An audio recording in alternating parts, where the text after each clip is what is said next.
Cryptocurrent by Nick Land, October 31st, 2018. Compiled and edited by Eric Scrivner. Narrated by an artificial intelligence based on the voice of Orson Welles. Produced by Parker Banks at pbanks.net and youtube.com/pbanks. Producer's note.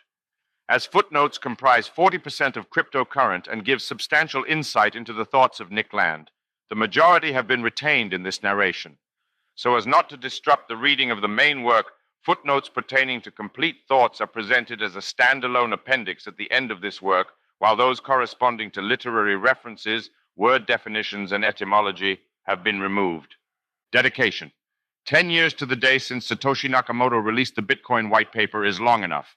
Serialization of cryptocurrent, Bitcoin, and philosophy starts here and will continue, with some moments of disorder, until the damn thing is all out. Further notes on the order of release will be forthcoming. Chunks will be limited until they're drowning in footnotes, which means not getting beyond the epigraphs today. A cryptic Halloween to all. There is a sort of vast cycle of flows of production and chains of inscription, and a lesser cycle between the stocks of filiation that connect or encast the flows, and the blocks of alliance that cause the chains to flow. Gilles Deleuze and Felix Guattari, Capitalism and Schizophrenia. Volume 1, Anti-Oedipus. Everybody needs money. That's why they call it money. David Mamet Heist, 2001. What is truth? Pontius Pilate, John 18, verse 38.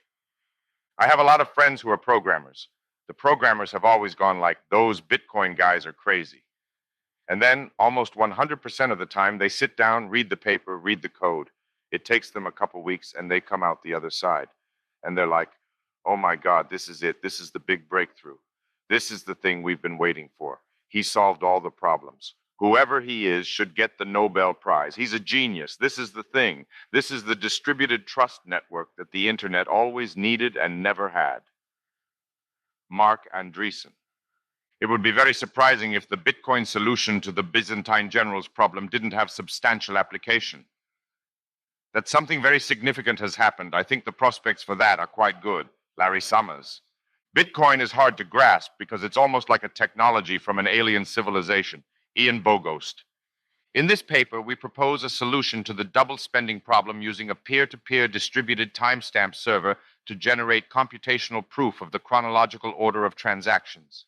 Satoshi Nakamoto, nullius in verba, on nobody's word. Motto of the Royal Society. Foreword. Cryptocurrent exists if secrecy has a trend. Such a suggestion is naturally obscure. It coaxes attention toward the surreptitious direction of things. Crypto is simultaneously the topic and the retraction of the topic. This evasiveness is compounded by the complexity of its complement. The current eludes docile conformity with the order of objects. This is apparently quite independent of any strategic commitment to concealment.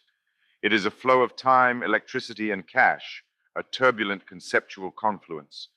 Current events are the only kind. If we are unable to step into the same current twice, it is because of what irreversibility has secured in the past.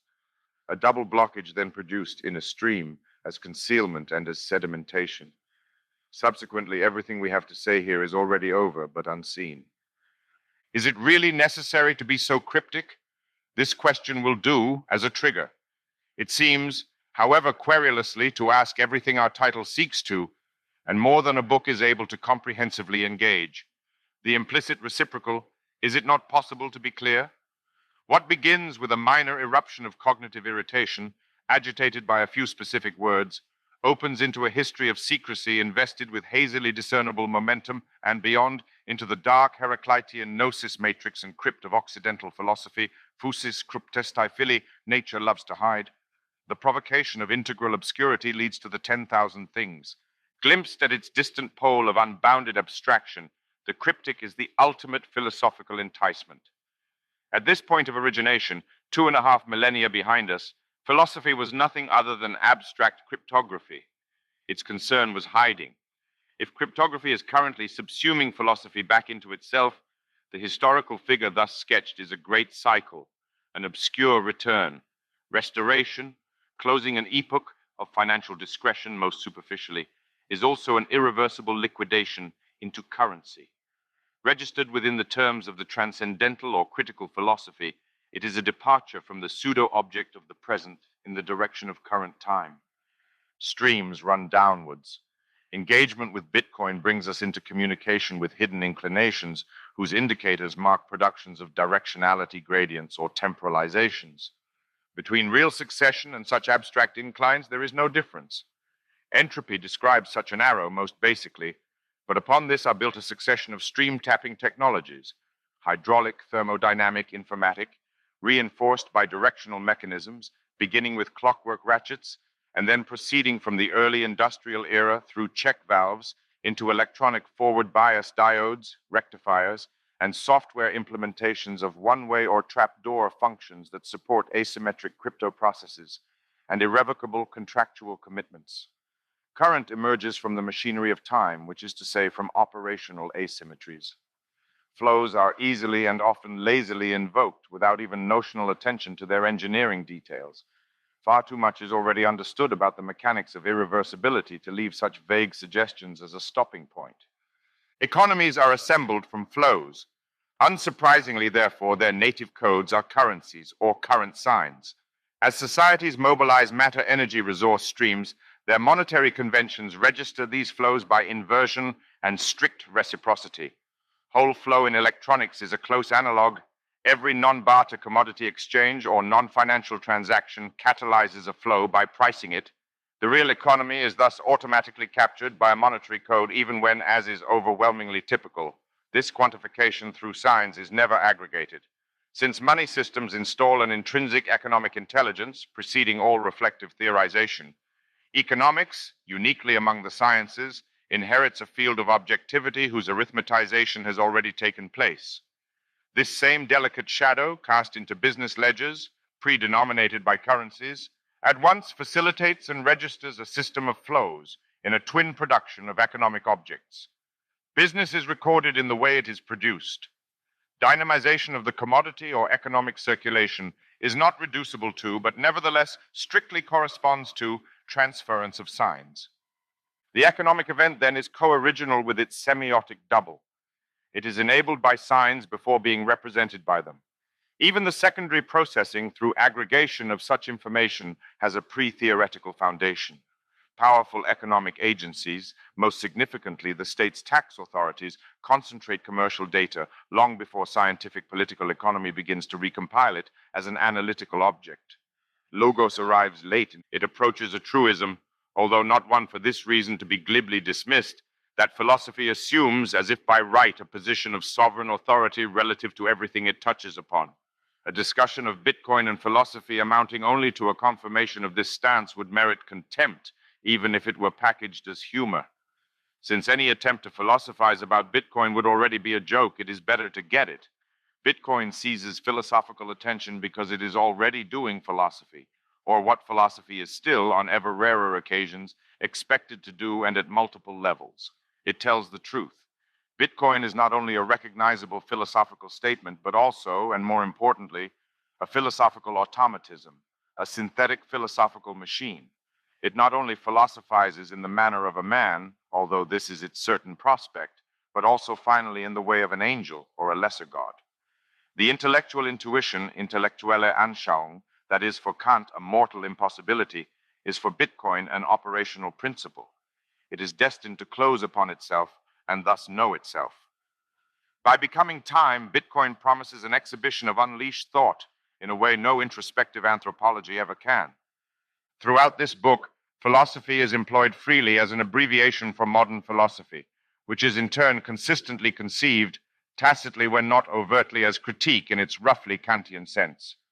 To philosophize on any subject over recent centuries, as still today, has been to criticize, in the positive acceptation of this term, by differentiating the transcendental format from the empirical datum, and then resolving, or stated more realistically, negotiating, the boundary conflicts between the two. However it is specifically articulated, critique isolates a properly transcendental productive principle or function, which is constitutive of a domain rather than existing as an item within one. It thereby marks a unilateral or ontological difference, which is to say, a discrepancy irreducible to any relation between terms that are internal to the domain considered. Critique is necessarily the theoretical assertion of a non-empirical partition. Through critical abstraction, the consistent order of the system considered is liberated from its specific instantiation to become a philosophical preoccupation, immunized against the distractions of any merely factual controversy about its content, but also, simultaneously or diagonally, from purely formal considerations of its internal logical organization.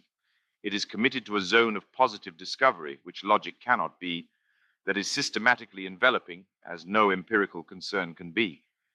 Philosophy, as such, no longer has anything else whatsoever to attend to. If philosophy cannot be critique, it cannot be anything that matters within modernity. That is its essential immanent law. The target of critique is metaphysics conceived as a specifiable cognitive error. As determined by Kant at the origin of the transcendental critical enterprise, metaphysics is understood as the systematic attempt to apprehend transcendental or ultimate conditions of objectivity as if they were themselves objects. The repudiation of this effort can be summarized with approximate adequacy in a phrase that serves as a critical war cry. Objectivity is not itself an object. This is to borrow freely from the critical framing of metaphysical error as it is found compactly formulated in the Heideggerian fundamental ontological restatement of transcendental philosophy. Being is not a being. More significantly, for our current purposes, it can be conveniently extended to apply to contemporary techno-social arrangements and communications apparatuses by way of a comparatively simple translation protocol. Metaphysics, over against which disciplined philosophical critique emerges antagonistically, is instantiated by any identification of a systemic function with some node internal to the system considered. It can therefore be readily seen that the flattening of a network, through the elimination of system-critical, concentrated, indispensable nodes, which is to say through the distribution of its efficient principle, is an exact, if abstract, execution of a critical operation in the Kantian sense. A network is a critique. Already at the most naive level of its acceptation, Bitcoin is a word that refers to at least three things. Of these, the most elementary, although today least invoked as a definition of the term, is a succinct technical paper in whose catalytic code everything was, in a certain sense, already implicit. There is nothing obvious about this terminological development. To speak of the critique of pure reason is first of all to name a book, even though no less than with Bitcoin, it is the book's object that is being named. Critique of pure reason, the thing, is in this case a delayed signification, despite the fact the title says nothing else. In the case of Bitcoin, this system of acceptations is conspicuously inverted. Bitcoin is not understood primarily as a paper, perhaps because it is not primarily an argument. Its nexus of persuasion has migrated outward in close association with the meaning of code. Critique undergoes accelerating automation. The philosophically pressing motive for hesitation, however momentary, at this point of origin, where the balance between the virtual and the actual is most dramatically precarious, is to hold open the question of primordial introduction, even as it tends to eclipse itself. Already during this remarkably brief embryonic phase, when Bitcoin was implemented only in words, it was at least double at once a title and a topic. From the beginning, the term pointed beyond the name of a text towards a virtual entity, something that could be made to happen or that was, in being rigorously outlined, already being made to happen. In being drafted, it was in fact initiated, even released, and through its preliminary scripting, it had already been informally pre-programmed or practically introduced. Bitcoin has existed from the moment it was named, and its origin could be pushed still further back. Such occult potentiation of the semiotic event is what it is to code, in the modern sense of this term. It is something much more than description. As code, writing is transported beyond representation to an operational horizon, where it builds what it says immediately. Language that cannot follow it along this path is already a husk inconsequential by essence, unless politics can save it. Bitcoin is the bet that it cannot. Even when not explicitly referencing a text, and thus evoking the gap between word and thing, the name Bitcoin remains divided by a fatal difference, one of still greater importance to our discussion. The initial narrow version of this rift, distinguishing any quantity of Bitcoins from the comprehensive singularity of Bitcoin, is a critical fault line to which we will repeatedly return. It anticipates, while remaining irreducible to a schism of gathering social concreteness and historical consequence, opened by the polarization of Bitcoin, conceived as specific, contingent, branded, and politically or competitively extinguishable, over against the blockchain, a generic technological innovation that is accepted as irreversible and promoted as conservatively assimilable. Threading through the most energized Bitcoin debates is a question of limitation. Can the currency system be circumscribed and then transcended as the larval stage of something greater than itself, serving as the historical bootloader for a new internet revolution driven by generic blockchain-based trustless transactions protocols? The philosophical rift reactivating transcendental empirical difference in the domain of monetary technology has thus already been dramatically opened and even tentatively evaluated in the course of a process of widely reported, financially invested socio-economic exploration before any self-conscious philosophical activity reaches it. During the elaboration of this controversy, some of the crucial interests at stake in Bitcoin's inner rift have been exposed and their theoretical absorption facilitated. The fact that the question has been raised by opportunistic venture capital does nothing at all to detract from its perfectly philosophical character, as captured with reasonable fidelity by the formulation, "What are the limits of Bitcoin?" It is at the third and fully historical level of meaning, however, that the ultimate scope of Bitcoin's significance is gradually manifested.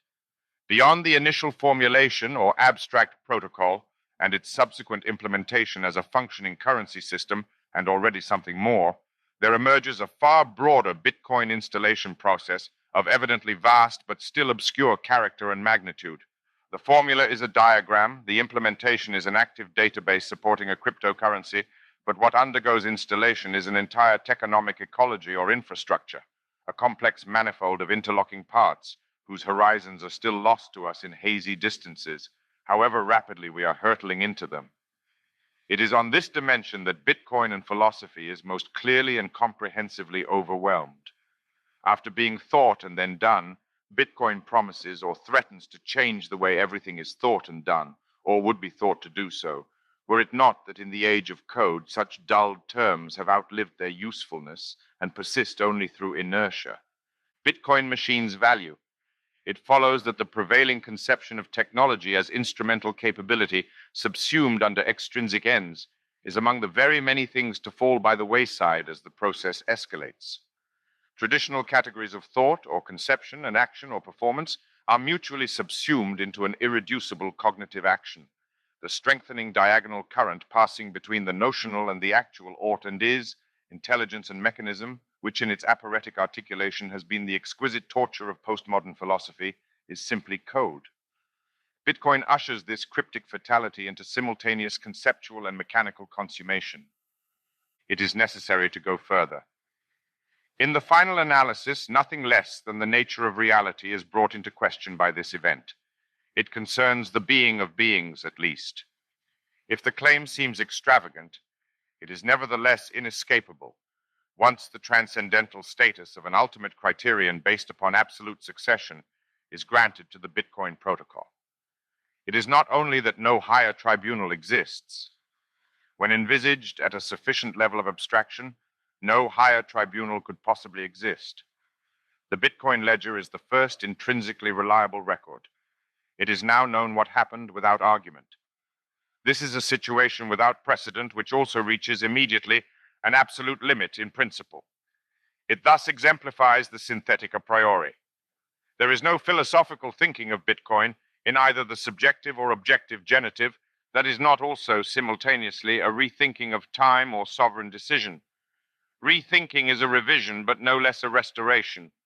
Bitcoin introduces us to a time machine or time synthesizer, which can only complicate any initial intuitions about its novelty. It has been on the way for centuries at least. This will in any case constitute the stubborn guiding assertion of the book. Cryptocurrent is organized into 6 sections, which together compose a cycle. The analytically dismantled circuit of Bitcoin, with each segment seized as a philosophical provocation, finally closes upon itself in an attestation of its positive groundlessness. The loop of Bitcoin auto production knows nothing of transcendence at any stage. Whatever might have sought to intrude, representing an extrinsic authority, is dismissed as a superfluous trusted third party. The circuit is the entire thing.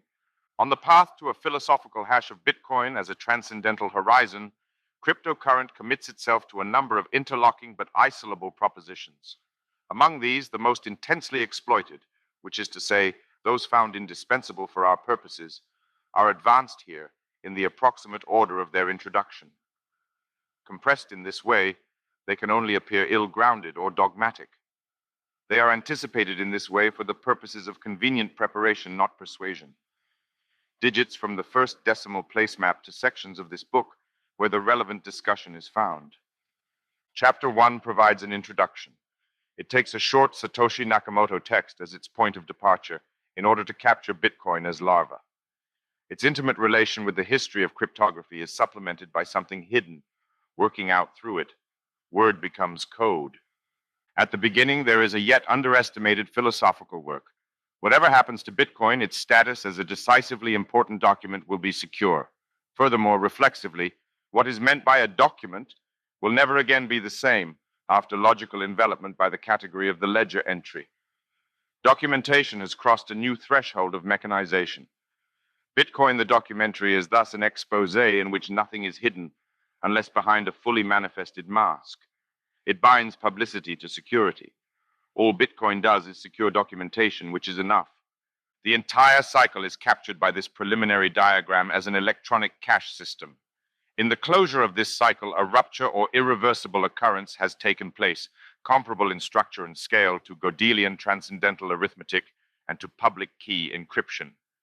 Money changes phase with an abrupt radicality from which there can be no return. Chapter 2 explores the reciprocal application of transcendental philosophy and the Bitcoin protocol to each other. It is proposed that the critical triple skein of ontological difference, subtraction of transcendence, and temporalization can be pursued without significant interruption into the analysis of Bitcoin. It takes Satoshi Nakamoto's 2008 Bitcoin paper as its basic text, since this is what the word Bitcoin by informally standardized cultural convention names. Bitcoin is first broached as a philosophical topic, and thus subsequently as a mode of philosophical access to other things. Philosophy is required to concede much in following this track, especially in regard to the traditionally conceived cultural and institutional basis of its own authority. The order of discussion follows the course of the problem, the double spending problem, DSP, as it is nominated, which is understood critically, not only as a practical obstacle to functional cryptographic currency, but also as a philosophical topic of radical generality. Duplicity in its deepest and broadest sense is the target. The DSP cannot be resolved then without simultaneously bringing singularity into the fold of formal engineering. The concrete execution of the Bitcoin protocol provides a peculiarly vivid demonstration of the socio-technical, machinic, or techonomic production of abstract singularities. Anything else would be cheating. The critique of metaphysics is philosophy as a current undertaking. It is what philosophy has irreversibly become. Insofar as these terms still diverge, however minutely, there is a task that remains uncompleted. Philosophy establishes itself in modernity by way of autocritique. Like capital, it is a path with firm direction, but without destination. The path is the destination. It exists only by perpetually overcoming itself. Critical or diagonal method is a tool through which philosophy is definitively exhausted. Its sole product is immanence. The rigorously complementary formulation asserts, residual transcendence is the negative of the philosophical undertaking. The systematization of the synthetic a priori is the model of diagonalization in philosophy. Bitcoin is therefore in the very strictest sense a critical enterprise, targeting trusted third parties as superfluous metaphysical structures. Immanence is its techonomic or socio-historical rather than its merely reflective conceptual output or production. Critical method coincides exactly with diagonal argument. It identifies pseudo-tautologies and proceeds through their complementary pseudo-paradoxes. The synthetic a priori is the model. Circuits are diagonals. They do not resolve in one way or another, but always between, either in a hunt for equilibrium or a flight through interexcitation. Analytic synthetic difference registers cryptographic asymmetry within philosophy. It marks the irreversible. In keeping with the mainstream critical tradition, the formulation of methodical procedure is subsumed into the problem of time. The philosophical problem of time, it might be said, if this were not an invitation to misunderstanding. Restoration of transcendental temporality, or absolute succession, is a philosophical achievement only insofar as the process of philosophy has been thoroughly disanthropomorphized, technicized, economized, and thus spontaneously materialized. The realization of the idea is only accomplished in the machine. Automaterialization is so essential to the critical process that it amounts to an intrinsic destiny. Critique cannot consolidate itself other than as historical modernity. It would be a redundancy or merely emphatic to add, in reality. Mechanization is nothing but mechanization in reality, and in fact compresses further to sheer realization or production. Natural philosophy, which achieves intellectual autonomy as physics, lies directly in the path of the question of time. In particular, it has radically reframed transcendental aesthetic within cosmological spacetime, where absolute temporality finds no place. Bitcoin can only interrupt this apparent tendency to theoretical detemporalization, since there can be no resolution of the DSP without strictly determinable succession. Bitcoin and time restoration are finally indistinguishable. Network thinking, as instantiated by the Bitcoin protocol, complies with the preeminent contemporary operationalization of transcendental philosophy, which is considered here with a maximum of strategic vehemence to be exactly synonymous with critique. A reliable expectation follows that Internet production is accompanied by format or data differentiation into layers, eradication of transcendence, absence of critical nodes, and temporalization, primordial production of absolute succession or post-relativistic order. The network, radically conceived, is a quasi-teleological manifestation, tending towards the actualization of a principle that is itself emergent and which functions as a criterion of intelligibility. In consequence, any network can be evaluated with reference to an abstract model of self-reproducing decentralization. Bitcoin exemplifies, which is to say realizes, this process with exceptional starkness. Chapter 3 engages semiotics or signs about signs. It concentrates upon the status of Bitcoin as a solution to the double spending problem, or DSP. A case is made for the extreme generality of the DSP as a practical semiotic quandary, roughly coextensive with the existence of life. Resolution of the DSP through a crypto-secure proof-of-work protocol is thus an episode in terrestrial biohistory, and not merely a drastic anthropological or mature industrial capitalist innovation, even if it is also both of these. What the protocol addresses is no less than virus in its broadest extension. It corrects the intrinsic economic crisis of the sign. Semiotic values are instructions and necessarily coinages. They make a difference of economic consequence. Duplicity hijacking is thus automatically incentivized. To capture instructions is to command resources. This strategic option is no younger than the organism. Potential duplicity is a foundational semiotic concept with extension far beyond the anthropomorphic sphere.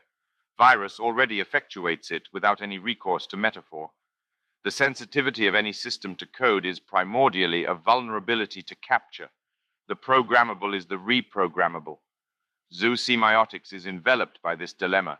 No organism that takes advantage of clues or cues escapes their strategic ambiguity. Reading risks misreading essentially, and long before language. The hazard of trickery by mimics or deceivers was not an invention of man, still less of digital information systems. Spam, nevertheless, dramatizes the inherent tendency of the duplicitous sign with peculiar sharpness.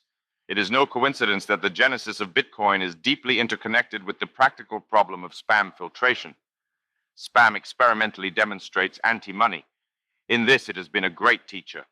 Any functional system of message value credentials negatively determined against spam is already an embryonic digital currency. Robust credential production makes money whose ultimate basis is counter-duplicity. Bitcoin variants or altcoins belong firmly to the same field of problems. Altcoins are, at least partially, duplications, quasi-copies, or rough clones. The superiority of Bitcoin in respect to competitive altcoins can rest only in its originality or first-mover advantage, since nothing precludes the emergence of a perfect copy. The eventuation of network effects, that is, raw or irreducible singularity, does everything. Coinage has no essence beyond its event. From an exact date, something happens. There is no doubt more that can be said, but it cannot stretch to full specification of the phenomenon even in principle. Bitcoin is, both rigorously and redundantly, or in multiple senses, a production of singularity. Non-duplicity captures this in its most generically intelligible dimension. A DSP solution defines a semiotic, irreducible to the signifier or the index, to sense or reference, and already tacit in the nature of the monetary sign. Explication of the double spending problem, or DSP, necessarily produces or reproduces an economic theory of the sign. It restores exclusivity, or in the language of the economists, the rivalrous sense of the semiotic entity as commercial token. Resolution of double spending can only be a compression to singularity, as grammatical function and implicit concept, but more basically as practical resource. The conservation of value establishes its real and intrinsic, that is, autonomous ground. In this way, alone, it establishes its conditions of existence in a circuit by resourcing itself. The generality of the DSP is evident in many other dimensions. The double opens the door to proliferation without limit. In this respect, double spending invokes the double of the doubling period, rather than that of double checking or double entry bookkeeping, both of which figure on the other side of the account. According to the defining procedure of double entry bookkeeping, whenever money is added on one side of a ledger, it is subtracted on the other. This requirement implements a distinctive semiotic procedure irreducible to either signification or designation, which can be named allocation. It is only with regard to its allocative function that a sign can be spent, which is also to say, function as a rivalrous good in the economic sense. To transmit a sign, while still keeping it in the fashion of language, is the essence of the DSP. A DSP solution, such as Bitcoin, is therefore by necessity an assault upon the linguistic model of the sign. Money is not a language. Insofar as it rises to prominence within semiotic theory, it necessarily dethrones the linguistic ideal. Within the anthropomorphic domain, it is precisely in becoming non-linguistic and non-representational that signs start to work. Signs are operators, which makes them worth stealing. They are keys or passes. Virus grasped this more than 3 billion years ago. Chapter 4 approaches Bitcoin as a contribution to and problem for the theory of games. Such a contextualization is ineluctable. The Byzantine general's problem, which prompts the Bitcoin solution, is a model game theoretic quandary situated within the project of formalizing distributed coordination, which has accompanied modernity from its inception. The Bitcoin protocol is designed as a game. Incentives are built into its infrastructure. It only works when it is played. The distinctive feature of the Bitcoin game is that it produces binding decisions without a referee or dependence upon prior agreement. Coordination is neither presumed nor invoked, but produced. The absence of all superior authority makes Bitcoin transcendental in the philosophical sense, and adapts it to anarchy in the rigorous sense this term carries in the field of international relations theory. Any player is welcome to cheat. No moves that are possible are forbidden. Do your worst is its open invitation. This is what trustlessness means. Social analysis is a regional application of game theory. There is no conception of the social extricable from the domain of games. Transcendental philosophy can be hashed into a game theoretically tractable vocabulary which facilitates its general social application. The meaning of spontaneous order is finally indissociable from and co-elaborating with that of games. In both cases, what is posed is the strategic problem of multiplicity or primordial non-coordination. War, politics, and formalized commerce stack successively upon it. Consensus, as technically formalized within Bitcoin, is game theoretic coordination, or the solution to a collective action problem. It thus unlocks the most basic problems of social science. Money games especially require hard commitments. The DSP is conceived in these game theoretic terms as revisability. It is the negative of a hard or irrevocable commitment. Unambiguous irrevocability then sets the Bitcoin engineering problem. Lock-in is its specialism. More particularly, the whole of Bitcoin politics belongs here, including both the conflicts over and within the cryptocurrency. From the side of Bitcoin, the initial and framing challenge of the game is to get itself played. This unfolds in the rough, where, to mix metaphors, turning over the table remains an option, at least in appearance. There is necessarily a question, defining of the left in this domain, whether Bitcoin should be allowed at all. The ideologically basic issue is permission. At this level, the game is existential for Bitcoin and everything it carries, meaning the occult liberal tradition. Mere survival counts as a win. If permissionless process can establish itself, a great veto is irreversibly nullified. The political sphere is downsized. If this trend were not resisted, liberalism would have no enemies. Prevention of Bitcoin, however, looks to be already a lost cause. What Bitcoin essentially is cannot easily be distinguished from this anticipated outcome, which is to say, from its bare survival. Existential security was baked into the protocol originally. If rejection proves impractical, might there be moderation? Within Bitcoin itself, there is almost everything to play for. Crypto destiny appears to bifurcate even before it forks. The relevant spectrum of variation separates mainstreamers from ultras. The dominant topic here is assimilation or reciprocally regime change. Is Bitcoin a tool or a weapon? This question is folded into Bitcoin's block size war, which is as important as any conflict of our age. Chapter 5 is concerned with the function of Bitcoin as money. Theoretical articulation of this problem requires a transcendental deduction of money as the condition of possibility for commercial calculation. Within this deduction, the 6 traditional qualities of money, durability, scarcity, divisibility, communicability, fungibility, and verifiability, occupy the place of structurally inevitable forms or categories. In other words, and with some qualification, they are predictable, a priori, aspects of money, rather than its mere empirical features. They are mathematically conditioned and only occasioned by historical causality. Once grasped conceptually, they are confidently expected. Nothing could be money otherwise, with only notably bizarre exceptions. It follows, in accordance with a priori synthesis, that a robust cryptocurrency will take the form of artificial gold. Money has 6 categories. The 3 indispensable monetary functions, as a store of value, means of exchange, and unit of account, are presumed to be structurally indispensable to this analysis. They are diagonally complicated by stock and flow, the pseudo-synonyms of value storage and exchange, to generate an architectural principle. The concept of money is not rigorously delimitable. For essential reasons, it has never been captured by a definite idea. We still do not know what money can do. The story of money, which coincides closely with history as such, can be told in many different ways. There are primarily anthropological, economic, technological, and political versions, among others. Cryptocurrent tells a number of these very briefly. Abstraction emerges within the historical process as an imminent product. The monetization of human societies during the Axial Age, 2500 BC, inaugurates it, triggering the innovation of philosophical and mathematical thought. Money thus conditions the birth of philosophy before becoming a philosophical object, and mathematizes before becoming a regional application for mathematics. Money thinks. In fact, it outthinks us, insofar as reflection is brought to it late, after its own cognitive operation has been long at work, and ultimately perhaps also in other ways, yet to be apprehended from our side. It has already made sense of things before we have begun to make sense of it. We have no grounds upon which to affirm with confidence that money and general intelligence can be finally distinguished. The institutional separation between artificial intelligence research and cryptocurrency innovation is not rooted in philosophical principle.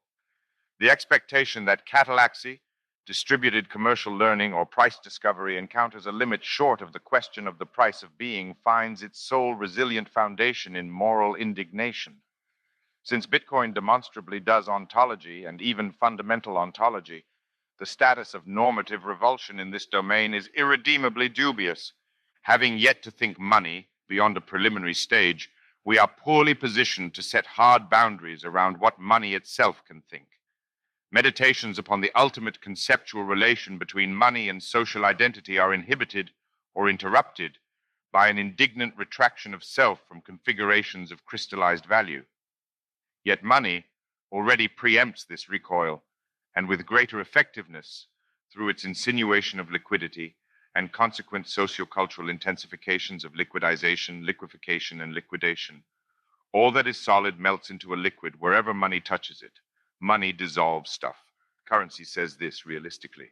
To be insulted by monetary denomination of sacralized values, then, is to assume far too much. There is a definite metaphysics at work here, which is to say an image or objectification of money that cannot survive critical scrutiny, or, more importantly, critical social process. Our dominant models are undergoing rapid obsolescence.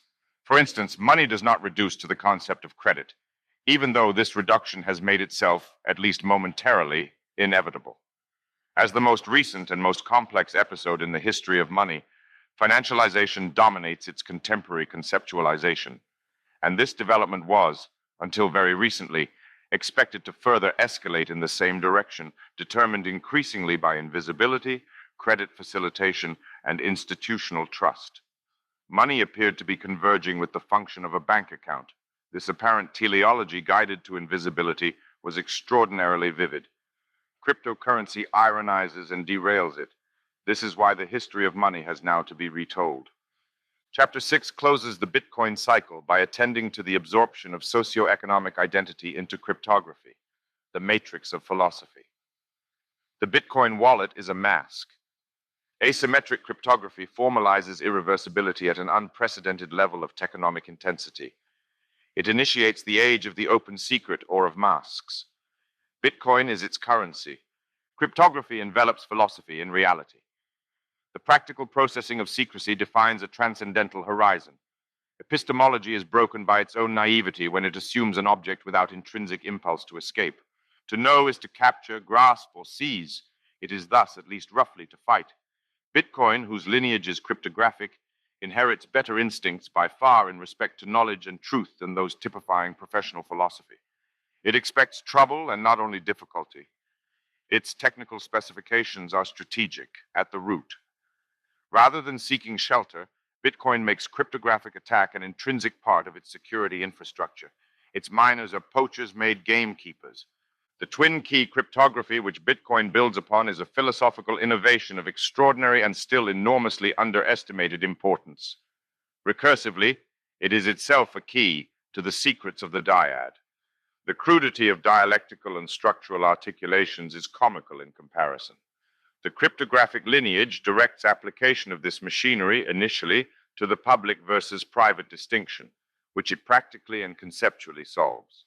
Bitcoin significantly accommodates agent identities to the rising age of masks, in which digital avatars implement the empirical ego of transcendental philosophy.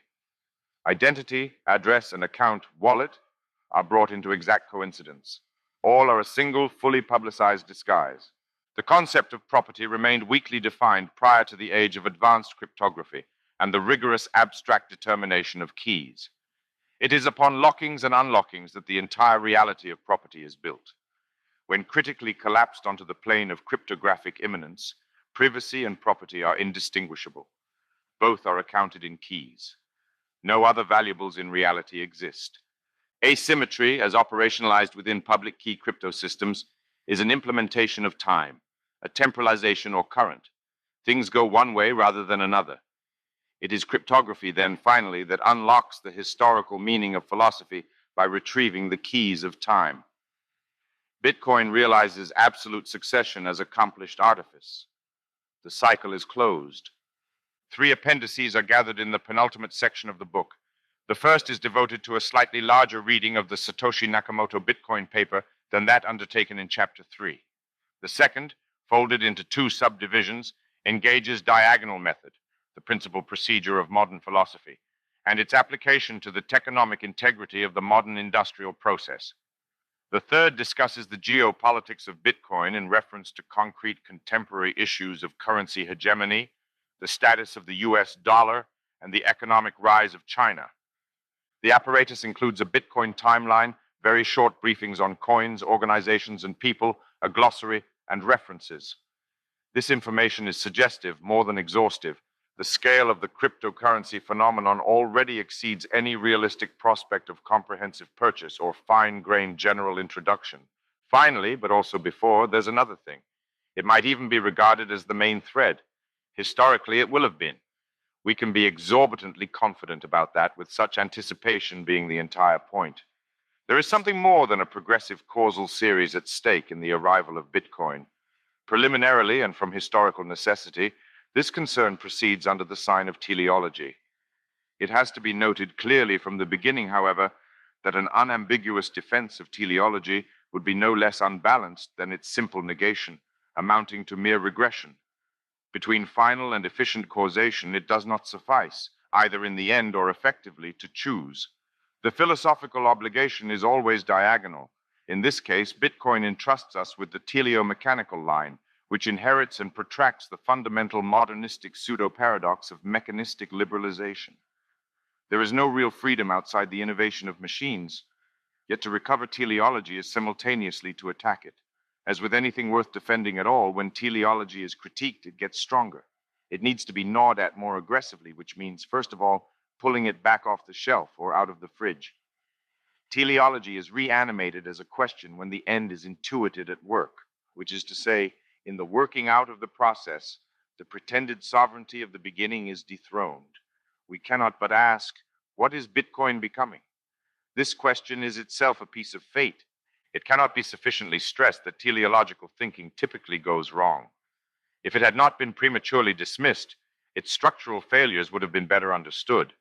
Modernity has not harried it enough. The principal teleological error is hubris, which is known to philosophy in its general theoretical manifestation as metaphysics. In this case, it manifests as the pretense to adequate apprehension of the telos, whatever its variant, as if it were an object. This error is profound and might easily seem to provide ample justification for the programmatic extinction of teleological thinking without remainder. Yet such a response, which has in fact predominated within modernity, is hyperbolic. It leads predictably, which is to say inevitably, or in fact by ultimate irony finalistically, to a cognitive vulgarization and typically a geometricization of time, in which the defining asymmetry of the temporal axis is extinguished. Transcendental temporality cannot be reduced to the correlate of a purely mechanical process, for instance, to a dimension, without obliterating its time signature entirely. Radical space-time distinction is a Kantian inheritance that critique cannot elect to abandon. Once time is freed again from geometry, it announces itself through certain definite quasi-teleological or historically anomalous effects. Minimally, it allows for something new. It thus lends itself to teleology in its rigorous employment, which is bound to the disingenuously innocent question, what is happening? Such interrogations conform to the eventuation or emergence of an entire ontological topic delivered by the problematic or non-objective thing. It might very reasonably be asked, why clutter an already overcrowded book with an insistent sub-theme in partial defense of teleological thought? The primary response, Bitcoin is finally more intelligible in terms of its destination than its genesis. The more attentively it is examined, the more inescapable the question. What is it becoming? What does Bitcoin lead to? This is not a secondary, supplementary, or ancillary puzzle. The network effects locking Bitcoin into history are exactly the same thing, seen differently. Bitcoin makes historical sense when it can be seen that it was expected or anticipated, if only by a virtual subject, whose actuality is itself outcome-dependent. The attractor exceeds the protocol. It was a piece of destiny from the beginning. Capital teleology is the guide. Reciprocally, what capital has been about is unanswerable without attention to Bitcoin. Nothing denominated in money can be realistically apprehended without recognition that the nature of money is undergoing the single most catastrophic revolution in its history, and is thus ceasing to support expectations that rely upon the simple tracking forward of precedent. Since capital process societies have long been denounced, understandably, for attempting to put a price on everything, the scope of this revolution is not readily bounded. The story of Bitcoin, however enthralling it might be, cannot provide the central preoccupation of a book devoted to the philosophical meaning of cryptocurrency. While it is a subordinate purpose of this work to recommend Bitcoin for dedicated historiographical attention, it does not pretend to execute such research in any serious way. Initially, the problem is quite straightforwardly practical. The extraordinary dynamism of Bitcoin makes it a moving target. It generates more history than can be humanly absorbed in real time. In other words, it escapes. Yet while at one level this comparative paucity of historical resolution follows from an economic decision about the distribution of time, it also doubtless reflects an essential philosophical prejudice, prioritizing abstraction. Despite firm conclusions regarding ultimate path dependency, cryptocurrent cannot be primarily historical because it is drawn into the idea of Bitcoin in something far closer to the Platonic sense of this term than its epistemological or even merely psychological successor. Its topic envelops temporality and engages the production rather than the unfolding of time. In this respect, it adheres to the mainstream of the critical tradition for which primordial temporalization is the key. Cryptocurrent is chronogenic process. It is that alone which cannot assume time. History is grounded by critique as in an abyss.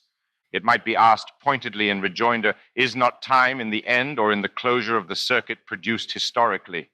While this question is incisive and even irresistible, it is notably not itself historical, but rather dynamically metahistorical. No historian can ever confirm its force through accumulated evidence, since it would remain unsettled after even the most extravagant factual illustration. Historiography is disturbed by it no less than philosophy. When history descends into it, it is on an approach to its ultimate criterion. Such a question cannot then amount to a deflection from the philosophical task of thinking time as such. Tightening nonlinearity ensures that even if time itself has thresholds of emergence marked by dates, such as October 31st, 2008, the dating system provides no stable frame, but is plunged into immanence and thus absorbed into the vortex of irreducibly cyclical dependency. There is nothing historical that can be known about time in advance. Bitcoin intensifies this problem, which is that of modern philosophy in general, towards its limit. Artificial time leaves no context unconsumed. It is transcendental, if it is time at all. No story of any kind can be adequate to it. Such reservations do not suggest even remotely that the prospects for a history of time can be simply dismissed. Precisely because time is a transcendental horizon, time cannot be found anywhere other than in time. Nonlinear history, to employ Manuel de Landa's term in its most radical sense, comprehends the philosophy of time through the exact real coincidence of its twin terms.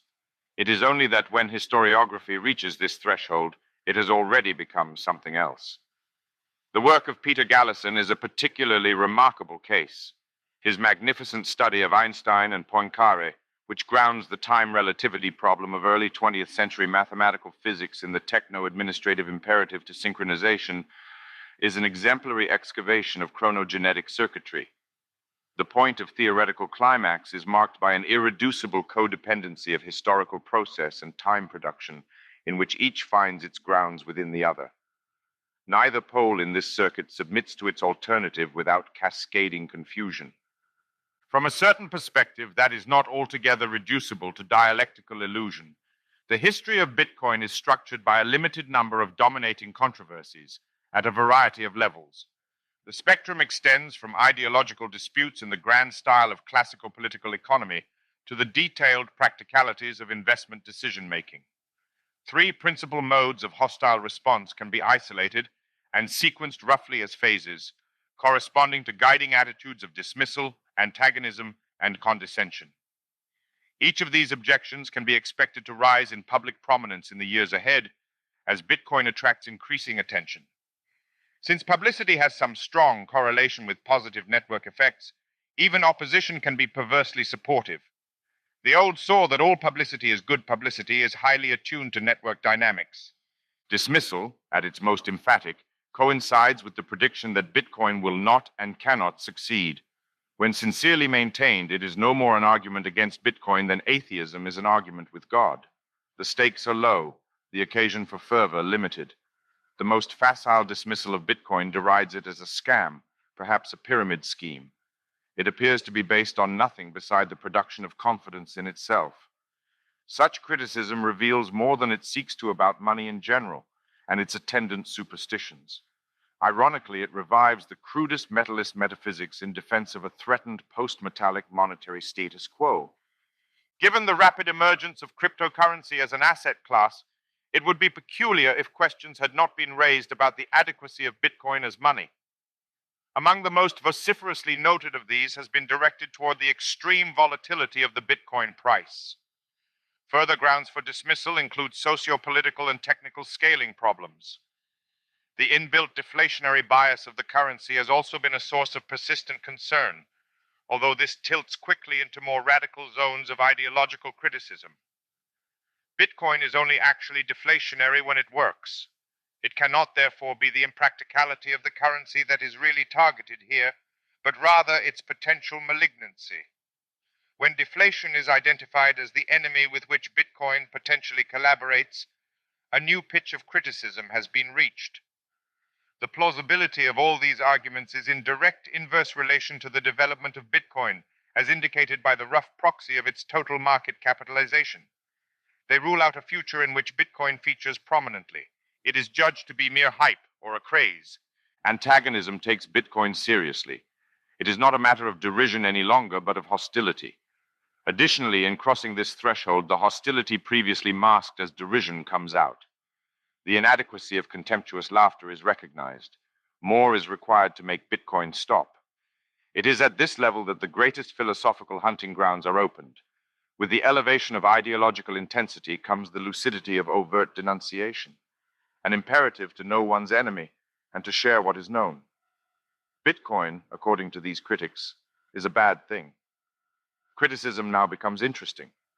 Perhaps the predominant future of technically competent left-wing Marxism belongs to this track. Condescension corresponds to a project of assimilation. It is a concession, even a defeat, subject to a strategy of misdirection. If Bitcoin cannot be ignored or stopped, perhaps it can be adjusted to convenience. According to this conceptual and rhetorical orientation, Bitcoin is neither a hoax nor a malignancy. It is merely limited or immature. It is then to be reconceived as a stepping stone to greater things. Condescension does not originate on the left, but from what might be called, with no small measure of reciprocal condescension, the establishment right. It is essentially conservative and pragmatic, perhaps even opportunistic. Defeat is refashioned into a takeover bid. Condescension is the attitude towards Bitcoin characterizing the mainstreamer camp, as described in the 4th chapter of this book.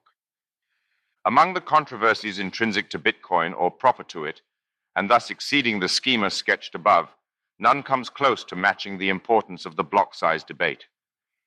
In broaching this subject, it is crucial to note from the beginning that the nature of Bitcoin necessitates that any debate is essentially peripheralized.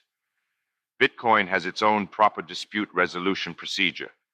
It might be more accurately said that the protocol is a dispute resolution procedure, which works through decentralized consensus production and forks, not through dialectic and political reconciliation. Its relation to argument is one of techonomic substitution, rather than politico-philosophical subordination. In this regard, it epitomizes the workaround. In actuality, Bitcoin falls short of itself inevitably. Its potential remains only very partially expressed. This is a criticism that only makes sense with reference to a teleological construction. What, in the end, is the purpose of Bitcoin? In selling itself, Bitcoin answers this question in a piecemeal way. It promises, and to some lesser but already non-negligible extent, actually delivers various services primarily associated with monetary modernization on the cryptic mainstream of the deep industrial process. It defends capital from inflation-oriented political discretion, protects transactional anonymity, ensures contractual execution without reference to financial authorities, and refines currency to facilitate micropayment capabilities. It is, however, far more than any or all of this, because decentralization has never been done this well, at least within a social context. Bitcoin is thus nothing less than an escalation of multiplicity. Its potential necessarily escapes any conveniently traced horizon. The word Bitcoin is itself a terminological wager.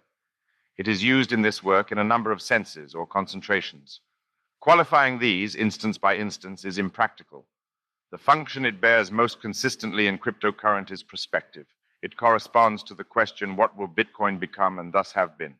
It refers then to those current and impending processes distinctively initiated by the 2008 Satoshi Nakamoto paper of that name. Bitcoin names a specific cryptocurrency, but also more loosely and generally any distributed ledger governed by Nakamoto consensus. It thus abbreviates Nakamoto consensus governance. Political terminology is peculiarly resistant to coherent usage for reasons touched upon in Chapter 4 of this book. In cryptocurrent, liberal is used consistently in its European rather than its American sense. Philosophical consistency is otherwise impossible.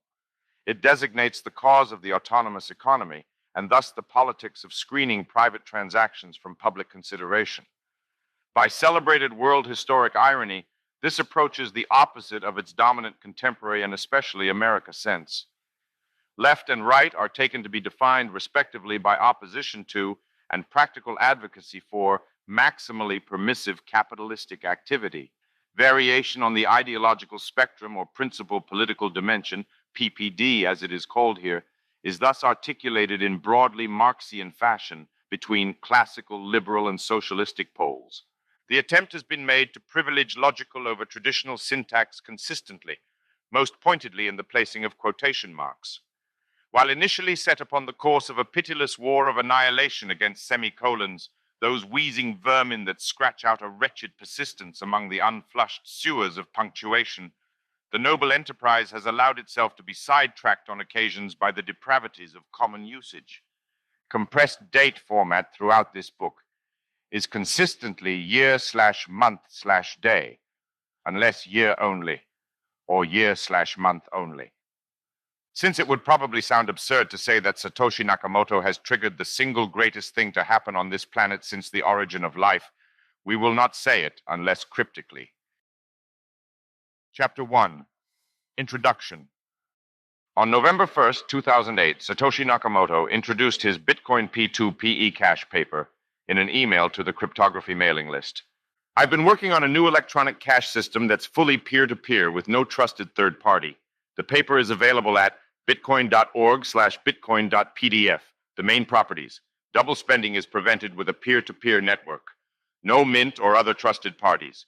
Participants can be anonymous. New coins are made from Hashcash-style proof of work. The proof of work for new coin generation also powers the network to prevent double spending.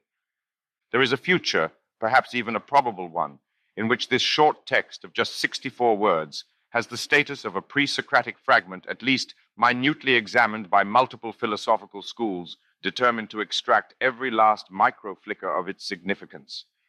In this obscurely envisaged culture to come, these words compose an intricate sign of what is about to arrive, not only caught in the final moment before the shift, but self-identified as a spark, intimately linked to the spark from which the shift came. It is trawled up from the other edge, where an accumulation of techno-cultural reaction mass is about to go nova. Caught at the very lip of the reaction pile, it is a piece of critical code.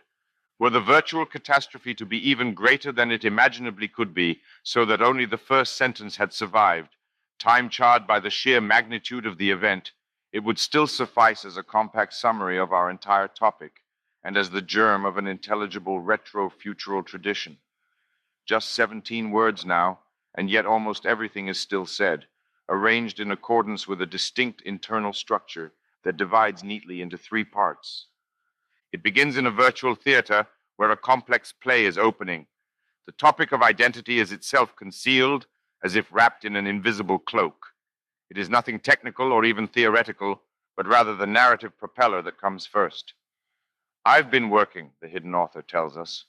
The personal pronoun we understand eventually, if not immediately, refers us to a mask and to a drama that is yet to unfold. The great conceptual themes of anonymity and singularity first enter the stage in casual clothes. Extreme acuity would have been required to notice these themes already foreshadowed in the word cash. This miniature story about time and work means far more than it yet seems to.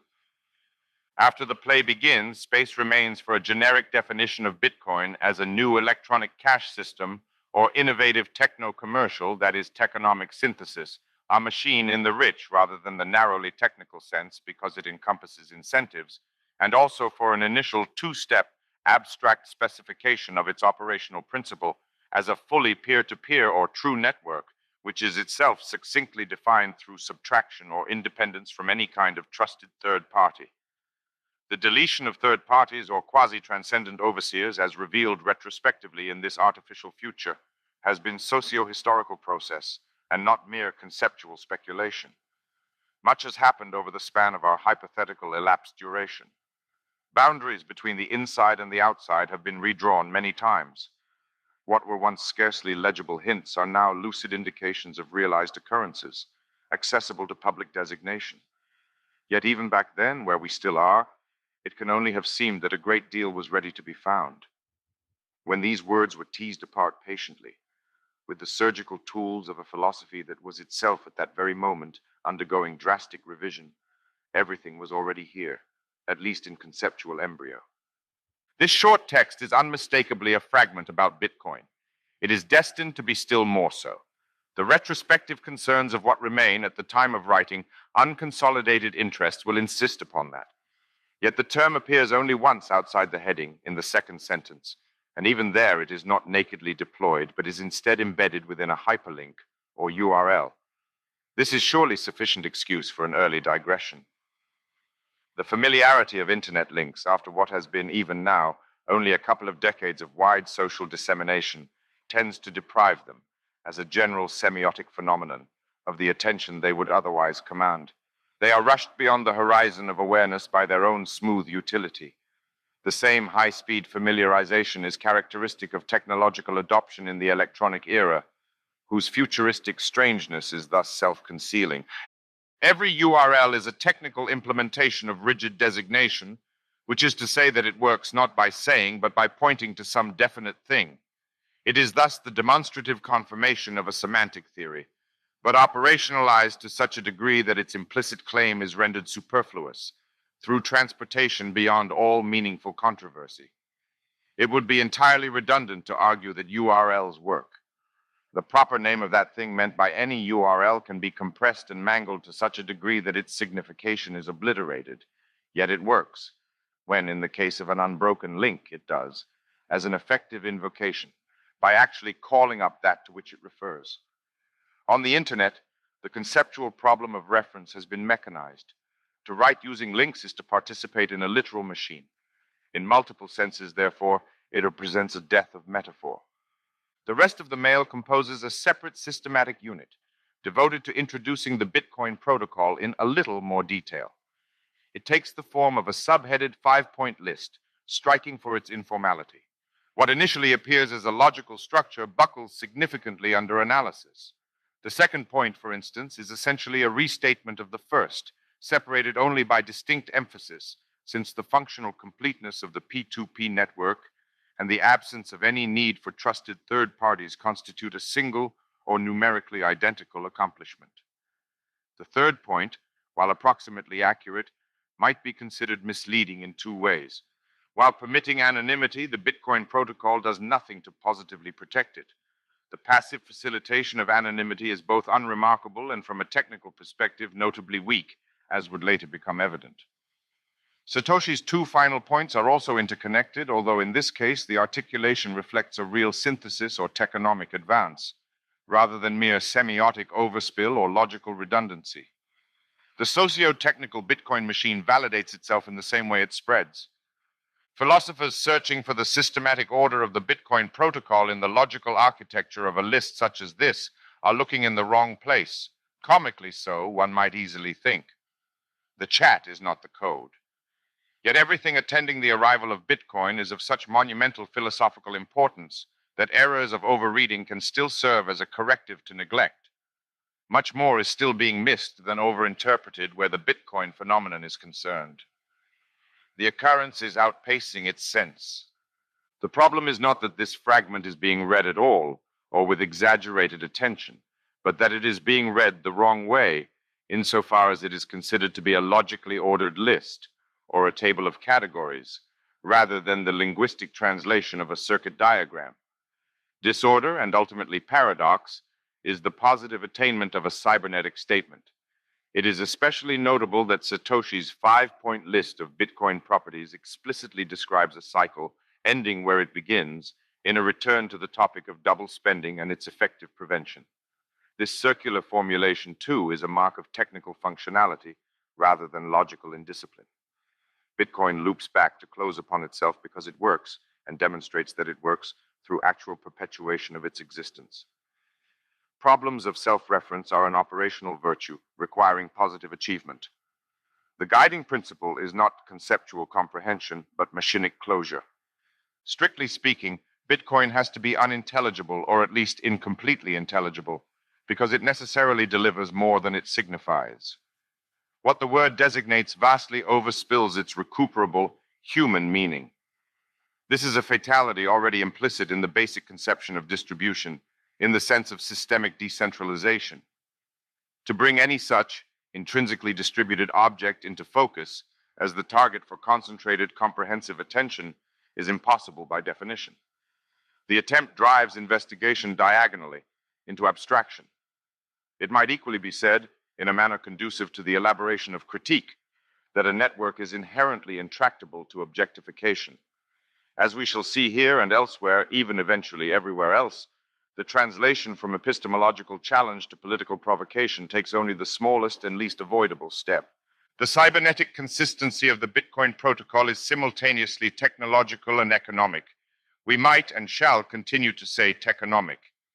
Its achievement is inseparable from an orchestration of cryptographic procedures and financial incentives, such that exploitation of its economic opportunities automatically reinforces its technical operation. The result, which is, once again, inextricable from the concrete fact of its historical existence, is an actual cycle of self-reinforcement, independent of external legitimating authorities. It implements the first commercial regime to be policed spontaneously at the level of production. Its miners or primary producers are also its final financial arbitrators. Nothing like it has ever been seen before. There are no doubt innumerable truths about Bitcoin, of a kind familiar both to folk intuition and to disciplined traditions of knowledge acquisition, whether first order, scientific, or second order, epistemological, ontological, and metaphysical. Such moments of recognition will inevitably provision the discussion to follow. Yet there is more to the topic of Bitcoin and philosophy than any of this. While Bitcoin is certainly another thing for philosophy to talk about, it is also an entirely other way of talking, and of doing something that has been considered central to the philosophical enterprise since its inception, the cultural production of truth. Bitcoin establishes and in fact ultimately is an operational truth procedure. It is less a philosophical object, therefore, than a philosophical platform and even a philosophical automatism. Bitcoin is inextricable from a practical interrogation of identity in its social and psychological sense as personal identity, but also more fundamentally as that which makes something such that it is not something else. The specific engagement with this concern under the name of the double spending problem need not distract from its extreme generality, and beyond generality, its transcendental implication. Bitcoin realizes an experimental ontology and epistemology in the course of a technical refoundation of transactions upon the internet, which involves an abstraction of, if not necessarily beyond money. The practical problematics of money and identity, nudged together over the course of decades by cryptographic theorists, have arrived in Bitcoin at a stage of radical fusion. For anything simply to be certified as that which it is cannot any longer be confidently distinguished from a monetary phenomenon. The new coin suffix operates amphibiously between these previously distinct registers as the index of an economic ontological machine. Big B, Bitcoin, the system, goes further still. If being able to verifiably be itself makes of anything a unit in a currency system, the system itself is the being of such beings, the ultimate criterion of credible existence. In the end, the blockchain cannot be subordinated to any principle of reality whatsoever that it does not itself authorize. Since money, even in its most primitive and concrete forms, is already an abstraction of general commodity, its further mathematical virtualization tends naturally, from the perspective of common intuition, to a certain opacity. To recognize the reality of the virtual stretches human cognitive capabilities into stressed and often distressing territory. In addition, money occupies a thematic crossroads of such diversity and density that its tangents can appear overwhelming, touching upon everything of human relevance, even prior to the massive dilation of monetary generality that Bitcoin is currently driving under the sign of the new techonomic coin. Perhaps the greatest obstacle to the lucid investigation of money, however, is presented by the fact that it occupies a nexus of extreme sensitivity within evolved human psychology, lodged among our species' most emotionally charged perceptions of social relations. Because money is inextricably entangled with questions of reciprocity, it is tied up intimately with such provocations to outrage as injustice, cheating, exploitation, and unbounded inequality. Such sensitive moral trigger zones pose a formidable inhibition to dispassionate analysis. Disciplined investigation of money threatens to arouse sentiments of social alienation and even desecration. There is no theoretical conclusion about the nature of money so cold that it does not appear burdened with concrete socio-political implication. More specifically, the mere conceptualization of money is grasped, once again, with vivid archaic intuition, as inherently consequential with respect to the social distribution of wealth. There can be no valorization or devalorization of money in theory without an immediate adjustment of social balances, or at least the widespread perception of such. It is only natural, then, that the complement also holds. Even when constrained by a spirit of disinterested empiricism, the study of money is peculiarly vulnerable to ideological temptations. The suspicion that monetary theory is politics in disguise tends towards a self-fulfilling prophecy. Discussions of money drive social apes mad. If money nevertheless demands to be discussed now more than ever, it is because something huge is happening. So really, how big is Bitcoin? This question, however awkwardly stammered, sets a backdrop to every discussion of the topic.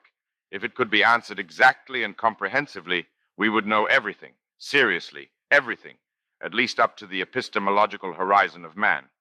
Since Gödel, we have known that whatever can be known at all is precisely detailed in some yet unknown number. Because the blockchain is a transcendental reality criterion, its ultimate summation is necessarily ontologically exhaustive. Whatever it doesn't, in the end, include can only be nothing. That is, however, to get ahead of ourselves. The size of Bitcoin lends itself not to one question, but to several, and all tend to rapid complication. When posed as a vague query regarding Bitcoin's importance or historical impact, the challenge posed is obviously daunting in the way of all futurology. This does not, however, mean it can be long avoided. The question does not differ in principle from the kind of risk assessment speculative markets are continuously compelled to make, with mixed success at best. It is indeed in large and predominant part a bet on the future of exactly this type. If it is ineluctable, it is because the distribution of potential outcomes involved allows of no neutral position. Whatever happens to Bitcoin will matter to everything. Even the possibility that it might not matter much matters enormously. Shorting the Bitcoin future already offers enough space to thrive within or in which to die. A more highly restricted and at least superficially, simplistically quantitative version of the question is easier to answer with facile confidence. No more than 21 million Bitcoins will ever exist. The scale of Bitcoin is therefore intrinsic to its identity and inseparable from its value. To purchase a Bitcoin is to acquire 1/21 millionth, and in fact a little more, of some as yet incompletely determined X. On this basis, the immediate value of Bitcoin is analytical, which is to say an exact restatement of a quantity already given in its issuance. How much is a stock of 21 million Bitcoins worth? Of course, 21 million Bitcoin. Naturally, a tautology this crude can at first only appear as nonsense, or at best as a semantic evasion. There is, however, nothing trivial about the disturbance it insinuates into the world. Instead, and especially in the early stages of the currency, a synthetic valuation is called for as determined by exchange rates. Typically, this will reference the world's principal reserve currency, the US dollar, as a unit of account. At any point in time, therefore, the entire Bitcoin stock has a determinate market value. Estimated in this way, the scale of Bitcoin amounted to around $70 billion in late 2018. The complex equivalence between this comparatively paltry financial evaluation and the appeal of the Bitcoin business as a venture capital opportunity, let alone as the core technology of an industrial revolution, presents a challenge of commensuration for which no existing roadmap is even approximately adequate. It is unprecedented for the principal infrastructural innovation of a techonomic long wave to take the immediate form of an investment vehicle. Extraordinary nonlinearity results. When viewed as an episode within a panoramic sweep, the history of Bitcoin almost writes itself. The crisis it inaugurates within political economy appears to have been dramatically predictable. Yet, when the Bitcoin protocol is examined more narrowly, its history, especially its early history, is notoriously puzzling. Fittingly, the story of Bitcoin in its details is profoundly cryptic.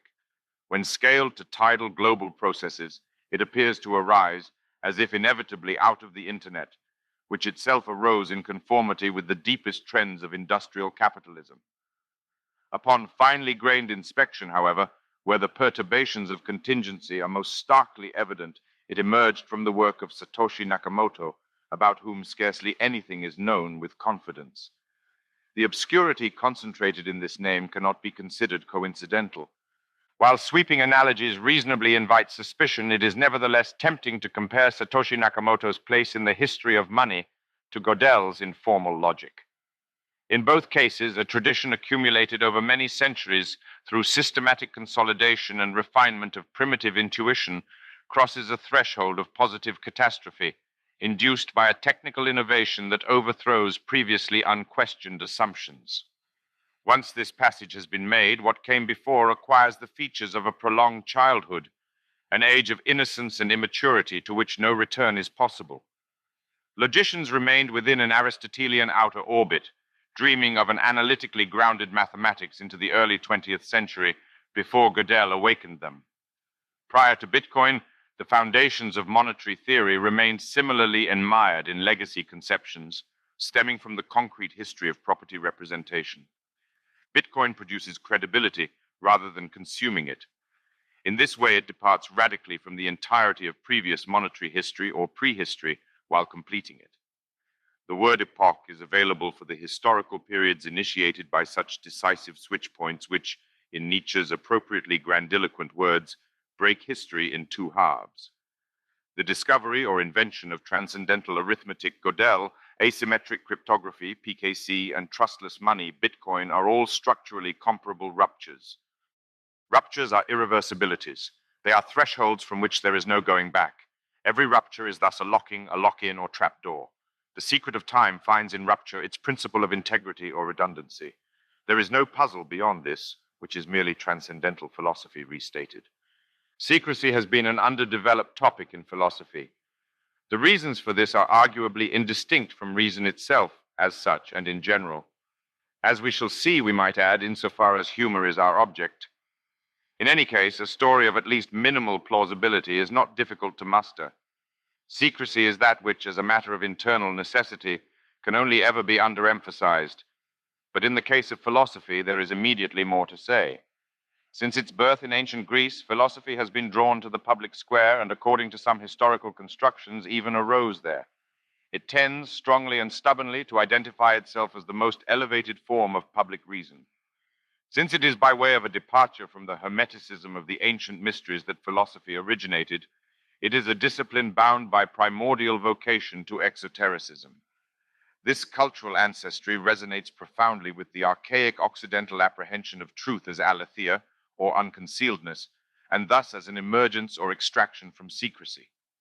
In the words of Heracleitos, the dark, invoking a primordial entanglement between what would become the cultural lineages of philosophy and cryptography. Phusis cryptistai philae, nature inclines to crypto. Within the late Enlightenment consolidation phase of modern philosophy, whose capstone is the Kantian critical system, the public sphere of intelligence is thematized as objectivity. This is the realm of common understanding accessibly shared as a matter of necessary principle by all rational beings. For instance, there cannot, according to the Kantian construction, ever be a secret about space as such. Space understood transcendentally as a pure form of objective intuition, rather than as an object itself, cannot contribute to the content of a private experience. A secret geometry is unthinkable in this sense. Bitcoin is an open secret. Despite belonging unambiguously to the history of cryptography, nothing at all about it is hidden, except what lies beyond it.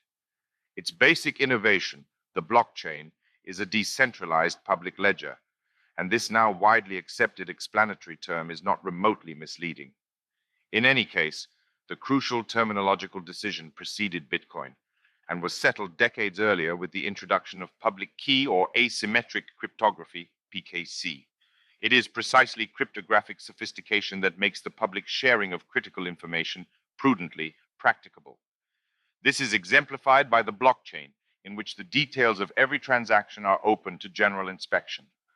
Furthermore, full exposure extends beyond the empirical content of the blockchain to its transcendental fabric.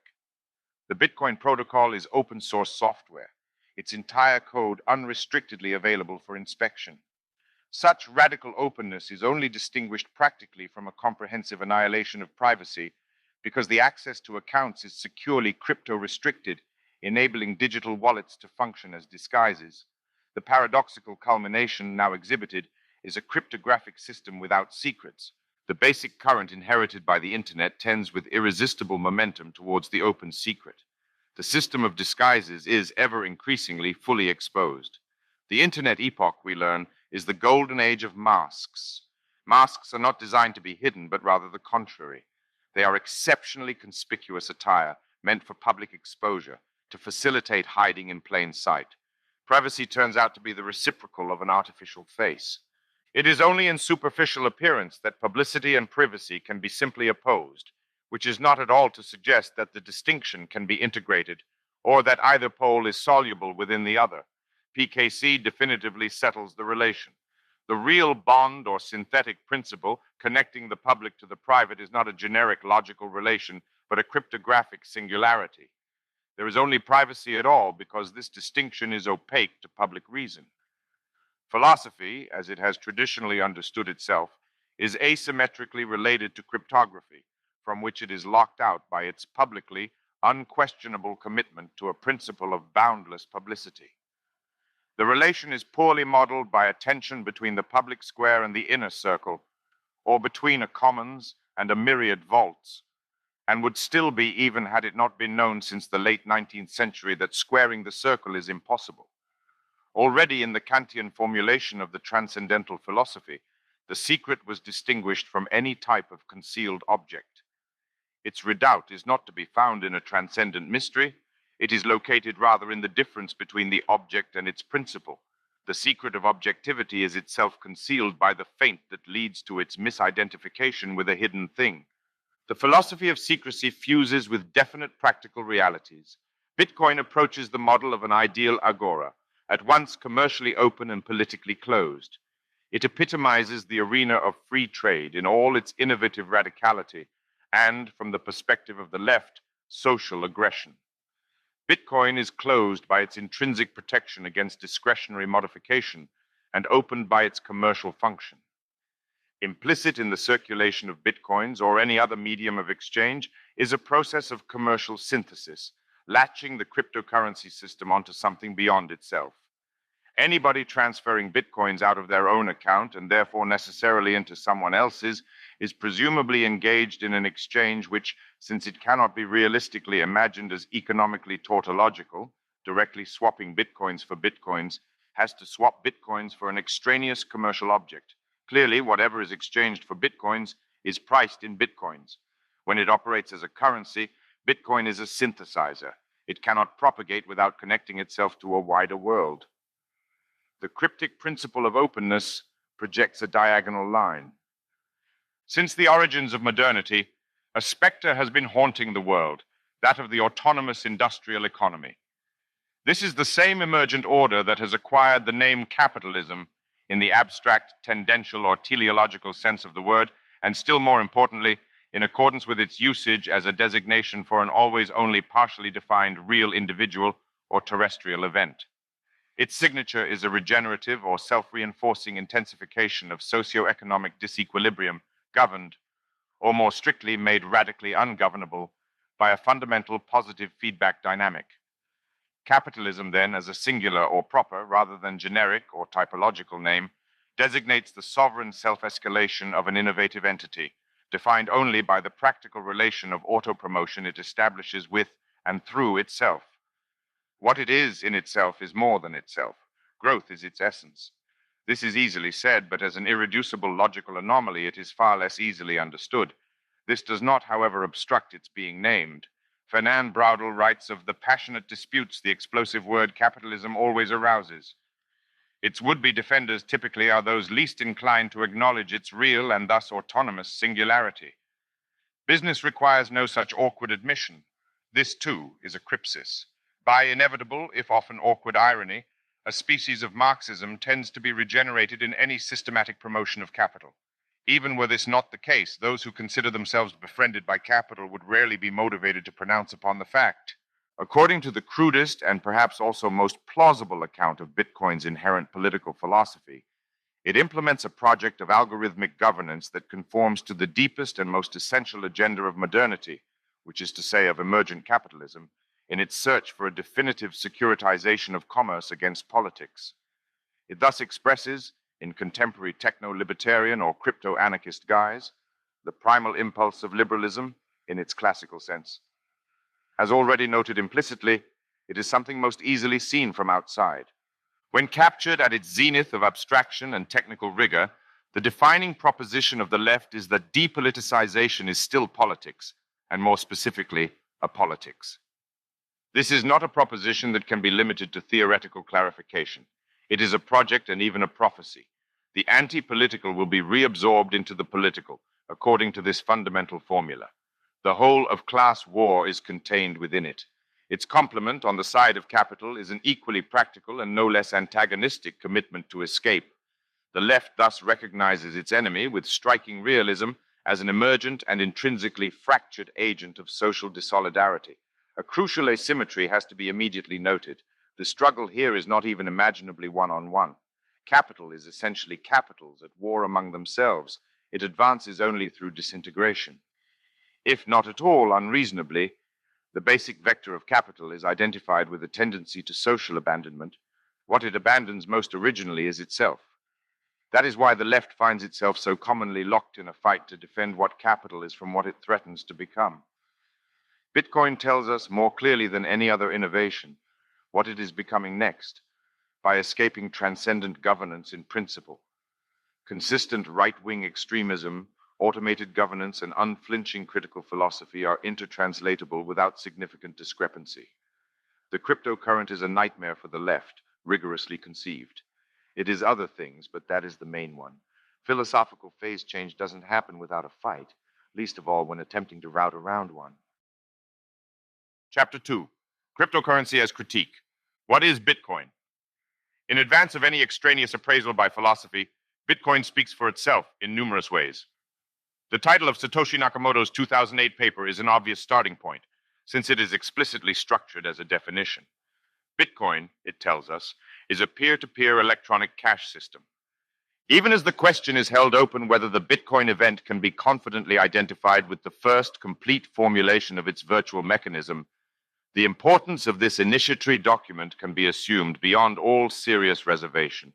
Whatever else it may be, Bitcoin, the text, is a critical episode in the history of philosophical writing. This judgment is in no way diminished by the focused practicality and understatement of its prose. Rather the contrary. Each word in this primary definition of Bitcoin, therefore, merits careful attention as a default, starting with the indefinite article, a semiotic particle which, despite its multiple dimensions of modesty, nevertheless opens forwards onto a deepening current of substantial controversy and backwards onto a legacy of digital money systems whose profound historical importance is only very partially vitiated by comparative neglect. Bitcoin is introduced as one instance of a generic set, with an explicit grammatical repudiation of any claim to uniqueness. It is one among many, singled out only by its historical primacy, and partakes fully in the extreme ontological vulnerability of the digital sign, scarcely differentiated from a copy of itself. The secure individuation of the system is something it will have itself to build. Not only are the four constituents of this definition theoretically absorbing in themselves, they also constitute an intricate and variously nested combinatorial or permutational cluster involving superficially heterogeneous social, technological, economic, and abstract system theoretical terms. It thus opens a door or doors into the domain of true syntheses or irreducible emergent powers. The term peer-to-peer, henceforth P2P, is a conceptual linchpin of exceptional significance. The leverage the term offers to socio-political understanding is, perhaps ironically, peerless. It can be considered, without serious risk of exaggeration, as the key to modernity's most fundamental tendency and the supreme expression of its ideological ambiguity, because it asserts absolute formal flatness and equality of nodes, while opening to an unlimited substantial diversity of fortune. All the complexities of immanent or critically processed social arrangements are delegated to it, with a comprehensiveness that tests the very meaning of society at the outer edge of its abstraction, where it designates a functional multiplicity of non-specific agents. P2P simultaneously captures agency as a node, identity as a connective address, the elimination of concentrated or transcendent oversight, network sovereignty, and the technicization of political economic relations. In the case of Bitcoin, the system of P2P connections is overtly electronic, thus submitted to a technological dependency with subsequent historical concreteness. In this respect, it is a thing of the mature or internetworked phase of electrified modernity, nested neatly within a set of well-ordered techno-historical determinations that locate it in our time. Yet the real abstraction that characterizes the modern historical process complicates this tidy series of embeddings. Electricity is historically concrete, but techno-industrially abstract as general-purpose power supply. Electronics, analogously, while determinate in historical time, corresponds to an indetermination or abstraction of heterogeneous signs into non-specific information, exemplified at the limit by the commensuration of programs to data in the digital computer. In an engagement with modernity, empirical history is not enough. Modernity is what happens to history when it ceases to be one damn thing after another and succumbs instead to a self-reinforcing trend. Paradoxically, with the scare quotes here marking the immensity of the philosophical provocation, the concrete current of modern history is a process of abstraction, exemplified by subsumption into control engineering, with programming as its spontaneous formulation. Electrification and then electronics are decisive thresholds in its course. New units of abstract power and of information are indices of irreversible submission, folding the concrete apparatus of production and transmission into an activated system from which there can be no retreat. The system, in each case, is in a very real sense nothing but its parts, but it was not before, and now is, and there is no going back. Cash is not a synonym for money in general unless employed with extreme casualness, but its specific difference, already subtle, is dynamically complicated by the Bitcoin innovation. Pre-Bitcoin cash is economically defined by its independence from all contractual inscription. Since nothing legibly binds cash to its owner, the possessive relation is purely physical, instantiating property as direct material control. To have it is to hold it or to deposit it within a secure property, where it is physically protected or at least hidden. Cash changes ownership by changing hands. In the crudity or primality of this proprietarian structure based on sheer holding, the virtues of cash are manifested. Its social circulation is essentially anonymous and unrecorded, even if a secondary order of economic registration is imposed upon it. It is thus in itself an exemption from the political, which is to say, from any and every variety of macro-social answerability. Cash money is depoliticized and depoliticizing, which means immediately from the perspective of its critics that it is inherently antisocial and affine to criminality. Among the most paradoxical features of Bitcoin is its rigorous adherence to the functional characteristics of cash money, even though the currency is subsumed without remainder into a system of contractual legibility. If Bitcoin is cash, we have to relearn what cash is. Finally, Bitcoin is a system. This concluding component of the definition is the most easily overlooked and dismissed as without content, precisely because it carries the greatest transcendental implication. What a system isn't anything in particular at all. Rather, a system is that which remains, by necessity, excluded, even after a comprehensive enumeration of parts. Any real system is an irreducible individual, a true thing. Critically, individuality is a scale-free concept assigning reality to an object. It summarizes a metastable knot of connectivity or synthesis. When formulated as a critical proposition, the systematicity of the system is irreducible to any part or parts of the system. The investigation of Bitcoin as a philosophical event cannot be tidily distinguished from Bitcoin as a philosophical event. The project is the phenomenon which is already occurring. To say this is no more than an acknowledgement of immanence thematized elsewhere, inside this book and outside it, as non-linearity or self-referentiality. An inspection of Bitcoin from without or above counts for little when oversight is delegitimated both by the Bitcoin protocol and by the principles of philosophical critique. An immanent or critical approach to the topic requires that the signs of Bitcoin are coaxed into self-reflection at various levels. By definition, transcodage into the language of philosophy begins among signs that do not appear initially to be native to it. The undertaking involves and has to equip itself with a number of conceptual tools linked to words whose usage has outpaced philosophical registration, so that their impact at the highest level of conceptual abstraction remains latent. The problem, then, is inseparable from the resource and constitutes an unexploited territory. Something is being said that philosophy has yet to hear. Code comes first and is already at work on its way to specification as a hash. Program or algorithm and protocol will soon follow it.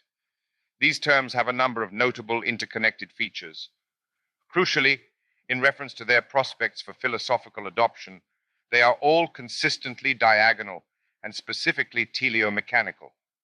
This means that they are intractable to categorization in accordance with the binary theoretical and practical discriminations standardized within or constitutive of Occidental moral philosophy, or rather and more strictly to the basic compartmentalization of this philosophical tradition.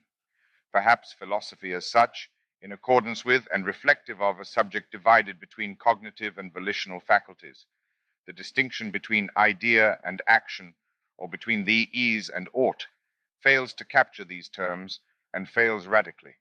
It is not merely inadequate, but fundamentally misguiding and inappropriate. There are no theories or practices after the algorithm except as suggestive colloquial shorthand. Coding is no more a thought than a deed, a program no less a concept than a performance. In each case, there is an integral and thus irreducible pre- or sub-theoretical procedure which rigorizes and even materializes ideality by operationalizing it. It is far more than mere coincidence that Leibniz, the early modern philosopher most intimately associated with formalistic rationality, was also a pioneering inventor of calculating machines.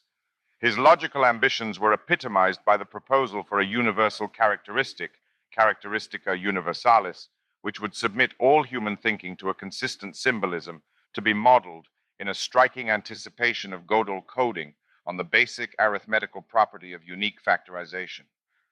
Mathematization and mechanization of culture, in its most all-embracing sense, appears as a coherent twin process many centuries in the making. Among modernity's most consistent cultural threads has been the strand cross-weaving the problem of logical formalization with the mechanization of thought. By the beginning of the 20th century, it had been established to the satisfaction of all relevant parties that logical rigor is indistinguishable from thinking like a machine due to the strict, formalizable, and engineerable isomorphism between deterministic mechanism and adherence to explicit rules. The popularization of this insight would subsequently become a staple of science fiction. At the nadir of intellectual degeneracy and still gathering panic, an unprocessed residuum of human emotionality would be counterposed to the cold consistency of technologically instantiated cognition, expressing a terminal affect of resistance. Everything philosophy has ever tried to think ends in the logical machine. The unambiguous conclusion of modern history has been that the definitive solution to any problem of cognitive consistency is a machine. It is from this intellectual lineage and its reflexive rigorization of rigor on the practical model of the mechanism that the algorithm in its advanced modern sense has been consolidated. Even in advance of its incarnation within a bounded automaton, the algorithm is a mechanical procedure. It is not only a calculative practice, but one that crucially excludes all discretion. Even when executed with pebbles or an abacus, it thus emulates a machine mentation or, according to a broader perspective, in fact implements one. The flatness of the program envelops differences between micro behaviors affecting internal states and macro behaviors, command output to effectors, as well as covering the distinction between data and commands. Any strict procedure or set of executable rules for the transformation of signs, of the kind always at least tacitly demanded by logical formalism, is preconfigured for algorithmic implementation as a program. Bitcoin is a machine. More specifically, it is a credibility machine. Its ideal operation coincides with the most rigorous realizable definition of truth. That is already to assert everything. In particular, it proposes that there are no conceivably reachable grounds of truth which offer leverage in respect to the Bitcoin protocol. It is, of course, possible nebulously to imagine some superior tribunal, but it is strictly impossible to access one. This is fully recognized at a low level of philosophical formality within the cryptocurrency milieu. One piece of suggestive evidence in this respect is provided by Truthcoin, now Hivemind, an altcoin designed specifically to absorb accurate data into a blockchain, providing an oracle protocol. The credibility machinery introduced by the Bitcoin digital currency is thus isolated or functionally abstracted as pure truth production. But truth surely has to be more than that, is the predictable response, and in that appeal the voice of metaphysics is heard, distilled. Truth in its socially intelligible reference not only need not be more than the product of a credibility machine, it cannot be anything more. Truth has no content beyond the production of credence. Untruths, finally, are badly made. Naturally, the technologically defective prototypes of such machinery, incarnated in weakly formalized social institutions, cannot be expected to surrender their privileges lightly. Even though traditional sources of epistemic authority are unable to clearly articulate their own grounds of credibility, without appeal to their own structures of prestige, this does not mitigate their sense of outraged entitlement in the slightest. It is their assumed right to be believed that speaks through intuitions of familiar truths, now cast from their social Eden into the harsh wilderness of trustlessness, where all resilient credibility has to be explicitly earned by a demonstrated application of computational power. When social rules are submitted to the same principle of mechanical rigorization as epistemic values, the outcome is algorithmic governance, although this is, of course, introduced incrementally, in phases. The ideal, however, is lucidity itself. Institutions of social management are to be incarnated in software that, like mechanical calculators, are simply incapable of making a mistake. The opportunity for logical or quasi-logical error is mechanically disabled. In the socio-political case, this requires the systematic elimination of human discretion. The implicit assertion, which merits emphatic explication, is that judgment has no defensible role in public governance, and is therefore to be programmatically delegated to private agencies, where it can be submitted to appropriate procedures of harsh selection. The state is disinvested as a fantastic locus of mediated human liberty and reduced to the status of a complex gadget whose functions are slaved absolutely to the neutral metabolism inherent in the classical liberal model of civil society.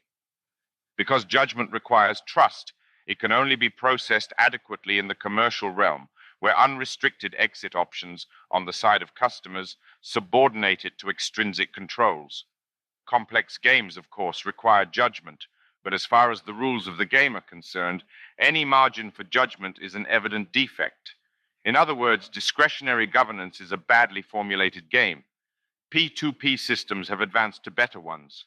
The extreme and even ultimate or transcendental controversies attending these propositions and conclusions are addressed most specifically in Chapter 4. Codes, even when narrowly conceived as socio-cultural procedures for the formalization of messages through systematic substitution of signs, are scarcely less ancient than writing, and perhaps older still. But it is only quite recently that members of the human species learnt to code as a verb and an occupation. This is an innovation coincident with programmable technology.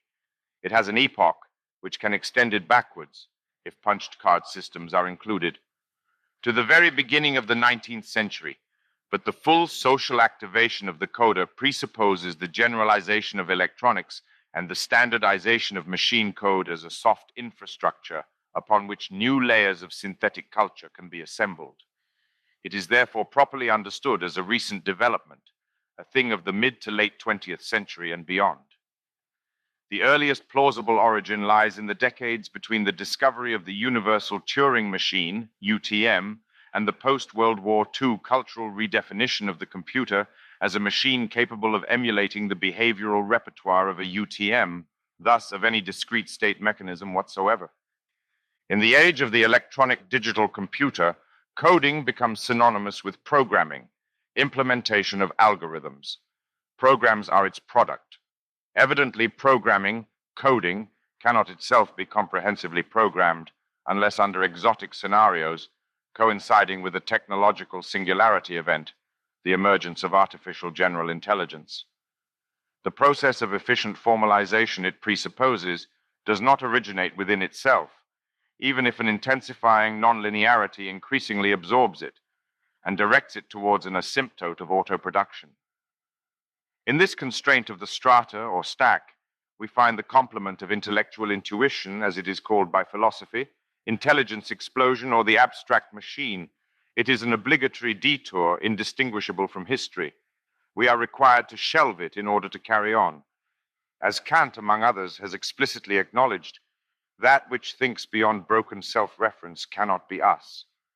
We will nevertheless continually brush against it, beginning soon.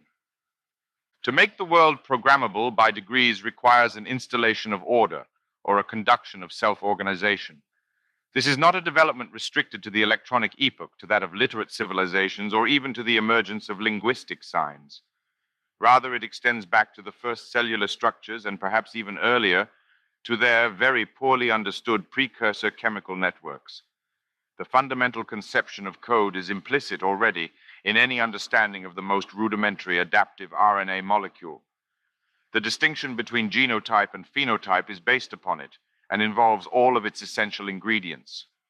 Wherever a coding system is actualized, replicable programming is enabled.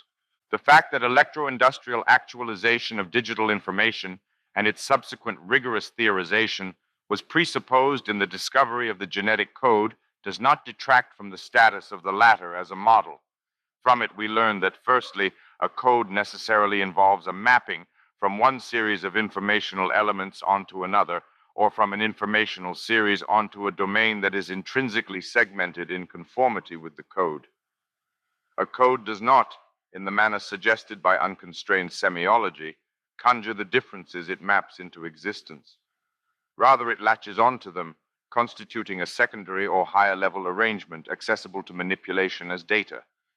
Proteins, it should not need to be said, are differentiated prior to their RNA overcoding. Codes select differences, they do not create them. Secondly, a code operationalizes signs as instructions, fully independent of any mediation by reflective consciousness. Code, and whatever it conveys in respect to meaning, is not a phenomenological category, but an operational or machinic domain. At an abstract level, machine code, mapping from bit strings to computational commands, adds nothing distinctive to this example. It, too, is a mapping irreducible to representational correspondence, whose final process of translation is one of execution. The code runs.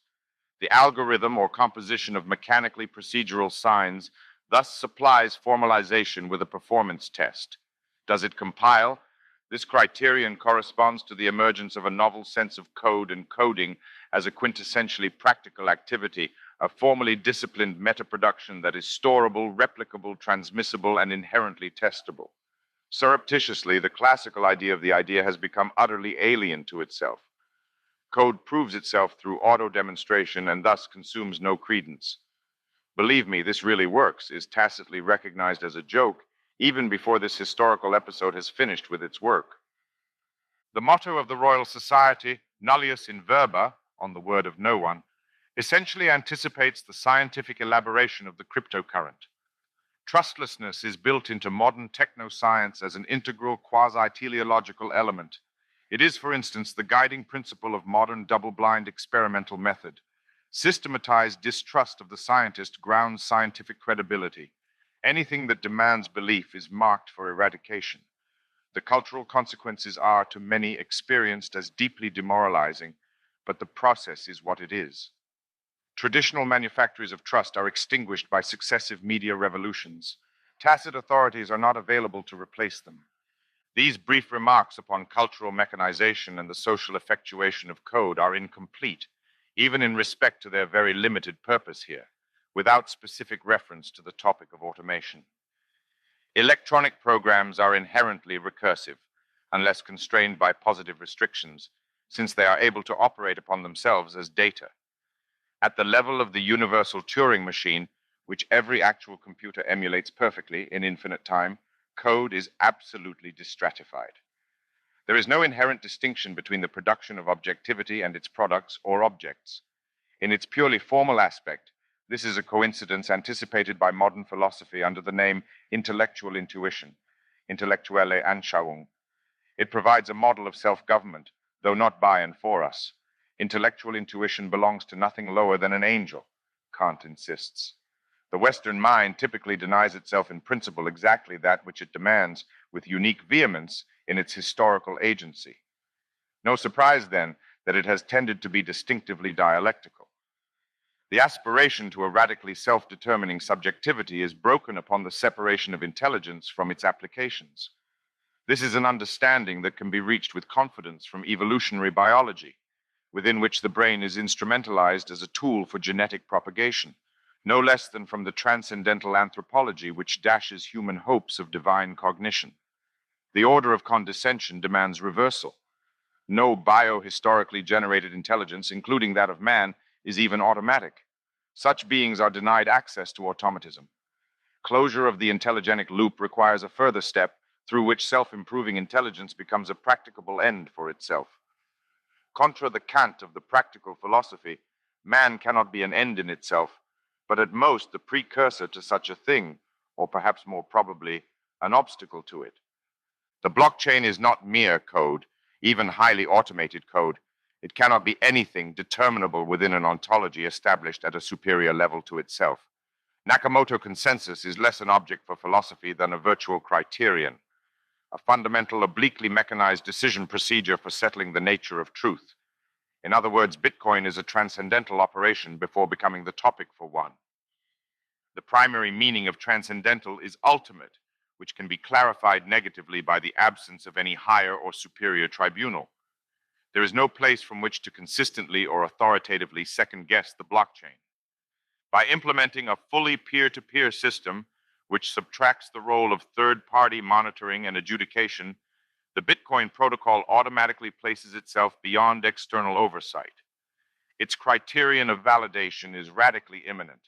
The task of this work, therefore, is not to subject Bitcoin to philosophical judgment, but rather to elaborate the lessons of Bitcoin through a philosophical hash. Hashing is the coding process of most unmistakable relevance to the docking of Bitcoin onto the language of philosophy. Hashing is not only, though it is overwhelmingly what running Bitcoin involves, it is also, in addition, an automatic translation procedure and a categorical scheme implemented in software. Hash functions are codes and thus mappings from keys to values, or systematic text conversions. Hashing an initial input text produces a compressed translation, the hash digest or tag. As with any process of filing, the value of the hash depends upon constriction. A comparative plethora of initial elements is reduced to a smaller range of terminal variation. Any hash is inseparable, therefore, from an economization. Because a hash sorts inputs into output buckets, it is already and intrinsically also a categorization. Finally, any hash is inevitably a kind of cipher. It converts an input text into other terms. The existence of specifically cryptographic hashes is then to be expected.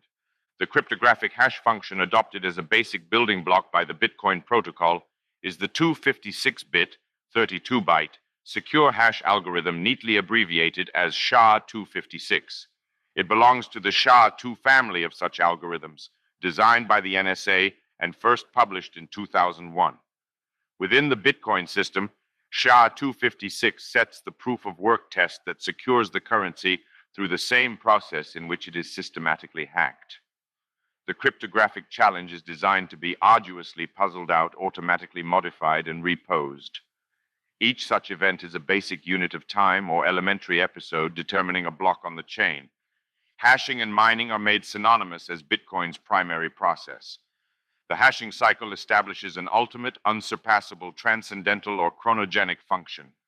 A cultural side product of the Bitcoin protocol, then, is a cryptographic definition of time.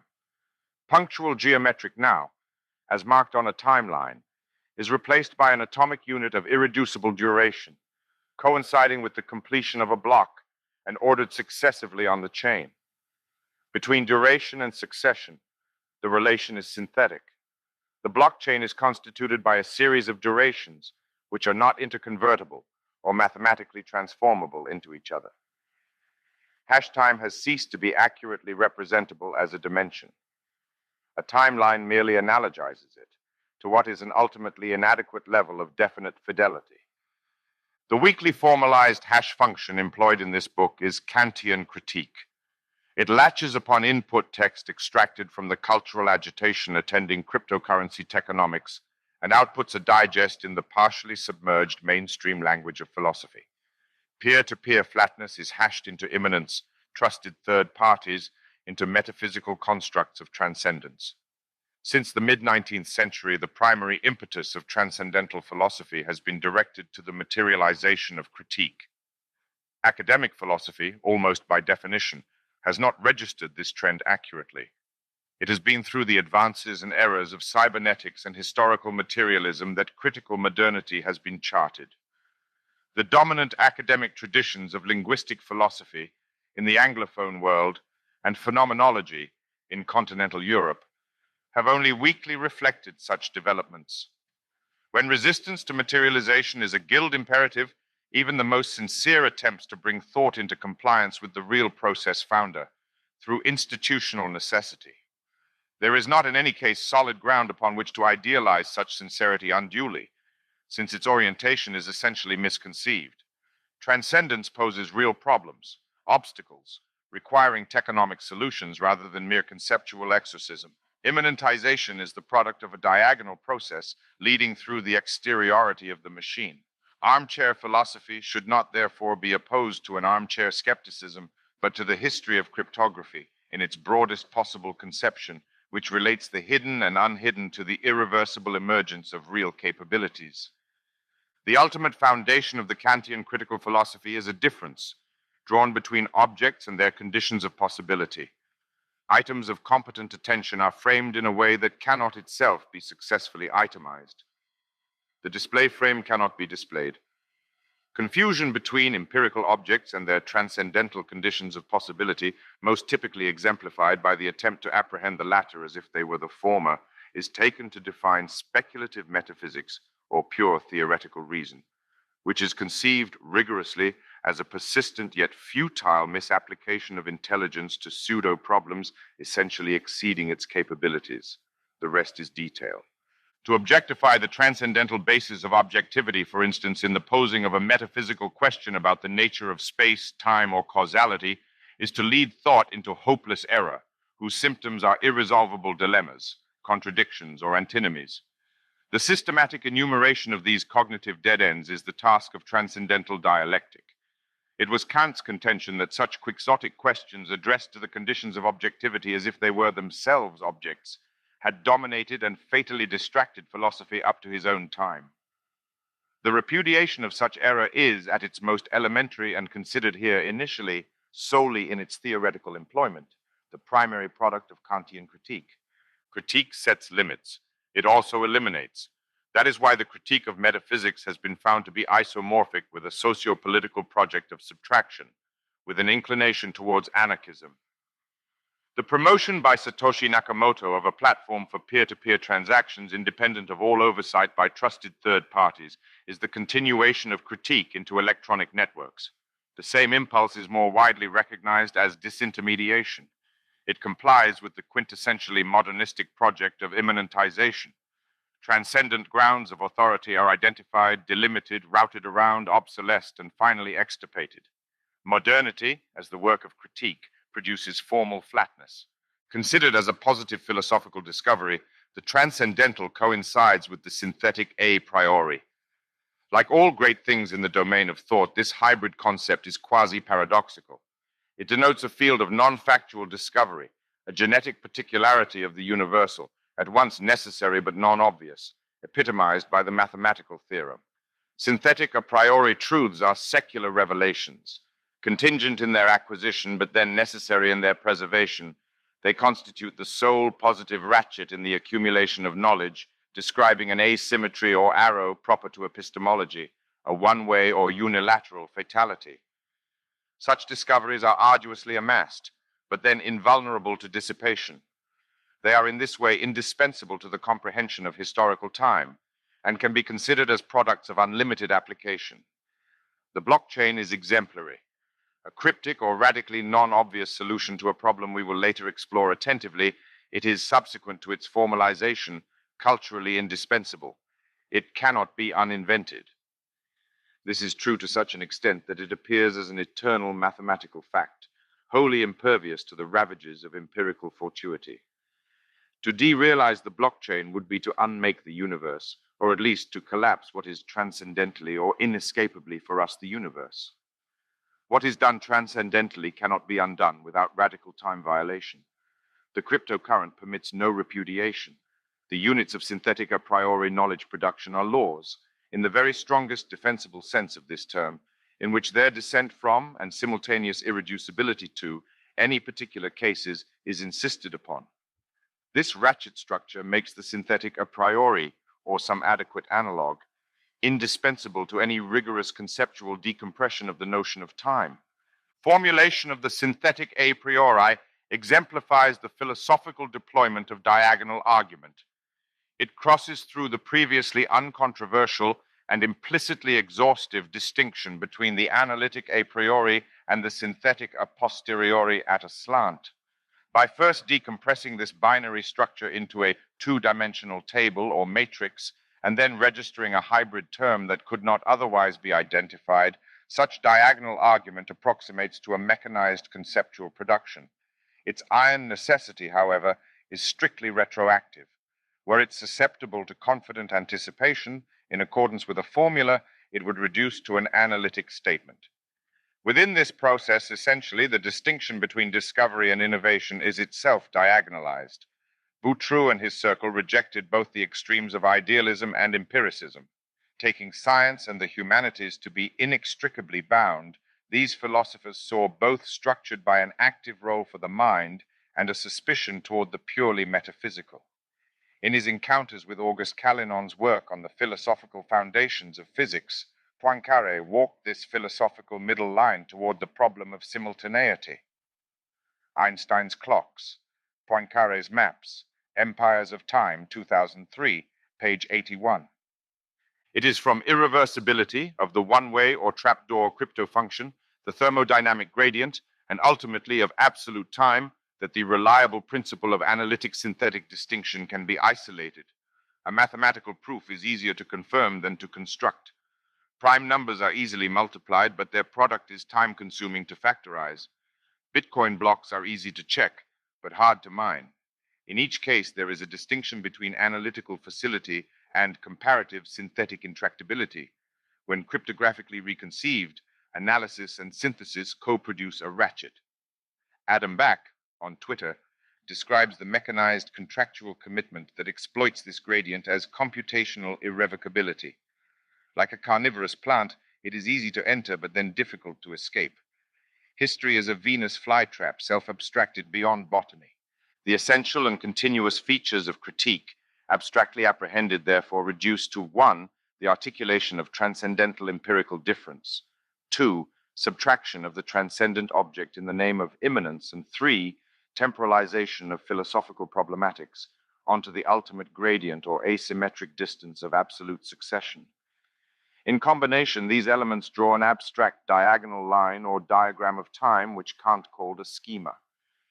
The schema practically describes or protracts the irreducible difference between the transcendental and empirical as a process of conceptual production without transcendent dependency.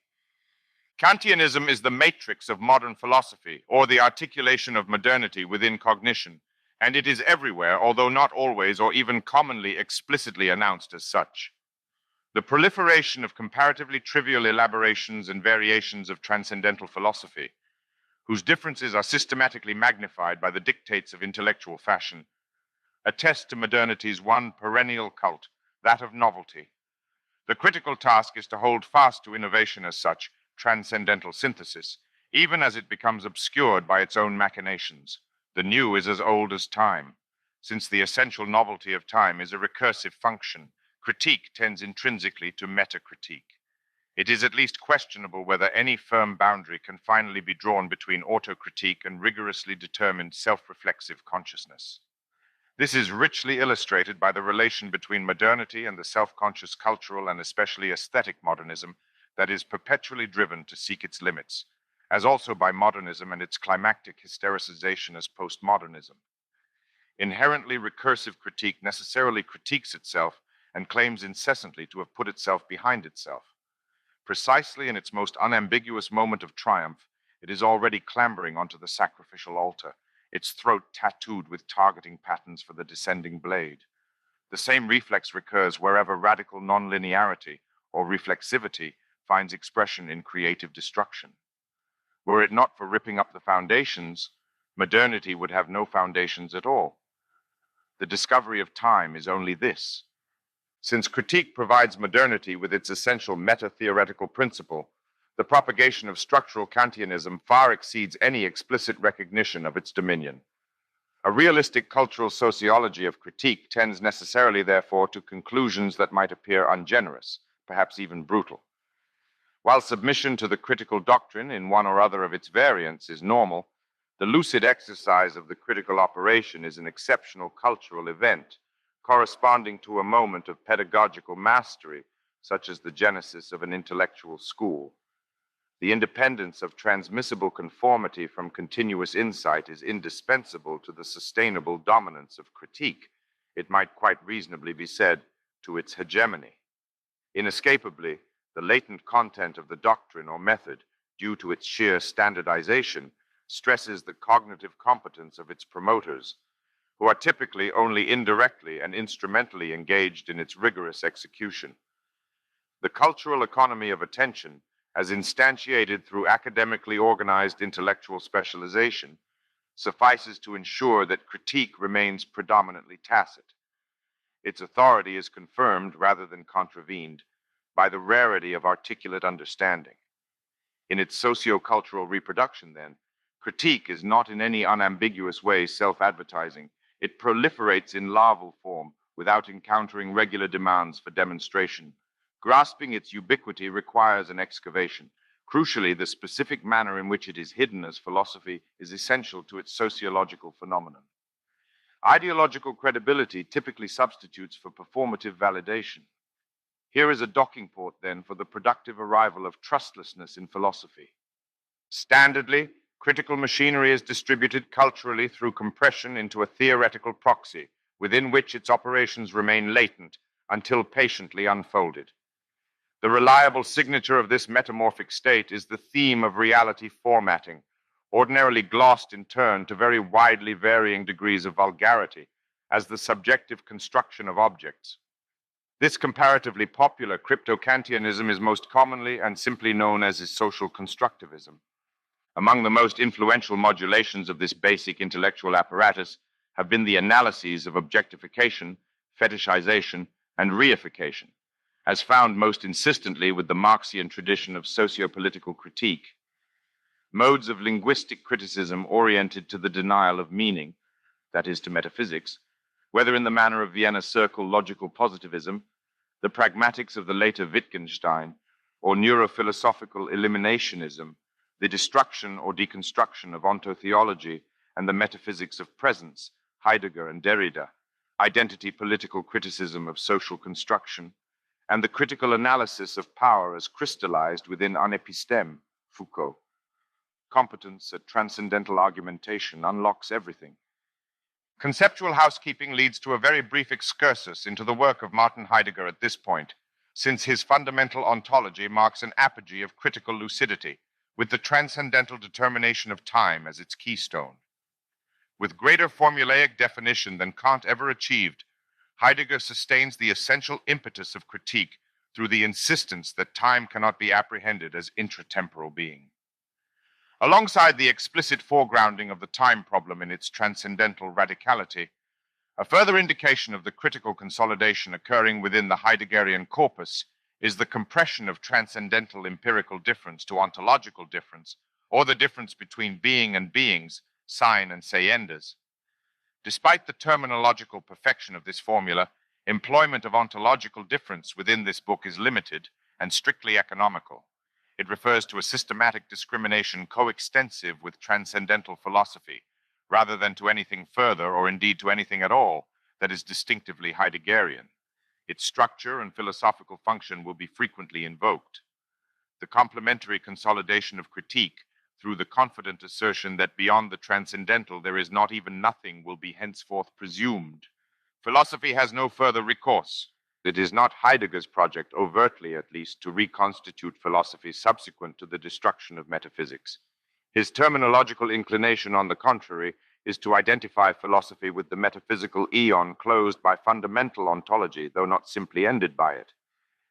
If philosophy is to prolong itself in disregard of its Heideggerian obituary, it has nevertheless to define itself through a simultaneous and reciprocal discrimination in regards to both the atemporal and the intratemporal. Its attention can be fixed neither by the timeless idea nor by the time-structured object, but only by time as such. Time is neither beyond nor among things in time. It is neither transcendence nor factuality, but rather the intrinsic principle of the non-geometrical diagonal line. Decryption of immanent order is the destiny of transcendental philosophy, whatever the nature of the subjectivity that will be fabricated to accomplish it. By far the most persistent clue that Bitcoin is, or Bitcoins are, intrinsically rifted by a consistent, if elusive, ontological difference has been supplied by the explicit bivalence of its attendant orthographic conventions scattered among microscopic editorial decisions of very limited conceptual clarity.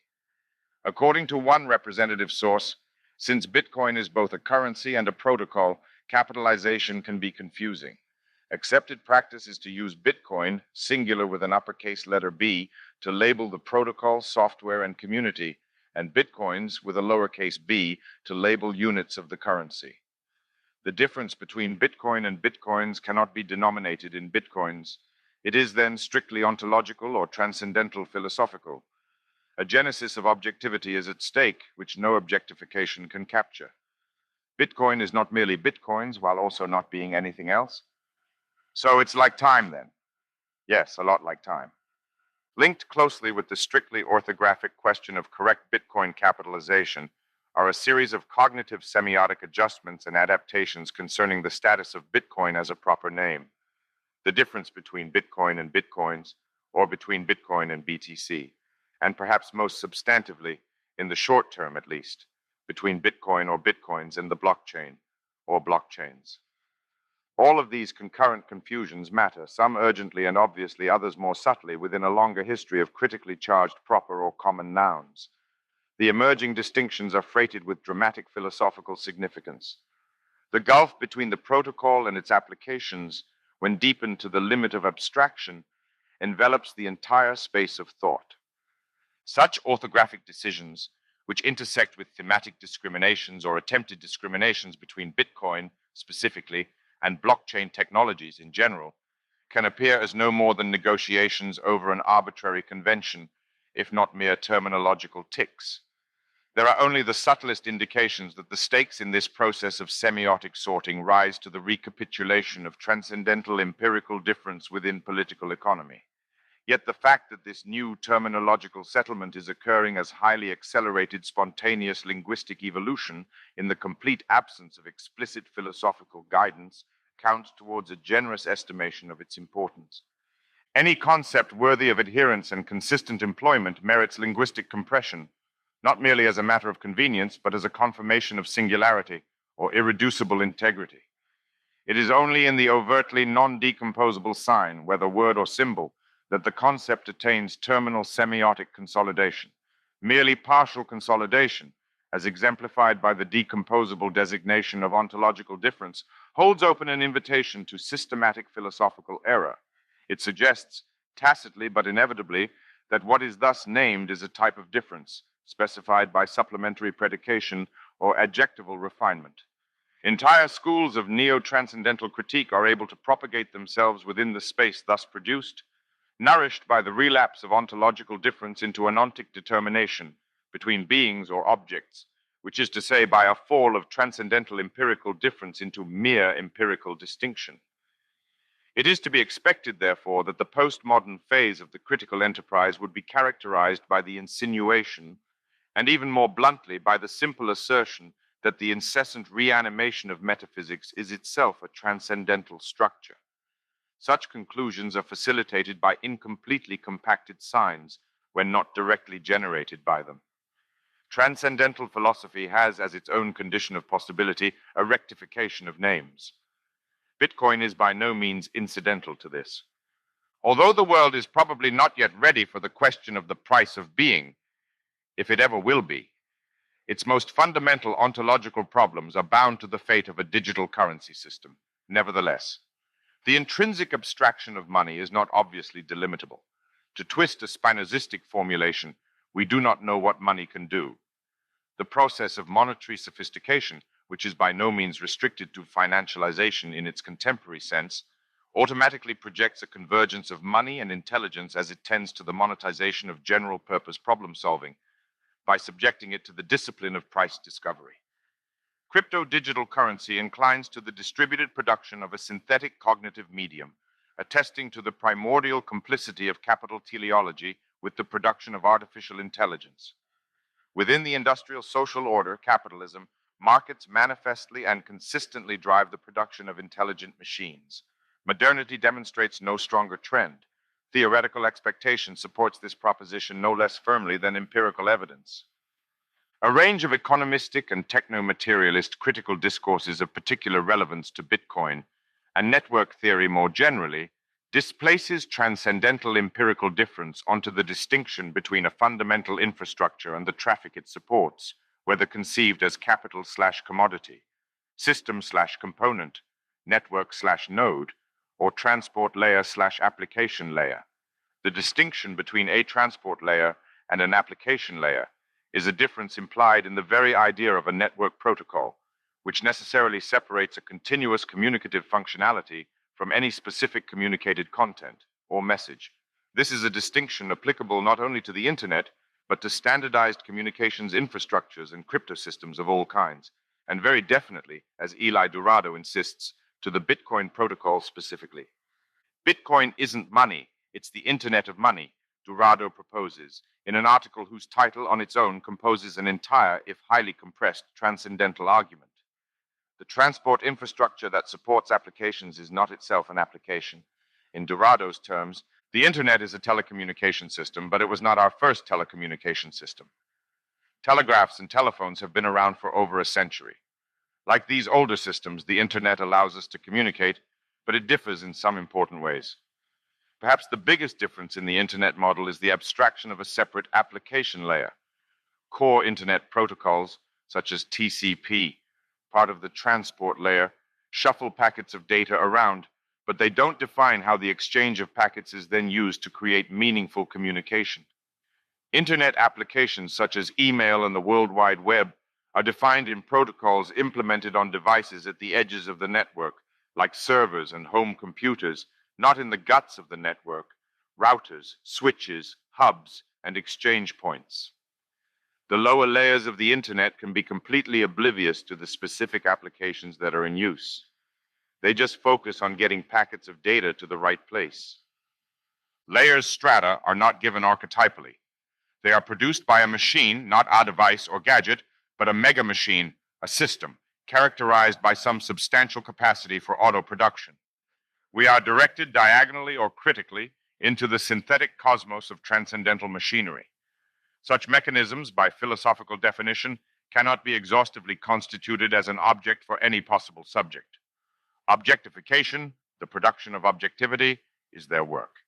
If they grasp themselves dynamically in the attainment of intellectual intuition, they close a circuit or diagonalize, dismantling all settled configurations of subjectivity upon the same oblique line. At the real historical limit, intelligence explosion cannot be framed without being metaphysically misconceived. Within the belts or layers of the strata or the stack, something like a law is practically separated from the cases that fall under it. Division between the generic and the specific is technically and not merely logically established. The instance is produced and reproduced.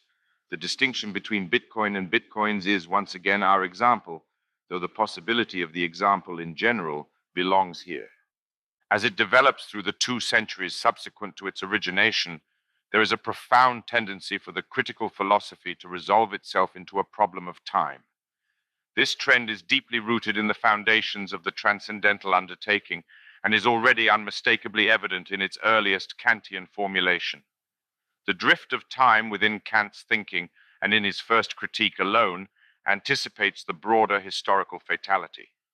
Introduced as a form of intuition, alongside space, and thus as a formal precondition for sensibility, it seems initially to be no more than a regional topic, located within a subdivision of the aesthetic, and firmly separated from the logic, where the necessary structures of thought, rather than sensation, are categorically enumerated. Yet the peculiar dignity of time as the form of inner sense soon installs it in a far more fundamental role.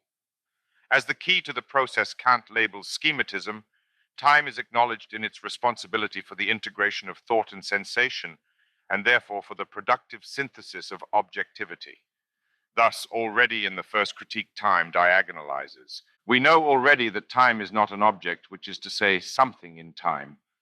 This seemingly modest proposition is a fully adequate placeholder for the transcendental problematic as it elaborates itself within modern philosophy. A double twist that is perhaps only modernity as such, abstractly apprehended, extracts time from metaphysics and simultaneously subsumes the entire order of the transcendental into the substructure of time. Time as such is hidden non-empirically, which is to say by empiricity as such. It is the transcendental archetype of the open secret. The intrinsic nature of time is not concealed within a box. It is the box. Any conception of framed time is error. It might be asked skeptically how time comes to acquire this extraordinary privilege, the trite response, by turning up first. There is necessarily always already time, if there is anything at all. The blockchain reminds us that all privilege is grounded only in priority.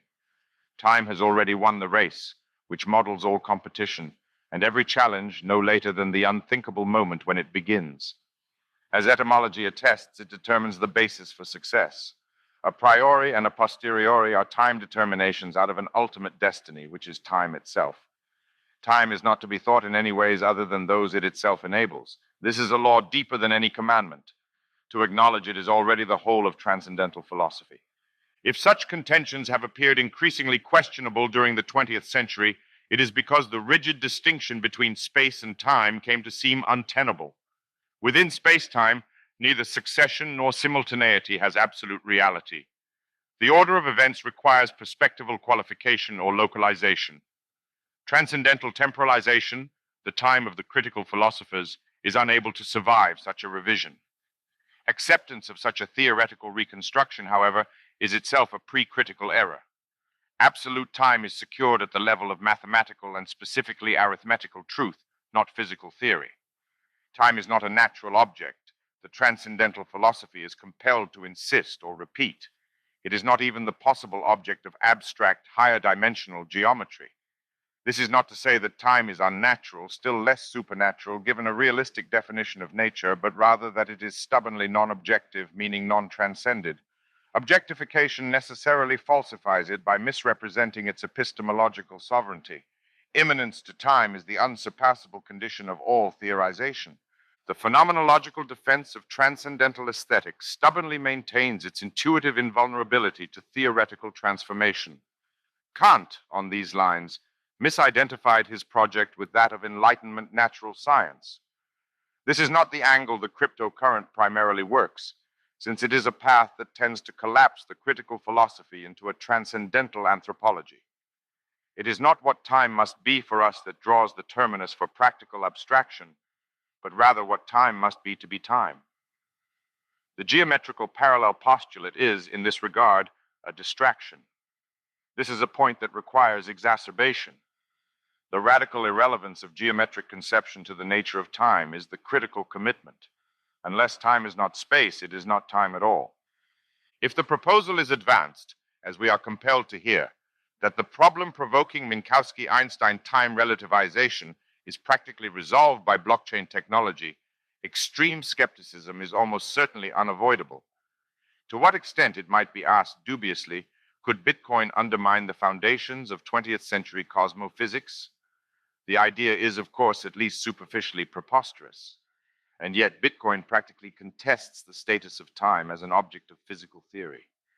Insofar as Bitcoin is transcendental critique, it is destined to do exactly this. We refer then with supreme confidence to the destiny beyond the argument. The sole commitment is that there is no going back. To conceive of time as transcended even by the most advanced mathematico-physical constructions is to have essentially misconceived it. Of this alone, transcendental philosophy has to be sure, since it has no recourse to disciplined doubt that is not already time. The basic truth of this proposition is indistinguishable from time as such, and is thus only superficially vulnerable to the manifest incompetence of its presentation here. According to an alternative translation of the same assertion, physics is subordinated to cryptography in principle, because it lacks autonomous capability for the production of time. It cannot be trusted with time, and will not be. Classical physics is a special case of relativistic physics. It obtains only among low masses and speeds. Comparably, relativistic cosmology is a special case of transcendental aesthetic.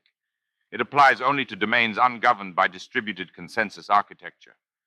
Objective representation folds into or under transactional information. Models of reality in general are enveloped within a larger space, without final model. Who envelops whom? For relativistic cosmology, it is the unfused time and space of the blockchain which surrender to absorption as a special case. From this perspective, the persistence of geometrically irreducible temporality depends upon certain very specific local conditions. Time can exist only if its granularity does not fall below a definite value proportional to the scale of its system of reference. The precise ratio is almost certainly scientifically determinable. Were the calculations completed, the minimal tick length of any coherent blockchain could be rigorously derived from its spatial dimensions to an extreme degree of exactitude. Bitcoin is not only the initiation of artificial time, but the original production of absolute time, and thus a confirmation of synthetic reality's ontological supremacy. Non-decomposable spacetime, which is to say spacetime relativization, is the single conception that most undisputedly epitomizes advanced modernity in physics, and even in the natural sciences in general, with only quantum indeterminacy as a competitor. Yet from Bitcoin, we know that the absence of an uncontroversial objective order of succession can be translated economically into a double spending problem. Responding to questions posed by James Donald on the cryptography mail list, Satoshi Nakamoto lucidly establishes the post-relativistic status of Byzantine consensus. The problem is that the network is not instantaneous, and if two generals announce different attack times at close to the same time, some may hear one first and others hear the other first. Every general, just by verifying the difficulty of the proof of work chain, can estimate how much parallel CPU power per hour was expended on it, and see that it must have required the majority of the computers to produce that much proof of work in the allotted time. The proof of work chain is how all the synchronization, distributed database, and global view problems you've asked about are solved. Critically, the problems solved are precisely those determined by relativistic cosmophysics to be insoluble. It was in fact and precisely by surrendering to the insolubility of these problems that the relativistic revolution of the 20th century was initiated. In the early 21st century, absolute succession is restored conceptually and installed practically as a transcendental subjectivity, beyond all prospect of anthropological reduction. While it would be nonsensical to suggest that general relativity has been scientifically dismissed, the epoch of relativity has been philosophically closed. Time has extracted itself from the theoretical application layer. Anything physics can tell us about time presupposes time at a meta-theoretical level, which is equally to say in its transcendental function as initiated through the Bitcoin blockchain. Cosmological relativity can never characterize the relevant scene of temporal process unless by extravagant metaphysical projection. No extension beyond the scope of a synthetic simultaneity can ever be an operational cultural context. Uncontrollable double-spending type inconsistencies ensure that. In space-time, no one can clear a payment. A supremely privileged locality alone can support a criterion for truth. What then of the second great pillar of 20th century physics, quantum mechanics? Here, too, a few nervous remarks are unavoidable. These are urged particularly by the evident transcendental critical structure of the Copenhagen interpretation. The antinomies of metaphysics, as formulated by classical Kantian critique, are transposed into incompatible conjugate properties such as momentum and position, which elude simultaneous determination. Heisenberg's uncertainty principle establishes transcendental limits of understanding in respect to the application of intelligence to microphysical phenomena, recast now as a hard epistemological horizon. No less crucially, asymmetric temporalization is identified with observation as the original determination of microphysical properties. Time functions as objectification, escaping the clutches of the intellectual pseudo-transcendence that would configure it as an object. The paradoxes of quantum mechanics, which contribute so greatly to its cultural popularity, are drawn from its status as a coherent displacement of the critical enterprise and most prominently the transcendental dialectic. The ineliminable question of time shelters within it, preserving a diagonal impetus. The time synthesized by Bitcoin is that anticipated by the critical philosophy at its origin. Absolute succession of the chain actualizes finally the distinctively non-geometric temporality of the Kantian transcendental aesthetic. Grasped philosophically as a diagonal construction, time is aligned with singularity or quasi-paradoxical absolute locality in order to secure itself against dissolution within relativistic cosmology. Through the Bitcoin protocol, priority establishes itself as an effective criterion that does not presume global consonance, but rather produces it with ultimate adequacy as a simulation of universal authority. There is no eventual doubt to Bitcoin which came first. Absolute order is manifested in the chain. Were this not true, nothing ever could be. Once the CPU effort has been expended to make it satisfy the proof of work, the block cannot be changed without redoing the work. As later blocks are chained after it, the work to change the block would include redoing all the blocks after it. System integrity is therefore identified with a robust past, and even with tense time as such. What makes the past, that is, the separation of time, is indistinguishable from a resistance to revision. As later blocks are chained after it, the work to change the block would include redoing all the blocks after it. That which most incontestably demonstrates its resilience by enduring into the future is the past. What has happened alone is realized. Time is here captured as it tenses in the execution of an ontological operation through which being is decided. In this way, the process dividing the future from the past provides a selective criterion. What has been discovered by the Bitcoin protocol is that the model contract is necessarily time-like in this sense, to such an extent that it can implement time. Here's the deal. That which is done has contractual integrity insofar as it is not easily undone. Irreversibility is the key. When the problem of time is apprehended as the principal architectural factor in the history of philosophy, it places modernity on exhibition as an epoch of teleological eclipse. The systematic suppression of explanatory finality within modernity anticipates and envelops the temporary retirement of time or irreversibility in general. As with all good things, philosophically speaking, the basic structure is profoundly paradoxical, or more strictly, pseudo-paradoxical. The Occidental intellectual modernity that rose in revolt against medieval scholasticism under the banner of a mechanistic rejection of teleological thinking was not only colored by intense religious commitments, it was also itself, still more twistedly, propelled by profound teleological inclinations. The comprehensive mechanization of causal concepts was the guiding telos. Scientifically respectable causes were determined as implicitly reversible. Modernity, self-described in its name as the epoch of irreversible historical succession, was to be characterized by sovereign temporal reversibility and thus by the abolition of time. This fertile mad loop without precedent might be compressed further into the claim time had never been annihilated before.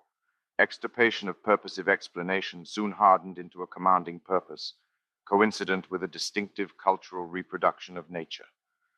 With consummate objective irony, a world determinedly stripped of anthropomorphisms accelerates into the Anthropocene. The idea of telic compulsion in general was rejected by the moderns in very substantial part because the specific social and historical order identified with it was undergoing a great refusal, involving tumultuous conflict of such proportions that the idea of common governing ends had become implausible and, in fact, ideologically intolerable. Mechanism was both an explanatory procedure and, relatedly, a commitment to the disintegration of social purposes, with special relevance to those new micro-social redoubts most indispensable to the formulation and testing of techno-scientific hypotheses, indispensable to germinal industrial capitalism. Modern mechanism thus arose as a counter-convergence in which the multiple senses of freedom from interference found coherence. It was simultaneously an image of nature, captured in abstraction from divine intervention, and a distributed manifesto in defense of autonomous research practices. In proclaiming the irrelevance of ecclesiastical judgment to all matters of natural fact, modernity liberates mechanization, or initiates a mechano-liberalization continuous with the impulse to algorithmic governance of our present time. The conspicuous, perhaps apparent paradox at work has provided the staple nourishment for philosophical reflection ever since. Over a span of 5 centuries, the seemingly contradictory cultural bearing that heads simultaneously into unconstrained volition and rigid mechanical determinacy has been bound together by the tacit aspiration to actualize a freedom machine. Bitcoin is, beyond all serious question, its most remarkable recent instantiation. The transcendental is not the transcendent, but rather the rigorous dismissal of the transcendent in the name of immanence. It is that which cannot be transcended. Whatever cannot be surpassed or even momentarily eluded is transcendental. The term designates whatever is always already and everywhere in effect. It thus frames the contingency of things. In other words, it marks any announcement of arrival in absolute contingency as premature, in the same way that Kant walks Hume back from his expedition into philosophical hyperbole. The unnecessary is encapsulated within a system of indetermination, comparable to the physical limit of a global entropy maximum against which local aberration is contextualized by restriction. However contingent any particular occurrence may be, the transcendental structure of occurrence as such is invariant. This is only to say, critically once again, that time itself cannot be apprehended as an intratemporal phenomenon or something in time. In granting this conversion, the intrinsic solidarity of time with the teleological problem has already been conceded. Complexity, or emergent irreducibility, connects the thematics of telos, or leading end, with the transcendental. It invokes a synthetic principle of intelligibility that coincides with the whole, at the end, or at least on the way, and one that cannot be derived by an analysis, however exhaustive of its parts or its precursors.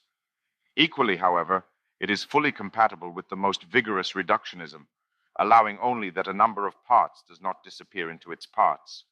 A 3-body problem requires 3 bodies, but also nothing extraneous to those 3 bodies, considered together as a system, a number, a multiplicity, or as such in their numeracy.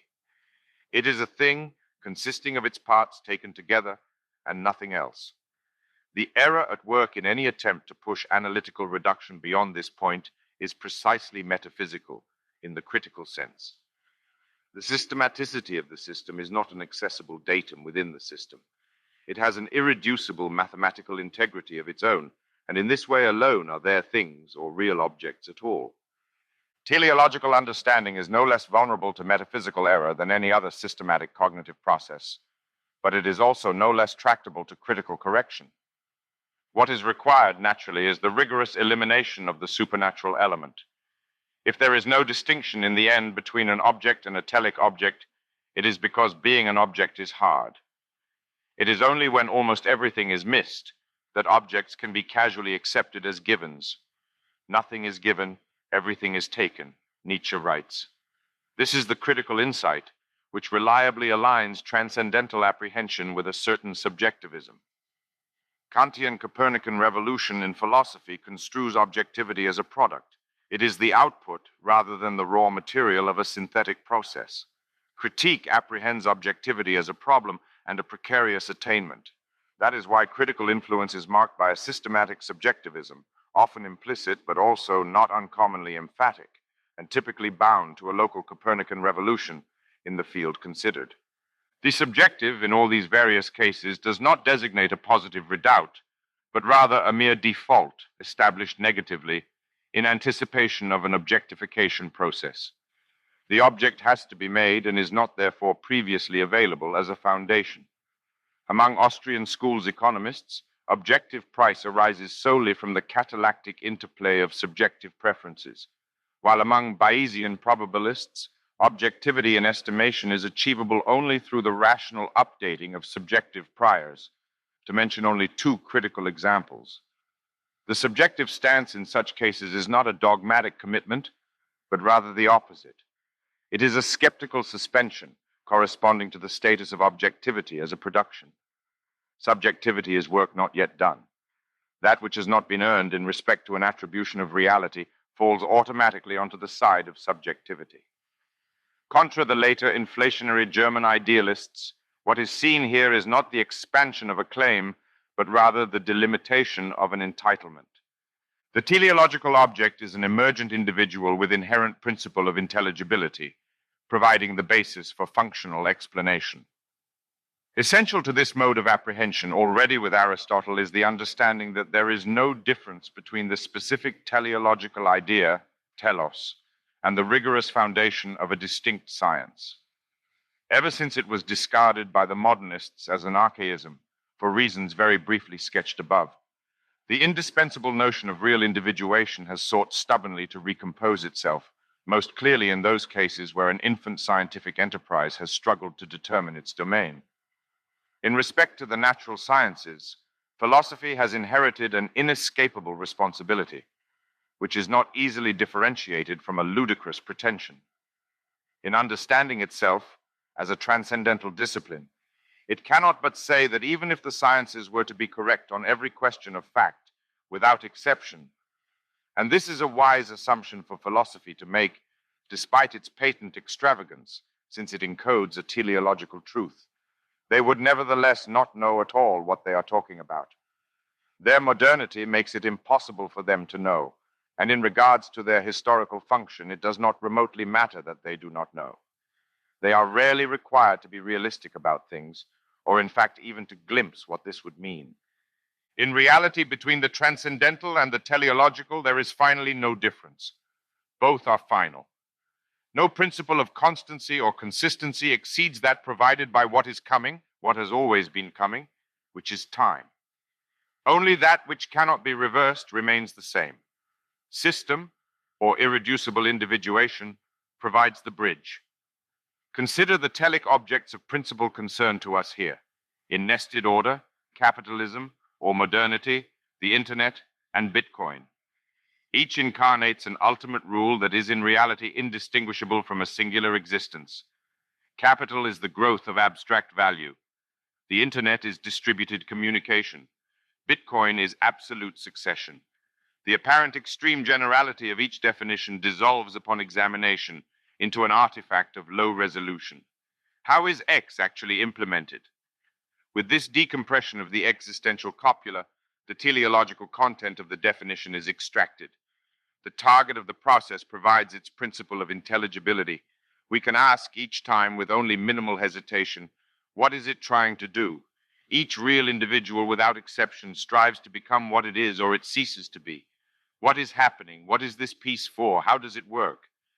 These questions are all intertranslatable. There can be no real system under interrogation without them. The importance of the teleological principle to this discussion is most evident in the case of limit concepts, which Kant calls regulative ideas.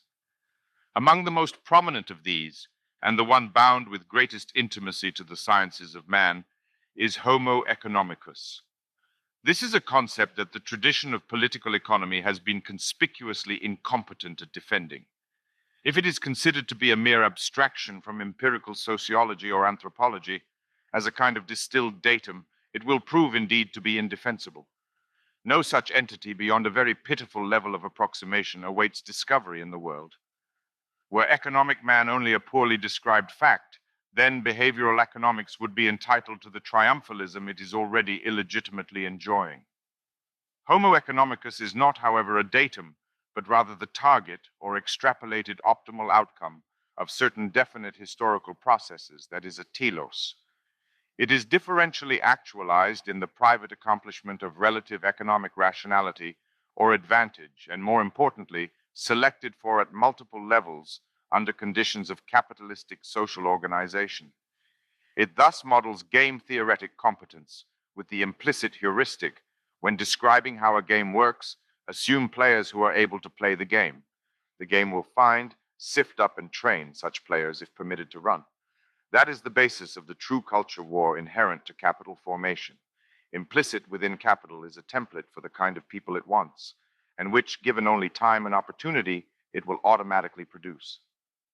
If humans lack the plasticity to compete in these terms, or revolt against the roles and templates automatically laid out for them, then artificial agencies, DAOs, will be fabricated to play the game instead. Questions directed to the accuracy of representations thus tend to distract in this regard. A regulative ideal only describes actuality as a sub-function on a roadmap. Perfect competition is a regulative idea of comparable relevance and philosophical status.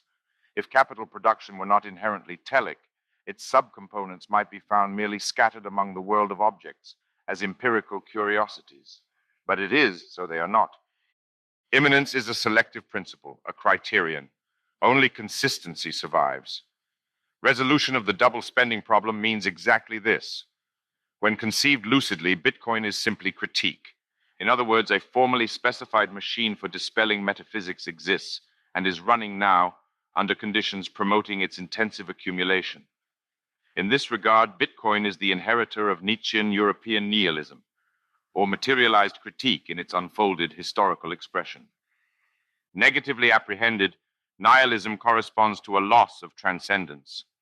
Some proposed, or more commonly merely accepted, higher order, culturally sustained by nothing of any greater security than a dogmatic metaphysics, slides into the abyss.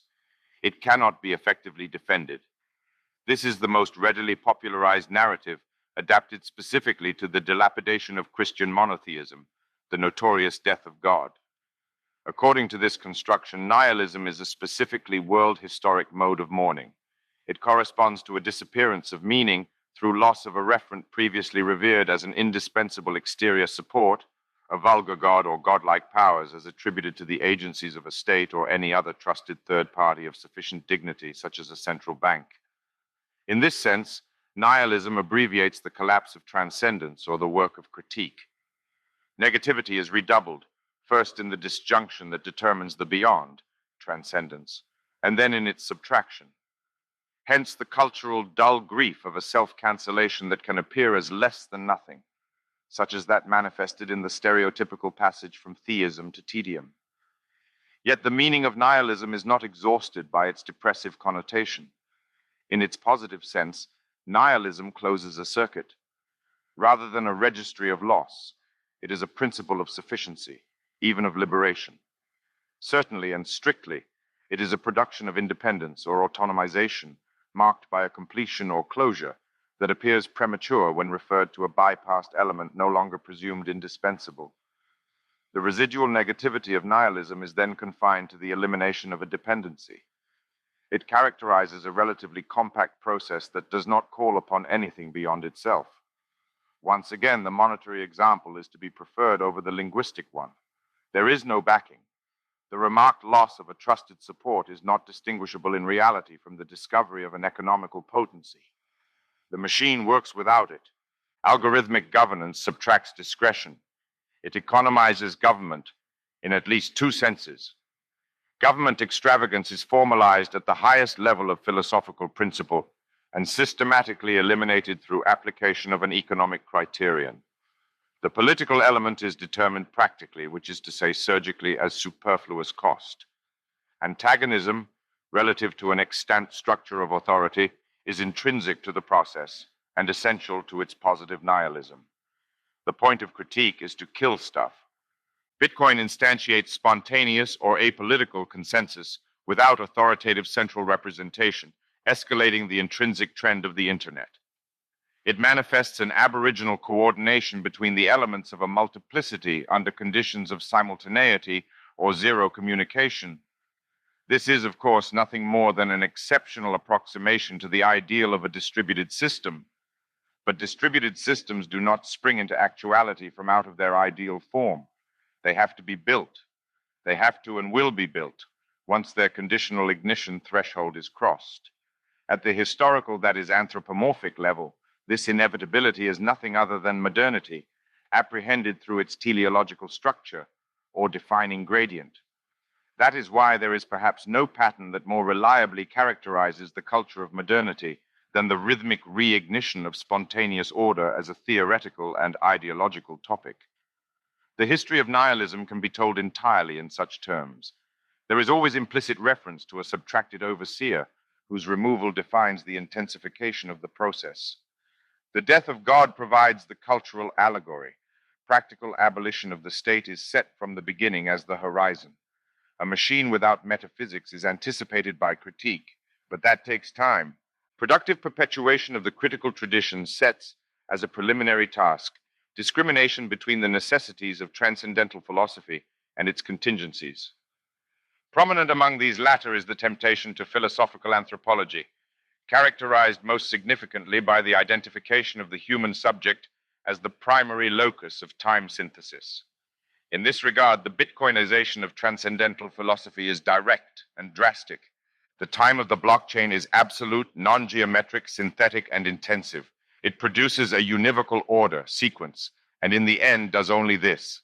Sequential ambivalence would make the double spending problem intractable. Bitcoin teaches that a DSP solution cannot be less than absolute time. Bitcoin's engine of selection is priority, primacy, or ordinal privilege, being first in line or first past the post. Bitcoin mining is a race. Insofar as the winner of the race can be decided automatically without controversy or irreducible relativistic complication, then sequential decidability is established in general. Philosophical modernization and the production of secure money are, at this precise point, indistinguishable, not only logically but also ontologically or numerically, through the singularity of their occurrence. The most modest plausible interpretation of Bitcoin is that its tacit perspective replaces a lost absolute time. A stronger proposal is that absolute time is, with the blockchain, inaugurated. To articulate the thesis more informatively, in reverse, the philosophy of absolute time anticipates the blockchain. In still other words, it retrochronically depends upon it. Only in the blockchain does geometrically irreducible arithmetic series find instantiation. Primordial time synthesis is henceforth something the technosphere knows how to do. By the strictest conceivable, that is, transcendental principle, nothing beyond the blockchain has authority in relation to the blockchain, or could have. Were this not the case, a trusted third party or organ of transcendent oversight would remain operative such that, reciprocally, the minimum conditions for the realization of Bitcoin would remain inaccessible. In other words, the Bitcoin protocol is transcendental because it is essentially beyond appeal. The idea of a superior tribunal is imminently nullified by it. Furthermore, not only is the Bitcoin blockchain transcendental and thus unsurpassable, but also the model of the transcendental installed by the blockchain is itself unsurpassable. The buck stops here in an ultimate definition. A certain end of philosophy is thus reached. To argue otherwise is once again to propose an actual or merely possible court of appeal where there cannot in principle be one. There is nowhere to take a case against the blockchain and its statement of reality unless to a manifestly, that is effectively inferior authority. All stubborn metaphysical commitments to the contrary case lack a realizable criterion and can only regress to politics as a proxy. They might and in fact will be entertained, but no one will seriously bet upon them. Their enforcement requires escalating coercion, destined to reach levels that can only eventually prove impractical. Chapter 3, Bitcoin and its Doubles. The abstract to the 2008 Bitcoin paper reads in full, a purely peer-to-peer version of electronic cash would allow online payments to be sent directly from one party to another without going through a financial institution. Digital signatures provide part of the solution, but the main benefits are lost if a trusted third party is still required to prevent double spending. We propose a solution to the double spending problem using a peer-to-peer network. The network timestamps transactions by hashing them into an ongoing chain of hash-based proof of work, forming a record that cannot be changed without redoing the proof of work. The longest chain not only serves as proof of the sequence of events witnessed, but proof that it came from the largest pool of CPU power. As long as a majority of CPU power is controlled by nodes that are not cooperating to attack the network, they'll generate the longest chain and outpace attackers. The network itself requires minimal structure. Messages are broadcast on a best effort basis, and nodes can leave and rejoin the network at will, accepting the longest proof of work chain as proof of what happened while they were gone. Bitcoin coincides with the proposed subtraction. By dissolving the function hitherto attributed to a trusted third party, it realizes a flat network in which all connections are P2P relations. Since the legitimating role of the third party, the extrinsic or transcendent element, is authentication of the originality of transactions, the network cannot be scoured of transcendence without a solution to the double spending problem. The complicity of these twin goals is perfectly explicit. What is needed is an electronic payment system based on cryptographic proof instead of trust, allowing any two willing parties to transact directly with each other without the need for a trusted third party. Conceived as a project of political economy, this is what Bitcoin is. The self-comprehension of Bitcoin, then, as already announced in the second sentence of the abstract, begins with the double spending problem, a concept so basic to all subsequent discussion that it demands abbreviation to the DSP. Once again, a subdivision of the topic is in order. The DSP is 1, a highly specific technical obstacle to the realization of any trustless or decentralized digital currency. 2, a problem of extreme generality relevant to all monetary systems, roughly equivalent to fraudulence. 3, a reformatting of the basic economic problem of scarcity for the epoch of internet-based commerce. And finally, in its widest extension, 4, a crucial philosophical clue leading directly into the nature of the sign, and even refounding rigorous semiotics in the groundlessness of cybernetic self-reference.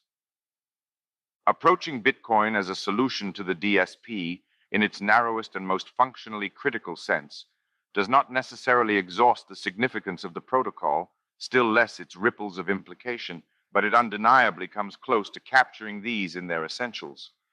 It is in order to solve the DSP that Bitcoin innovates the blockchain, establishing, first in theory, then in implemented fact, the characteristic decentralization that defines it. Even features that are not, in principle, necessary to this solution were in fact generated as more or less direct consequences of the approach that was selected to tackle it. For instance, while a simulation of metallism and resultant rigid deflationary bias is not strictly required for a blockchain-based digital currency, it follows as a matter of course from the way Bitcoin formalizes and resolves the DSP. A prototypical form of the DSP afflicts even the very hardest types of traditional money. Precious metal coinage can be debased through surreptitious adjustment of purity and magnitude, adulterated through admixture of inferior metals, reduced in size by policy decision executed through the mint, or attenuated through clipping and sweating, widespread practices of petty monetary fraudulence. The guiding strategy, or merely opportunistic tactic in each case, is that a certain quantity of gold or silver can be spent twice, traded as a sign, while economized as a substance. The fraudulent agent, whether government or private coin clipper, exploits the door to duplicity inherent in the monetary character of the coin, according to which it operates as a sign of itself. The value of the coin has a double registry, the inscribed denomination, and the test of the weighing scale. Insofar as these two aspects of its worth can be prized apart, in some way that eludes convenient detection, precious substance can delegate its semiotic ghost to sustain the initial incarnation of its value, while taking on a second identity in another account. Insofar as money is a sign, the DSP shadows it from its most primitive origin. Paper money represents an immense semiotic liberation and thus a corresponding accentuation of the DSP. The relation between inscribed denomination and metallic backing, no longer Janus-faced and intimate, yawns open. The distance is now bridged by an explicit promise made in the name of a trusted authority or monetary mediator. The immediate substance of the monetary sign-inked paper is approximately worthless. The paper of cash money does not reference a commodity substance, but a promissory vehicle. value has been relegated to a word in its contractual sense, historically consolidated through an evolution from the ownership titles or warehouse receipts issued by goldsmiths. Unsurprisingly, the golden age of counterfeiting now begins. On the side of the legitimate monetary institutions and authorities, more exotic possibilities arise. Even if fractional reserve banking, the principal financial business opportunity within a paper money economy, cannot be theoretically assimilated without reservation to the DSP, the resonances are, at the very least, uncanny. If not exactly spent twice, deposits are multiplied by lending. If this function is formally reversed in the customary manner, reserves, liabilities, are required only to cover a determinate fraction of loans, assets, which allows the latter to be inflated at a rate reciprocal to the reserve ratio. A reserve requirement of 10% permits a tenfold credit expansion from the monetary base. Political permission for the multiplication of deposits can therefore be directly inferred from mandatory capital adequacy ratios through simple inversion. The normalization of the practice marks a radical discontinuity in monetary history. From this point onwards, standard banking activity becomes the predominant source of currency issuance, and cash is fused inextricably with debt through the root mechanism of credit creation. The rise of banking is inseparable from an eclipse of cash. Even in the popular imagination, money loses all association with a hoarded commodity, as it is re-embedded in an account, where it exists solely as a ledger entry. Henceforth, the reliability of money as a store of value is seen to rest upon nothing more substantial than the integrity of institutionalized accounting procedures, which would subsequently and in turn be made conditional upon higher-level political, administrative, monetary management. Since the inception of the electronic age, the digital transcription of financial ledgers has accelerated the trend, fostering explicit, widely publicized dreams of the cashless economy. Cash money becomes an increasingly marginal subcomponent of credit flow, progressively ghettoized among atypically frictional, trivial, or disreputable money transfers. From the perspective of financial macro-management, its final abolition would be a consummation. Fractional reserve banking partially anticipates macroeconomic governance in the discretion it affords to money creation, but in itself, it offers only the faintest glimpse of the new world that is arising. This systematic incorporation of Keynesian animal spirits into the realm of government policy objectives, beginning very tentatively in the 1930s and then ascending to dominance in the post-war world, completes the politicization of the economic sign. Money is now invested with mass psychological meaning, identified with a technocratically accessible dimension of collective arousal, and economic sentiment becomes an explicit object of administrative manipulation through the money supply. The profundity of this development is easily underestimated. In the era of macroeconomics, monetary policy is seamlessly fused with psychological operations, oriented to strategic public mood alteration or demand management, orchestrated with reference to an array of guiding concepts which are overtly attitudinal, wealth effects, money illusion, and wage stickiness prominent among them. It is now the psychosocial propensities to save or spend that are to be theoretically reconstructed by the academic administrative economic complex with integral cynicism on the functional analogy of pharmacological medicine. Economic and clinical therapeutics become increasingly hard to distinguish in principle, as they are differentiated only by their specific techniques of psychological intervention and by the scales of their domains. In each case, the individual or collective patient vulnerable to depression is subjected to expert treatment through the measured application of artificial stimulus. Feedback is provided by economic sentiment polling, designed to gauge business and consumer confidence. There is nothing metaphorical about any of this, except insofar as euphemism is called upon in the public presentation of monetary and fiscal objectives. Macroeconomic policy is, quite simply and exactly, mass mind control. As it is normalized, it sees ever less need to disguise the fact. To remark upon a double spending problem at all in such a world, in which the very notion of intrinsic monetary integrity has been dissolved, with minimal remainder, into the politicized economy, replaced by the techno-pharmaceutical administration of financial dope, might easily seem comically, and no less tragically, quixotic. It requires only the slightest deepening and darkening of perspective to see money in itself as a lost cause. No small part of the initial catalytic excitement generated by Bitcoin is explained by this background of relentless hard money defeat. In its attachment to the principle of pure economic theory, fastidiously intolerant of even nominal political compromise, Bitcoin is an experiment in Austrianism. When allowance is made for its abstraction from metallic coinage, it is Mises as operational code. While the fact that Bitcoin is happening is radically novel, necessarily because it can only now take place in the age of public key cryptography and proof-of-work credentials, what is happening is not new at all, or at least the monetary model that Bitcoin implements in software is not. In the words of Pierre Rochard, as Bitcoin adoption increases, we will finally be able to empirically validate what Austrians have been arguing for decades. 100% reserve banking with a scarce medium of exchange prevents speculative manias, financial crises, and economic depressions. Yet, while the offense to hard money economic philosophies presented by inflationary fiat currency, which has nourished Austrian criticism since the 1930s, continues to feed support into the Bitcoin project, its central role has been displaced by and subsumed into the formulation of the DSP discretionary state money printing is only one special case of the far more general economic incredibility of science. Technological, rather than political economic dynamics, have played the decisive role in bringing this problem to its point of productive crisis. Even if digital dematerialization is only ever an approximation, its economic consequences are concrete and drastic. Since the materiality of any product tends to operate inertially, dampening proliferation, the attenuation of materiality corresponds to a process of acceleration. Exponential decline in information costs, as captured by Moore's law, implies informational explosion.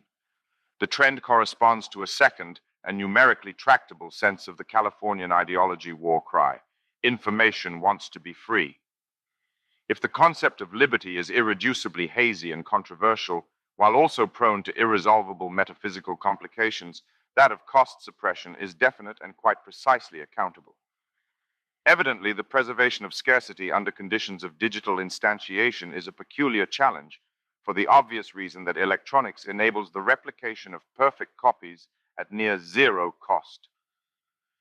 Prior to the theorization of this problem in monetary terms, it had been noisily exhibited by disputes over the digital piracy of media products, corresponding to an unprecedented practical crisis in the regime of intellectual property. The final or near-final subtraction of substantial expense from money production is conceptually clarifying. It prompts or sharpens the demand for a solution to the central problem that has haunted money since its beginnings. Once the proliferation of signs is freed from all serious inhibition, semiotic tokens of scarcity are catapulted into a climax state of vulnerability, and the DSP is exposed with unprecedented starkness. It is here at the furthest antipodes from metallic commodity money that a peculiar folding into simulation restores the gold model to a central position in monetary theory and, more consequentially, money production.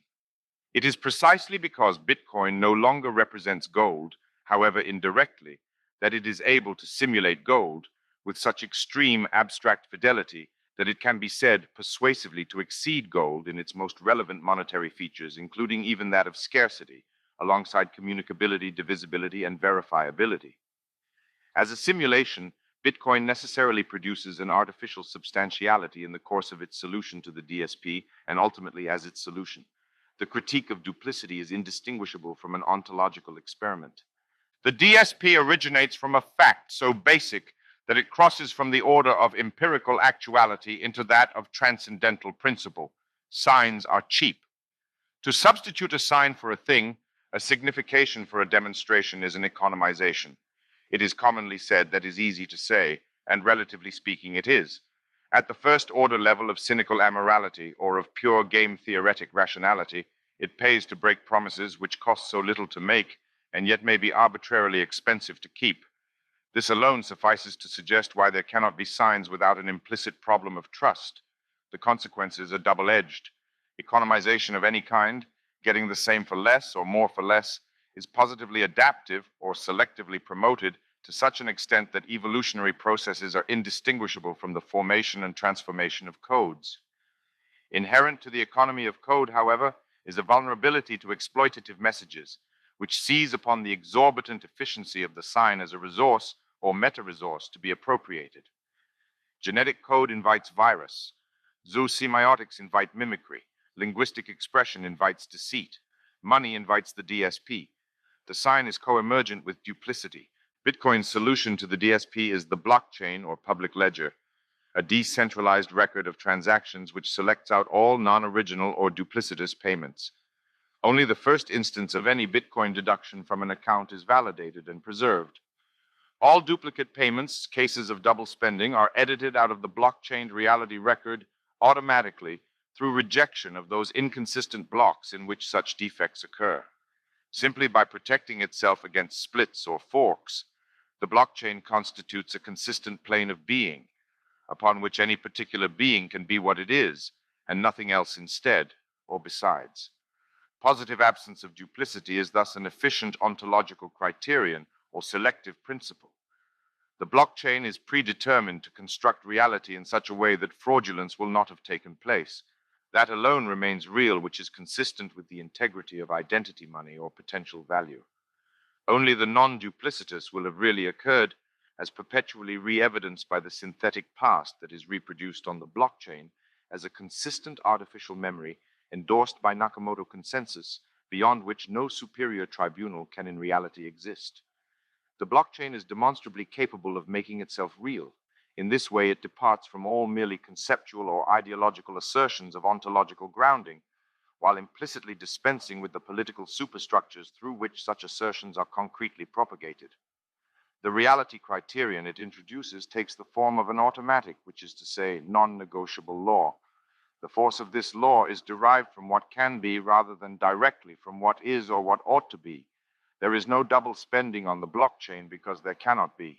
The Bitcoin paper consists of 12 short sections, including an introduction and conclusion. It is compressed to a minimal summary at this point, although discussed in pieces throughout the book and rehearsed at slightly greater length in the first appendix. The emphasis here is critical, oriented, as is the paper itself, to the dissolution of the DSP, and thus the construction of a plane of transactional immanence, from which all transcendent elements or trusted third parties have been evacuated. The transcendental argument of the Bitcoin paper runs as follows. The trust-based model is expensive, socially frictional, and vulnerable to fraud. To overcome these problems, Bitcoin proposes the substitution of cryptographic proof for trust, which is to be obsolesced by irreversible crypto commitments. The elimination of trust-based mediations reduces transaction costs. The system remains resilient in the absence of oversight, so long as a predominance of applied CPU power is controlled by honest nodes. An electronic coin is defined as a chain of digital signatures, which is equivalent to a chain of ownership. This is described later in the conclusion as the usual framework for cryptocurrency construction. The elimination of the need for a trusted third party, or mint, requires that transactions be publicly announced within a system that enables participants to agree on a single history of the order in which they were received. Bitcoin's synthetic history draws upon established procedures for digital time validation, using a timestamp server to chain its hashed blocks in succession. Each timestamp includes the previous timestamp in its hash, constructing an artificial history as a robust series of envelopments or ordered swallowings, with each additional timestamp reinforcing the ones before it. The timestamped blocks are secured against tampering by proof-of-work locked hashes. Such irreversibility is at once a deployment of cryptographic asymmetry, a consummation of contractual integrity, and a realization of time-like successive order. Notably, it is isomorphic with a thermodynamic or statistical mechanical gradient. The network reproduces itself through a 6-step block creation cycle. Since nodes always consider the longest chain to be the correct one, synthetic history, as an ordinal quantitative variable, functions as a selective ontological criterion. Accepted blocks provide the building material for the subsequent cycle of network reproduction. Bitcoin builds incentives into its infrastructure. Nodes are automatically compensated for the work they perform maintaining the network through the issuance of new coins. The system thus attains techonomic closure. The horizontal finitude of the Bitcoin money supply necessitates an eventual transition to payments based on transaction fees. Well-organized incentives also fulfill a security function by motivating potential attackers to support rather than subvert the network. Blocks can be compressed to economize on memory demand by pruning Merkle trees. Moore's law is invoked as a realistic projection of exponential decline in digital memory price over time, moderating the requirement for information parsimony. Further economy is offered by a payment verification shortcut, involving a modest sacrifice of security in exchange for added convenience. Bitcoin transactions contain multiple inputs and outputs to facilitate the integration and disintegration of coins during transfers. Bitcoin radically adjusts the structure of transaction privacy. Rather than drawing a curtain of obscurity between a transaction and the world, in the traditional fashion, it nakedly exposes the transaction to public scrutiny. The new line of concealment is drawn between the transactional agents and their offline identities, at the precise boundary of the commercium, therefore, and no longer within it. Secure masks are proposed as the new basis of privacy protection, coinciding with the anonymity of public keys. The prospect of a successful attack upon the blockchain diminishes exponentially with the addition of honest blocks. An attacker, therefore, has a window of opportunity, which closes at a rate based on the block processing capacity of the network. The conclusion, summarizing the entire argument, is a masterpiece of lucid intelligence. Grasped abstractly, the most powerful functional innovation of the Bitcoin protocol is the binding of currency issuance to the servicing of system integrity, which twists the process into a consistent circuit. It is this loop that enables the protocol to achieve autonomy, or, in a reflexive articulation, self-reliance. Because industrial incentives cover all regulatory requirements, self-reproduction is embedded within the process of Bitcoin production. The protocol makes it impossible to produce Bitcoins without automatically policing Bitcoin. Primary wealth extraction cannot take place without verifying transactions through the validation of blocks, and thus tending the system as a whole, consistently and comprehensively, as if with an invisible hand. Stated succinctly, Bitcoin instantiates immanent economic government. This auto-productive economic security circuit is evidence for the fundamental integrity of the Bitcoin blockchain. Currency and distributed public ledger are a single functional system, with neither making coherent operational sense without the other. This is a point made with exceptional cogency by Bitcoin commentator Joe Coyne. Given the crucial requirement to preserve decentralization, the problem Satoshi had to solve while designing Bitcoin was how to incentivize network participants to expend resources transmitting, validating, and storing transactions. The first step in solving that is the simple acknowledgement that it must provide them something of economic value in return. The incentive had to be created and exist entirely within the network itself. Any instance of a blockchain and its underlying tokens are inextricably bound together. The token provides the fuel for the blockchain to operate, and the blockchain provides consensus on who owns which tokens. No amount of engineering can separate them. The threshold crossed here is both subtle and immense. Retrospectively, it will have been almost nothing, since the techonomic circuitry it invokes was now demonstrably already the operational principle of modern civilization, capitalism. It is only through Bitcoin, however, that the essential techno-commercial integrity of capitalism is brought into crisp focus and extracted from speculative debate. When the machine is theoretically apprehended holistically as a real individual, or far more consequentially implemented as such, neither its technical nor its economic aspects can be diverted into transcendence or contingency as extraneous, mutually independent factors.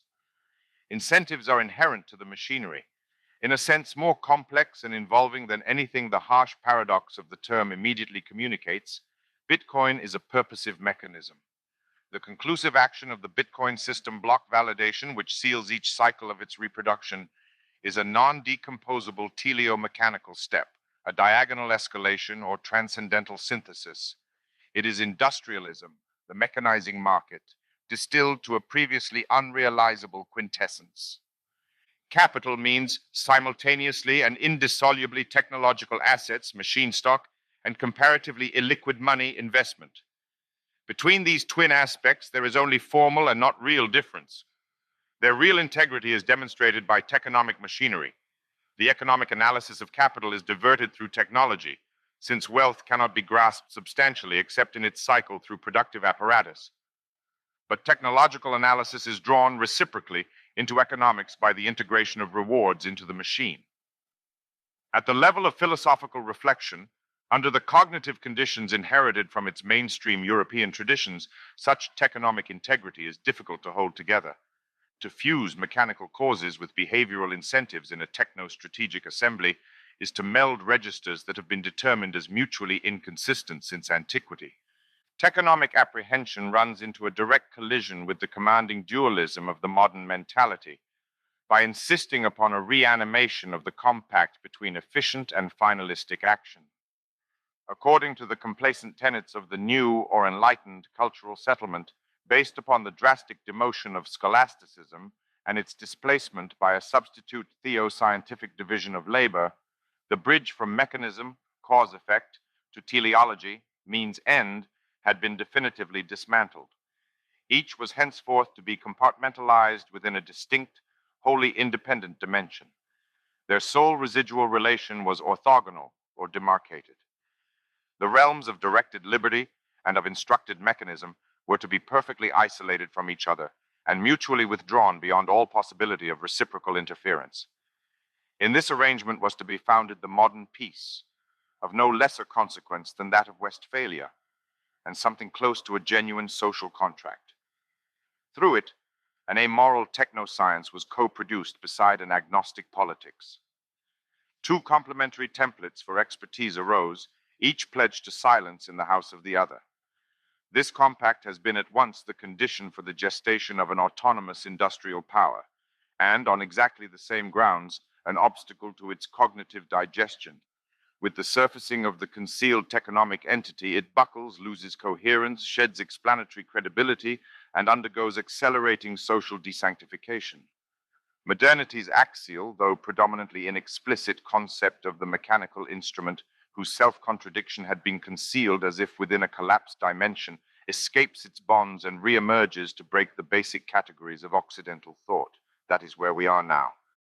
The intellectual crisis, stimulated with ever-increasing intensity by techonomic escalation, that is, by capitalism or efficient critique, has fertilized a luxuriant foliage of deconstruction. Yet the untenability of orthogonal conceptuality does not necessitate a subsidence into cognitive dilemma or aporia. Even when the problem is restricted within the narrow bounds of its philosophical formalization, it opens a positive path, pursued since the inception of the process, into diagonal action or individuation. It is surely implausible to decry as unthinkable what has been demonstratively operationalized. Bitcoin attests to such a process with each cycle of block validation and Nakamoto consensus. The process demands something structurally and functionally indistinguishable from transcendental philosophy, insofar as it is to be constituted, even very approximately, as a coherent object of thought. What it makes of this philosophy, however, as it pushes through upgrades into successively ultra-radicalized immanentizations, is rarely self-advertised as such. What it apparently offers instead is technology, a term that is a near exact synonym for instrumental mechanism, and one that undergoes comparable internal schism across the same conceptual rift. In any approach to the techonomic entity, plotted as if from outside, the notions of emergence or individuation, diagonal process, teleomechanical causality, integral nonlinearity, and transcendental escalation begin to exhibit a general intersubstitutability. All of these things, among many others, are convertible by simple transforms into immanentization, or the real operation of critique.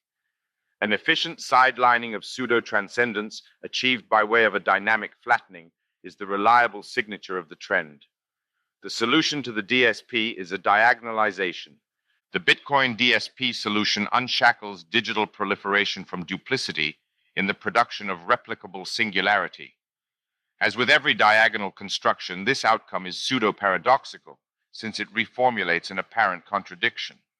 From the latent matrix of abundant signs and scarce things, it extracts the scarce sign. Through this procedure, cryptocurrency is implemented as critique. It coins a diagonal concept, not as impractical contemplative theory, but as working code. Duplicity, or the DSP, is primarily registered as a monetary problem in the guise of counterfeit currency, and secondarily as a problem of identity authentication, responding to impersonation. On the internet, however, another manifestation of the same basic syndrome has been far more prevalent, socially advanced, and technically provocative. The critical driver on the path to a cryptographic solution to the DSP has been spam. Spam is narrowly defined as a species of advertising adapted to the conditions of near cost-free electronic communication. Its first large-scale manifestation was unsolicited bulk email, UBE, a subcategory of the more general phenomenon of the electronic spam, which exploits the receptivity of instant messaging systems, newsgroups, mobile phones, social media, blog comments, and online games, among others. While advertising is the principal motivation for this massive duplication of unwanted and typically only vaguely directed communications, spam procedures and supportive technologies can also be employed for DOS, denial of service attacks, which are designed to overwhelm a specifically targeted recipient with an inundation of messages. At a sufficiently abstract level of apprehension, no strong boundary of principle differentiates advertising spam from a denial of service, DOS attack, except that the former is generally divergent, one to many, and the latter convergent, many to one. The residual distinction is motivational. The injury cost to the recipient that is an inevitable side effect of spam promotion, collateral damage, is a primary objective for the DOS assailant. Spam, abstractly conceived, spontaneously expresses the consequences of extreme information economy or radical dematerialization, and is thus emblematic of electro-digital semiotic crisis. It follows the law of the worm right once read many times into a near costless replication explosion. Unsurprisingly, any recipient of electronic communications is vulnerable to spam harassment, generating a problem that tends to ubiquity. The arms race between spammers and spam filters is recognizable from that characterizing the cross-excitation of infections and immune systems in the biological sphere. Cheap sign contagion is the common syndrome. As the various Turing test-type defenses attest, any effective obstacle to the automation of spam production increases its cost. The time taken to prove you are human adds friction at the point of terminal message delivery, where it cannot be easily eliminated, preemptively, by the spammer. Such ad hoc defenses necessarily aim to raise messaging cost in order to restore the signal of commitment that digitization has erased. The difference between a solution to the DSP and a spam filter turns out to be somewhere between subtle and non-existent. Both respond to the destructive consequences of semiotic economy cheap signs as these climax within networked digital electronics. The critical step in this respect was taken by Adam Back in 1997 with Hashcash, a proof-of-work-based messenger credentials system. As Back describes the innovation, Hashcash was originally proposed as a mechanism to throttle systematic abuse of unmetered internet resources such as email and anonymous remailers in May 1997. The Hashcash CPU cost function computes a token which can be used as a proof of work. Rather than offering another piecemeal response to some particular spam problem, Back's solution looks more like an attempt to fix the internet, or even more than this. Hashcash tackles the spam problem at its source, cheap signs. Rather than defensively fending off ever more cunning spam intrusions, it enables a positive signal that someone has taken the trouble to communicate this, with the trouble being attested by proof-of-work certification. This solution can be seen as a basic filter. It works as an admission pass rather than a policing operation. The cost of duplicity is raised at the root, which involves the DSP being grasped as the root. The very name Hashcash attests to the realization that proof-of-work certification is self-monetizing. Evidence of effort, when this is pre-formatted as a signal of commitment, has intrinsic potential value independent of its application. A currency is initiated automatically, and all that remains is the process of price discovery. Bitcoin provides a framework within which this process can occur. However tempting it might be to construe proof of work as an algorithmic reprise of the labor theory of value, an LTV 2.0, it is not from political economy that Bitcoin derives its sense of work, unless by extraordinary circuitousness, but from computer science. The work to be proven in the validation of a block and associated currency issuance is performed by a CPU in the course of a mathematical puzzle-solving exercise and demonstrated through successful execution of a computational task. It is the final measure, beyond which no appeal is possible, of the contribution made by any node to the running of the network. Such work is probabilistic rather than deterministic. There is no application of computational effort that can strictly guarantee reward. The work required of the miner is persistence in pursuit of a low probability outcome through repeated trials. It is both structurally and genetically related to a process of stubborn cryptographic attack hacking, in its colloquial though not traditional sense, and also to a grueling search for success in a lottery-type game of chance. Proof of work is accomplishment at a test which can then be employed as a key. In the case of Bitcoin, it simultaneously unlocks new Bitcoins and casts a vote that counts towards the consensual updating of the blockchain. Incentive and service are non-decomposably married. Optimal functionality is achieved by making the content of the test entirely meaningless. It serves as a demonstration of brute force, trial and error computation, inherently resistant to rationalization and thus irreducibly arduous. It is not a test of cognitive achievement in any general or sophisticated sense, but solely of computational effort. Its sole significance is its difficulty. Despite the obvious risk of anthropomorphism, it might even be described as an ordeal, or, less dramatically, as a trial, unambiguously demonstrating commitment. Would it not be preferable to have this work also, that is simultaneously applied to a problem of intrinsic value? In its most positive formulation, this question has been a stimulus to altcoin differentiation. Anything other that mining might do besides sheer block validation seems to indicate an unexploited seam of surplus value. Such suggestions are strictly analogous to a recommendation that gold prospecting be bound to valuable activities of some other kind, such as fossil hunting. On the basis of fundamental economic principle, they merit the most vigilant suspicion, since they amount to a deliberate confusion of cost calculations promoted in the name of a superior or at least supplementary utility. Yet however much the costs of mining are strategically muddied, and in fact in some complex fashion cross-subsidized, they still need to be unmuddied to exhibit an economically intelligible commitment. Mining investment is a signal which cannot be dissolved into extraneous purposes without destruction of critical information. To whatever extent Bitcoin miners are generating Bitcoins by accident is also the degree to which their contribution to Nakamoto consensus or block validation is devalued. The perfect pointlessness of Bitcoin generation procedures for anything other than Bitcoin system consolidation as remunerated in Bitcoins is a feature and not a bug. Cybernetic closure or self-reference is its own reward, and it is only as such that it acquires distinctive monetary characteristics. As always within the terrain of auto-production, this is the inescapable abyss, or principle of immanence.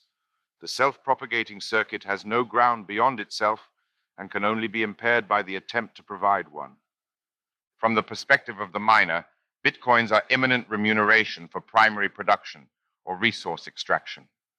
They function as digital gold. As the simulation of a finite resource, it is natural that their production rate should exhibit declining marginal returns. Each increment of mining effort confronts an increasingly challenging environment under conditions of steady depletion.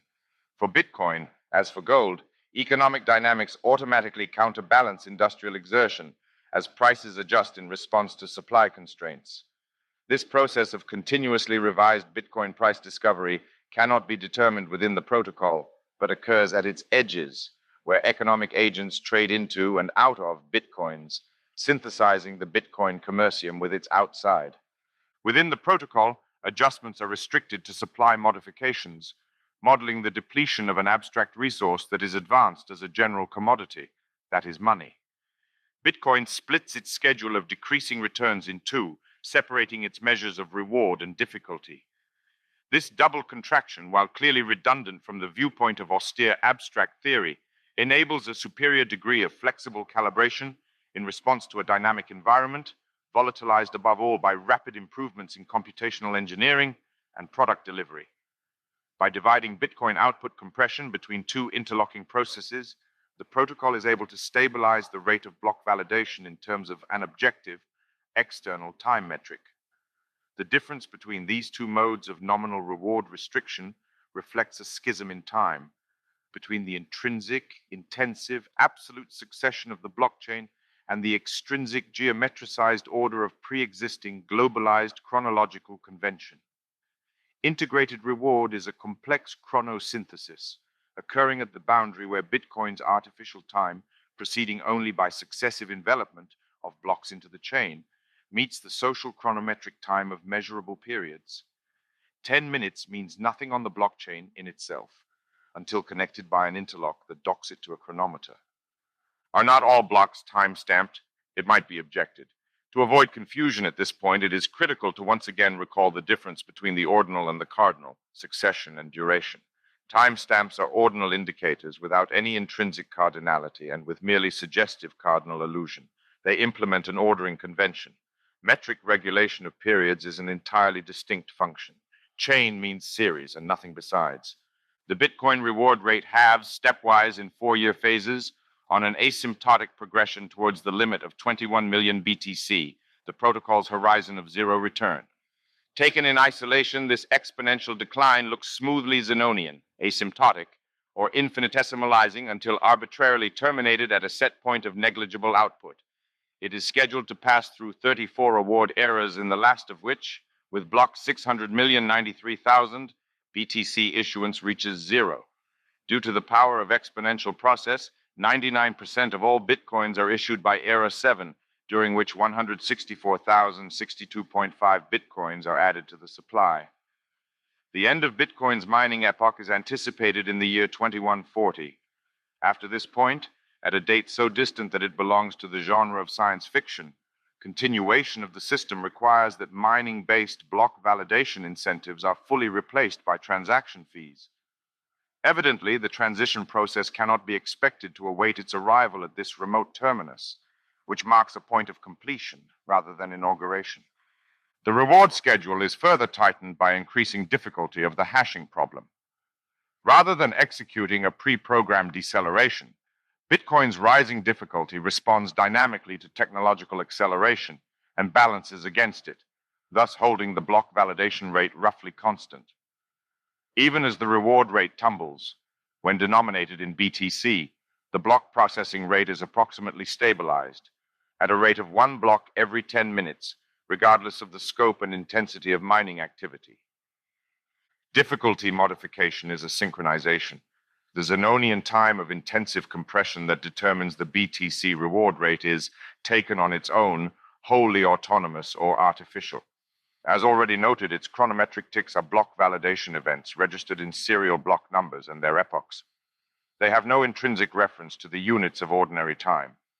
It is only with the stabilization of the block processing rate that the time of Bitcoin is made historically convertible or calendrically intelligible through the latching of block numbers to confirmed or predicted dates. This is a supplementary synthetic operation which coincides with the protocol's anthropomorphic adoption. The time of the blockchain is intrinsic and absolute, but its history is a frontier where it engages us.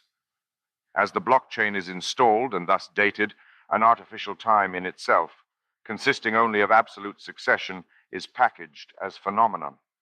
It can easily be seen that Bitcoin mining is an arms race of the Red Queen type. Since the total Bitcoin production rate has zero supply elasticity, local advances in production can only be achieved at the expense of competitors. In consequence, inefficient miners are driven out of the market as their costs, especially electricity bills, exceed the value of their coin production. This brutal ecology has forced rapid technological escalation as miners upgrade their operations with increasingly specialized mining rigs. In the course of this process, the standard CPUs initially envisaged as the basic engines of Bitcoin mining have been marginalized by dedicated hashing hardware from high-performance graphics processing units, GPUs, originally designed for application to computer games through field programmable gate arrays, FPGAs, to application-specific integrated circuits, ASICs. Bitcoin has thus stimulated the emergence of a new information technology industrial subsector. With the completion of this production cycle, Bitcoin singularity is established in a double sense. We will soon add others. An unprecedented event has occurred. upon a threshold that can only be crossed once, and an innovation in autonomization attains actuality, establishing the law for itself. Bitcoin provides the first historical example of industrial government. It is ruled in the same way that it is produced, without oversight. At the limit, its miners are paid for the production of reality, effectively incentivized to manifest the univocity of being as absolute time. The duplicity of the sign has numerous variations, and double spending, narrowly conceived, is by no means the only one with direct relevance to Bitcoin.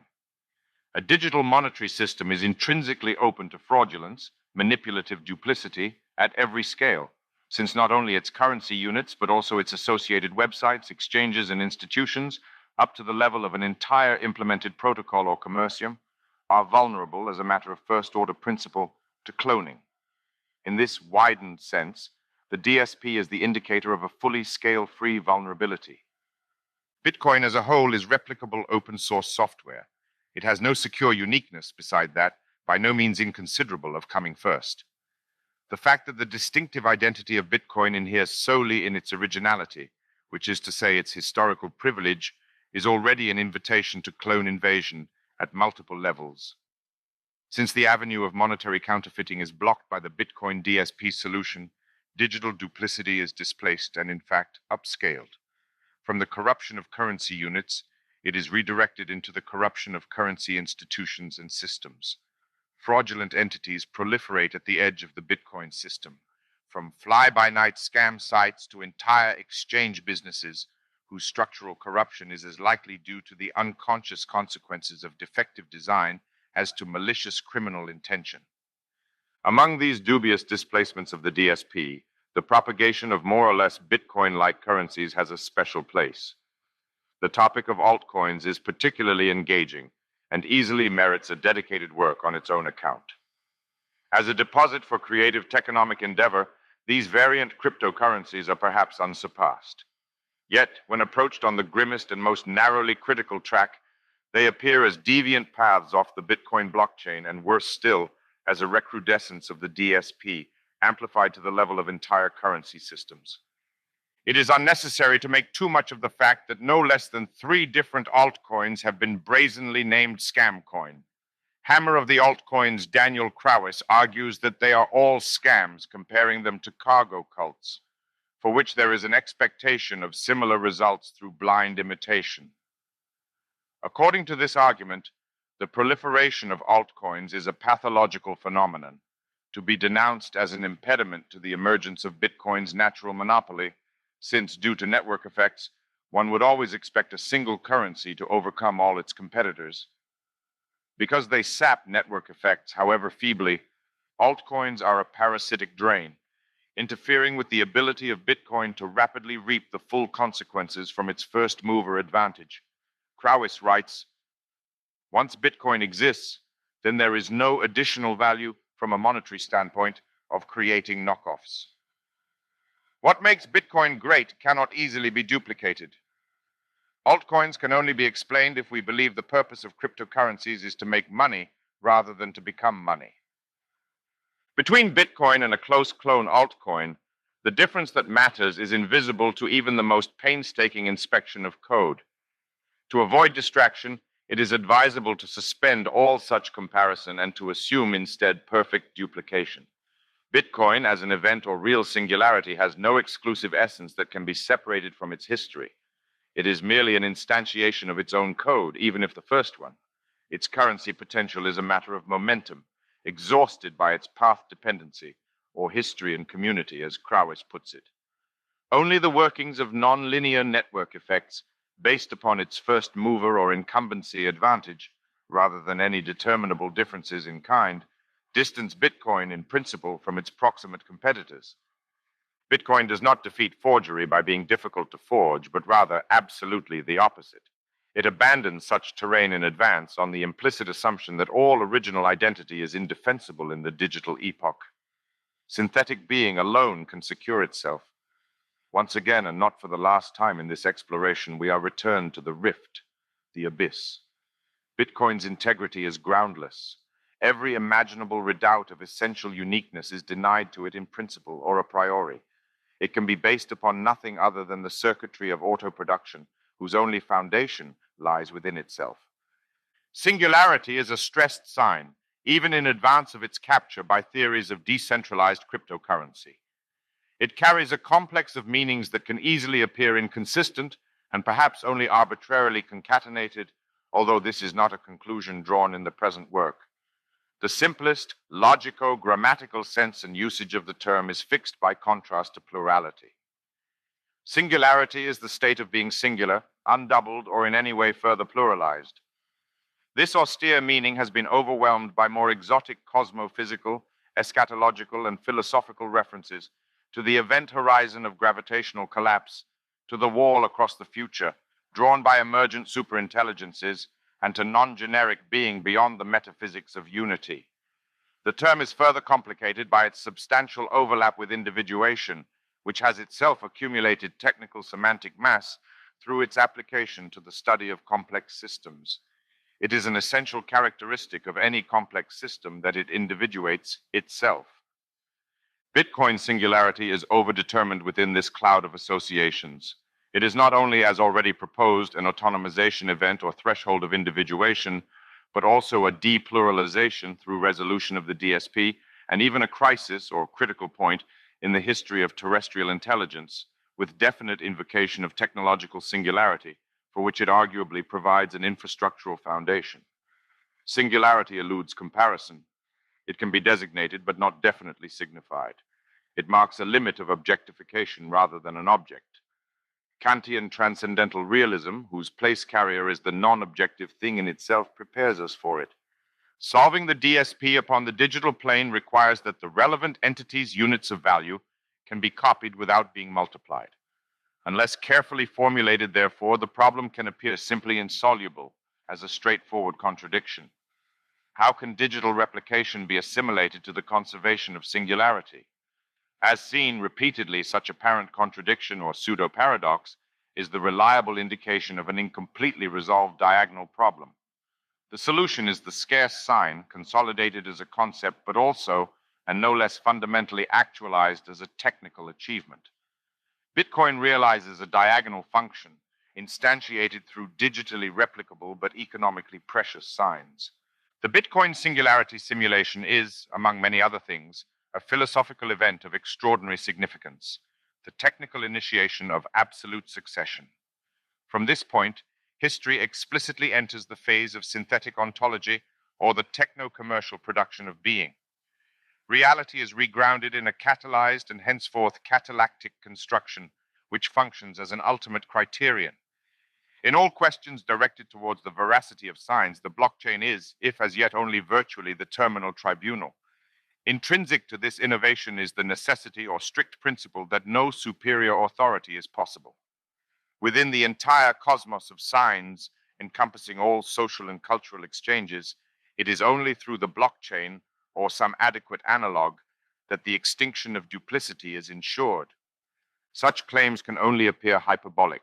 They correspond, as previously noted, to the objective idealism of transcendental philosophy, insofar as they dismiss all prospect of external epistemological leverage as pre-critical. Nothing can be brought to bear upon Bitcoin from without that is not manifestly inferior to it in respect to the capability for truth validation. There cannot be an intellectually compelling reason for any anthropo-philosophical criticism of Bitcoin to be believed. To be discredited in this ultimate or transcendental milieu is only to be effectively selected against. Such an eventuality does not depend upon a philosophical decision in the still prevailing sense of this term, but upon abandonment through hard forking and effective loss of consensual support. The blockchain automatically facilitates the subtraction of every cosmos or advancing world line compatible with duplicity. Block validation, then, is the basic mechanism of a selective ontology. It has to be expected that no less than several decades will be required for the full epical radicality of this transition to be appreciated at an even approximately adequate scale. The current, Perez, great surge of development and its installation of blockchain-based distributed systems sets the pace of cultural assimilation.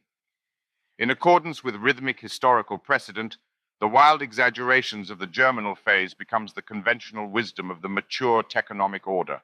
Setting out on the path to a cognitive integration of Bitcoin calls for both anticipation and critical retrospection, and in fact compels it. Bitcoin drives a migration long promised by transcendental philosophy, from naive ontology to a practical acknowledgement of the essence of being as the criterion of reality, finally indistinguishable from absolute succession or order in itself. What emerges is nothing less than an artificial universe founded groundlessly upon a spontaneously engineered consistency. Once it is granted practically that no assertion of truth can be effectively sustained against a predominance of cognitive capability, all prospect of Archimedean epistemological leverage is subtracted. Bitcoin at once systematizes and implements this insight within its cycle of auto-production, establishing the foundations of transcendental authority through a realization of semiotic singularity. Truth is that which survives a process of elimination biased against duplicity. The elegance or economy of Bitcoin's virtual universe is fully consistent with a certain ontological luxuriance, encompassing a population of agents represented by accounts, territories, wallets, objects, coins and coin fragments, events, transactions, a consensual history, the blockchain, and providing an ultimate criterion of reality matter, computing power. Such tropical frondescence is also ecological. It generates niches as zones of specialization, competition, and proliferation. As with all cases of techonomic revolution, the result is a Cambrian explosion of unpredictable, cross-stimulated innovation. The very meaning of species undergoes escalation.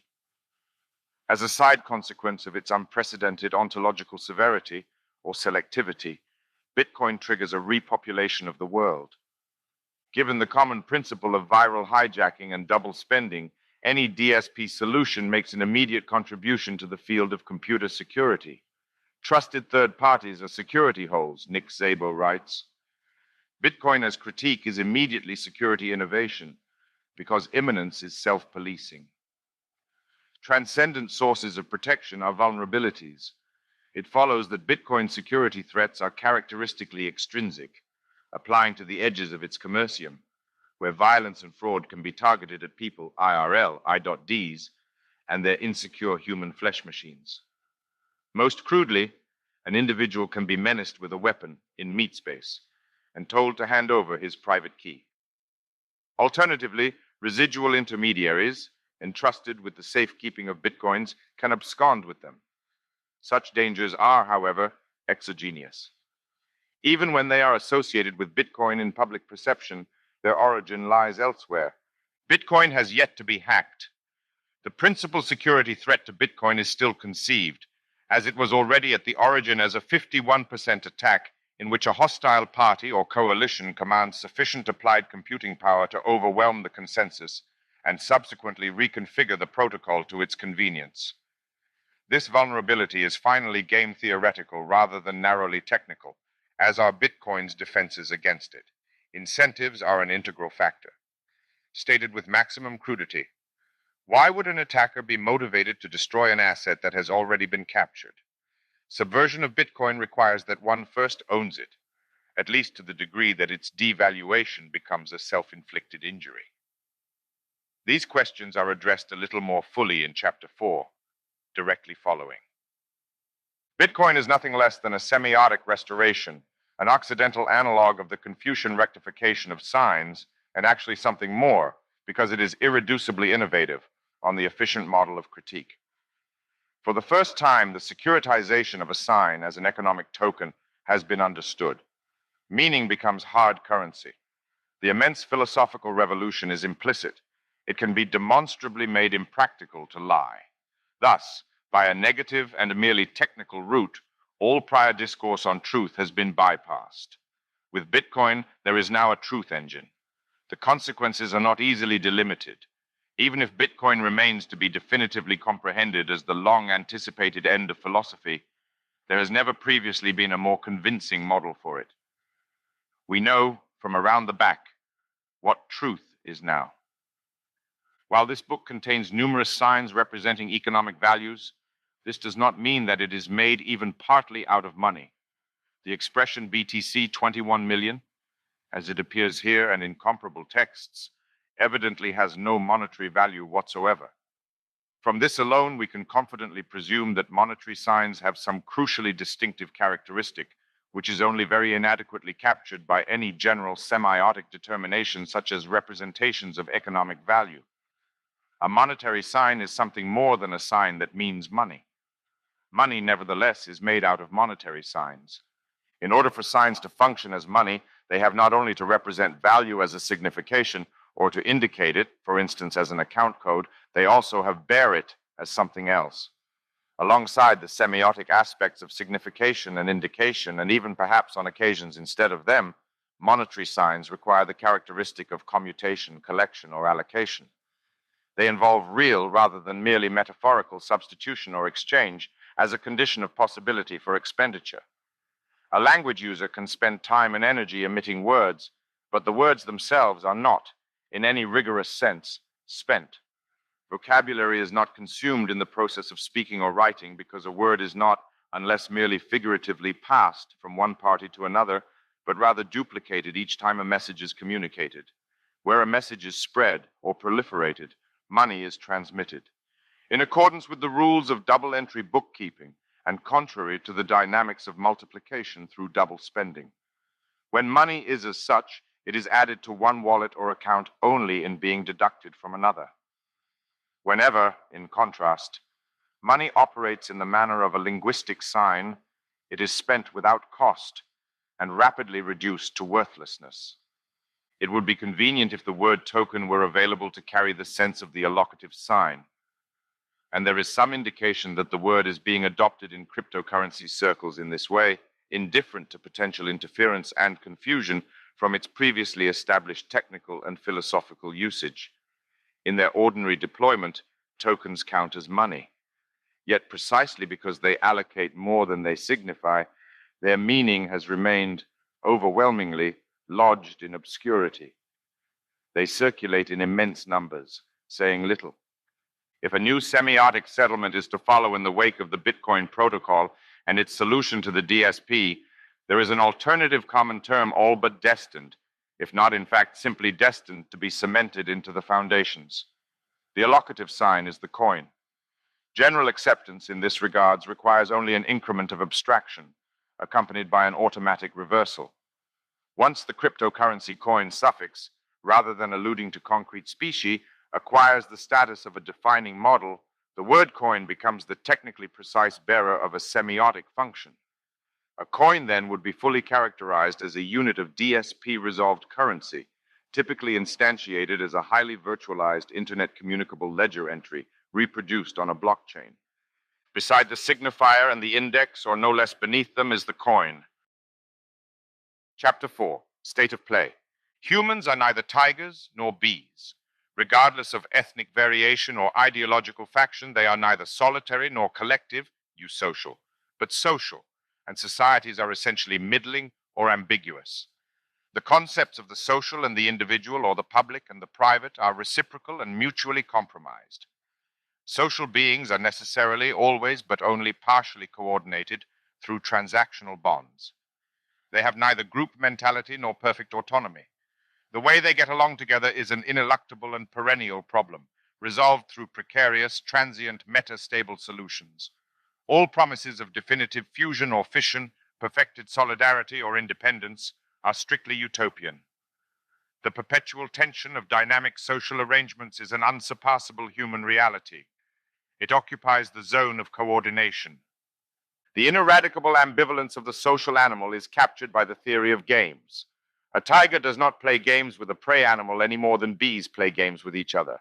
A game is a transactional integration, at once too intimate for a non-social animal and too fractured for a consolidated collective. Games, in the game theoretical sense of the term, the one relevant here, are always played in the wild. That is to say, they cannot be exited by cheating.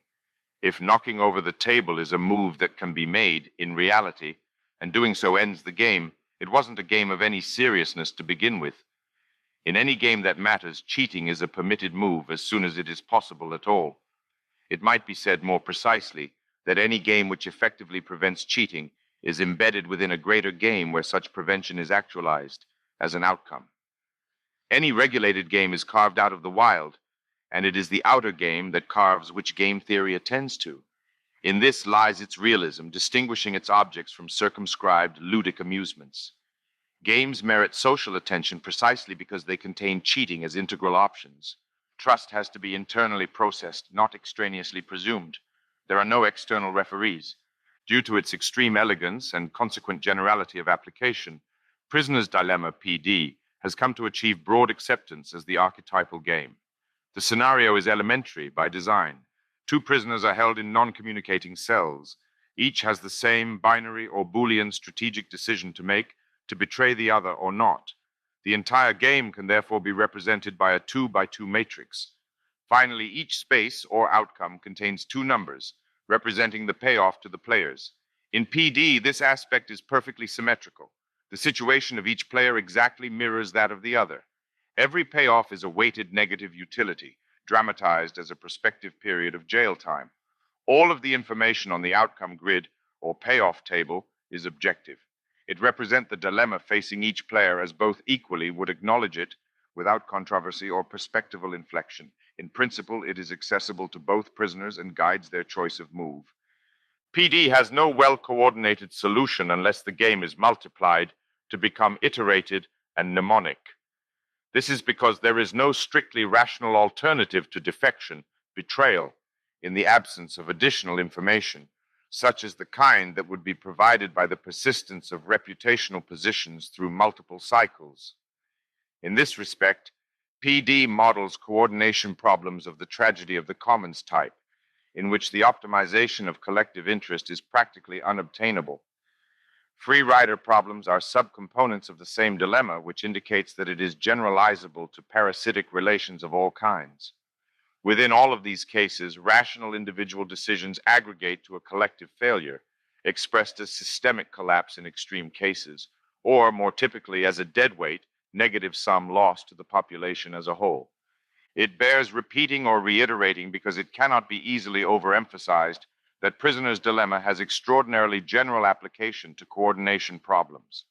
It would indeed be quite reasonable to characterize it as the model trust crisis. When concentrated into an atom, the pure element of the game is a double chance of treachery, subjective and objective, arising from the ineliminable hazard, on both sides, of betrayal. What Bitcoin acknowledges from the beginning is that to escape the prison house of distrust is no easy thing.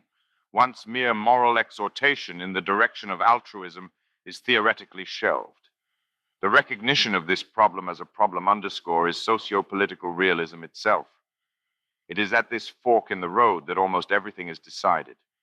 PD is a close analog of a number of other game theoretical dilemmas, of which the best known is Chicken, itself based upon an abstract model of bipolar geopolitical conflict in the context of nuclear deterrence. Chicken has several variants distinguished primarily by dramatization.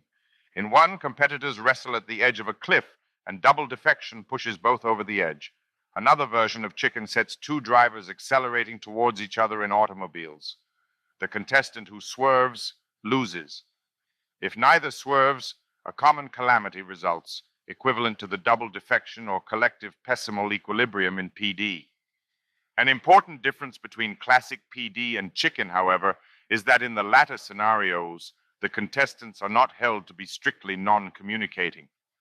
While the final decision of each antagonist remains a black box to the other, thus preserving the core of the game theoretical dilemma, preliminary expressions of commitment are permissible. Chicken thus permits strategies that involve signaling. The DSP tells us that signs are cheap. Communication of commitment, therefore, is no trivial matter. Semantically and syntactically flawless statements of exceptional rhetorical quality still commonly and even typically mean nothing. To repeat the essential in the ways that matter most, they are easy to say, and their repetition is cheaper still. Unless a cost is credibly attached to them, their flourishes make no additional contribution. The problem of credible commitment, as it arises within the theory of games, thus closely tracks that of the contract in cryptoeconomics. In both cases, the strength or value of the signal is directly proportional to a conspicuous contraction of discretionary power corresponding to an irreversible operation. Only when it is impossible, or at least infeasible, to back down, recant, or renege does a signal acquire game theoretical significance. Burning bridges behind oneself signals something that no rhetorical flight is able to match. Even the importance of precedent or reputation in iterated PD is based on the status of the past as an irrevocable commitment. If what had been done could be taken back, like a fumbled move in a friendly game of chess, it would count for nothing. The irrevocable consumption of freedom provides the content for strategic signs. Bitcoin is a game in the strong or technical sense because it does not control cheating through a transcendent rule upheld by a trusted third party, but rather through an immanent principle, Nakamoto consensus.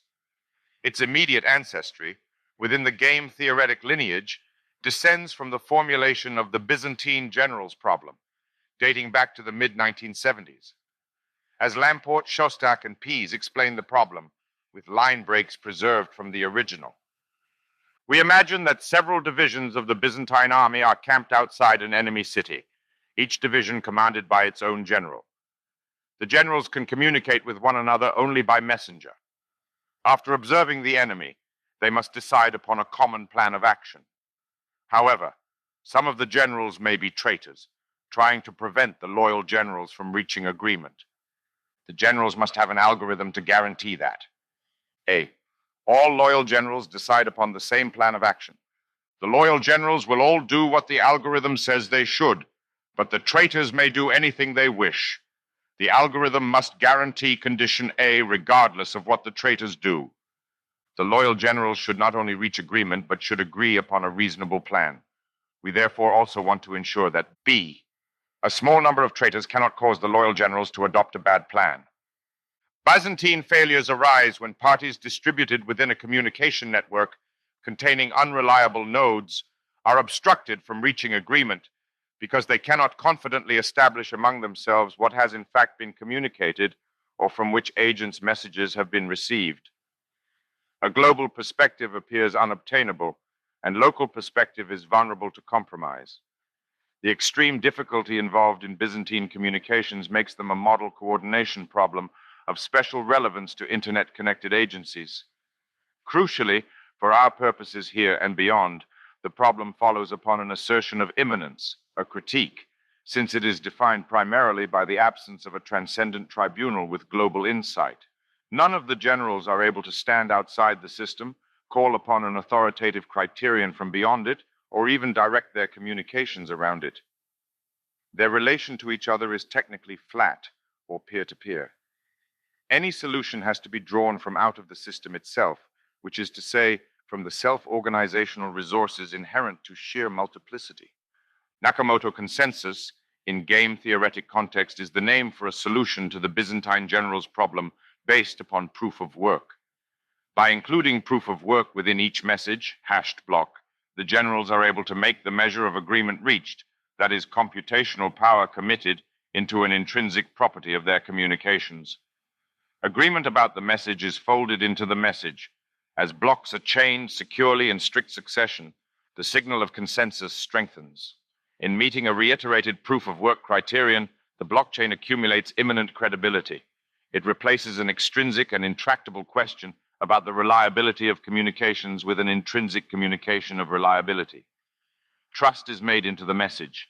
Explicitly acknowledged network problems long pre-exist the electronic era by centuries, if not millennia. They constitute a guiding thread within what has been called the tradition of spontaneous order. Order is spontaneous if it solves a coordination problem without appeal to any organizational element at a higher or super-social level. Spontaneous order, social self-organization, or immanent social process is thus counterposed to transcendent social design from above or beyond, and to its corresponding theoretical justifications, which amount to a social metaphysics typically serving concrete functions as guiding ideologies of superordinate control. As long recognized by its opponents, the assertive recognition of this theoretical conundrum cannot be practically dissociated from an implicit political stance. In the absence of superior guidance, solutions to coordination problems have to emerge out of and as games. This is only to say that cooperation between the agents involved cannot be presupposed, but has to arise from their interaction if it is indeed to appear at all. To assume altruism or solidarity in such cases is a failure to think the problem at all. Coordination is the explanandum. The collectivist dogma is not an answer, therefore, but an alternative to the question. An answer is a trust machine for which Bitcoin is the model. It is strictly complementary to a minimal presupposition, that of trustlessness, for which it is the solution. Byzantine generalization extends to the very limit of network communication problems, to the difficulties of establishing coordination within radically dispersed and thus zero trust multiplicities, encompassing non-idealized societies and populations of every variety. It is not, of course, that the concrete existence of trust is simply denied, only that it is rigorously thematized as a social product requiring explanation, and what counts as an explanation cannot, whether overtly or covertly, merely presuppose what it is called upon to explain.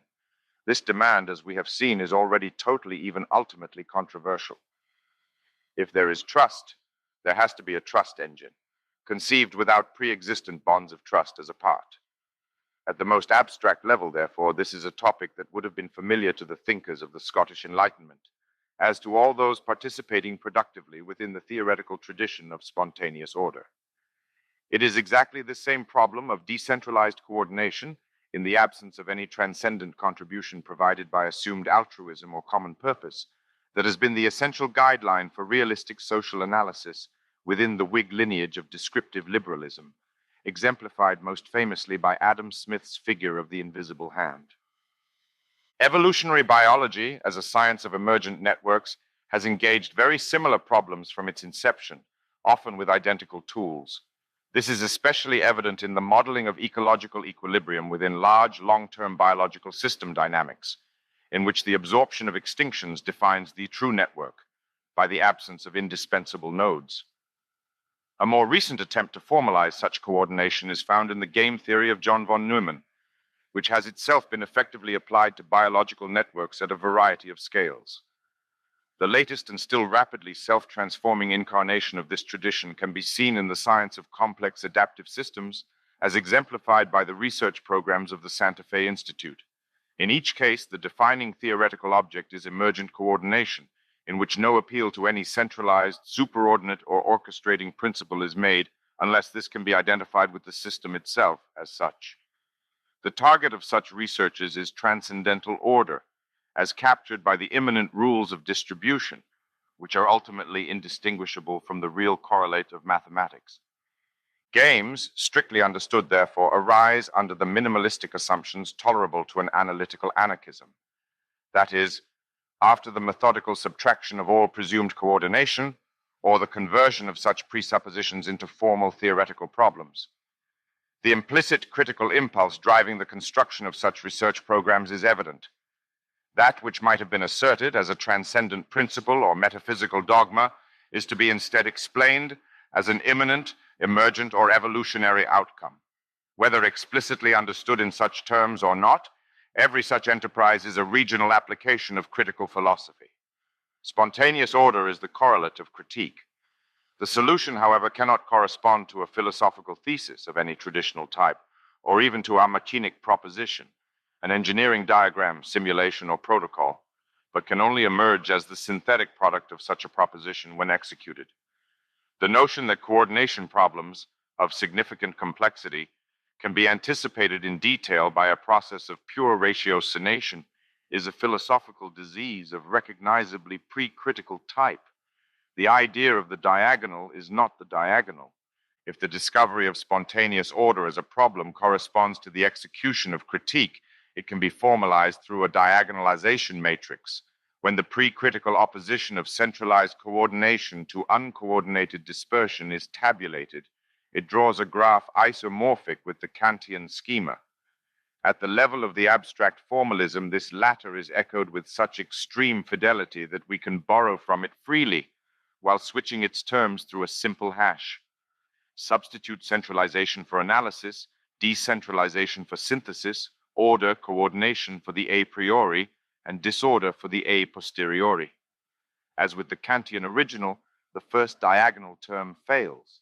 There is no centralized disorder, any more than there are analytic a posteriori judgments. Centralization is an intrinsically anomalous distribution, necessarily threatened by the prospect of a fall into disorder. Its complementary conception, simple anarchy, is no less invulnerable to theoretical dismissal.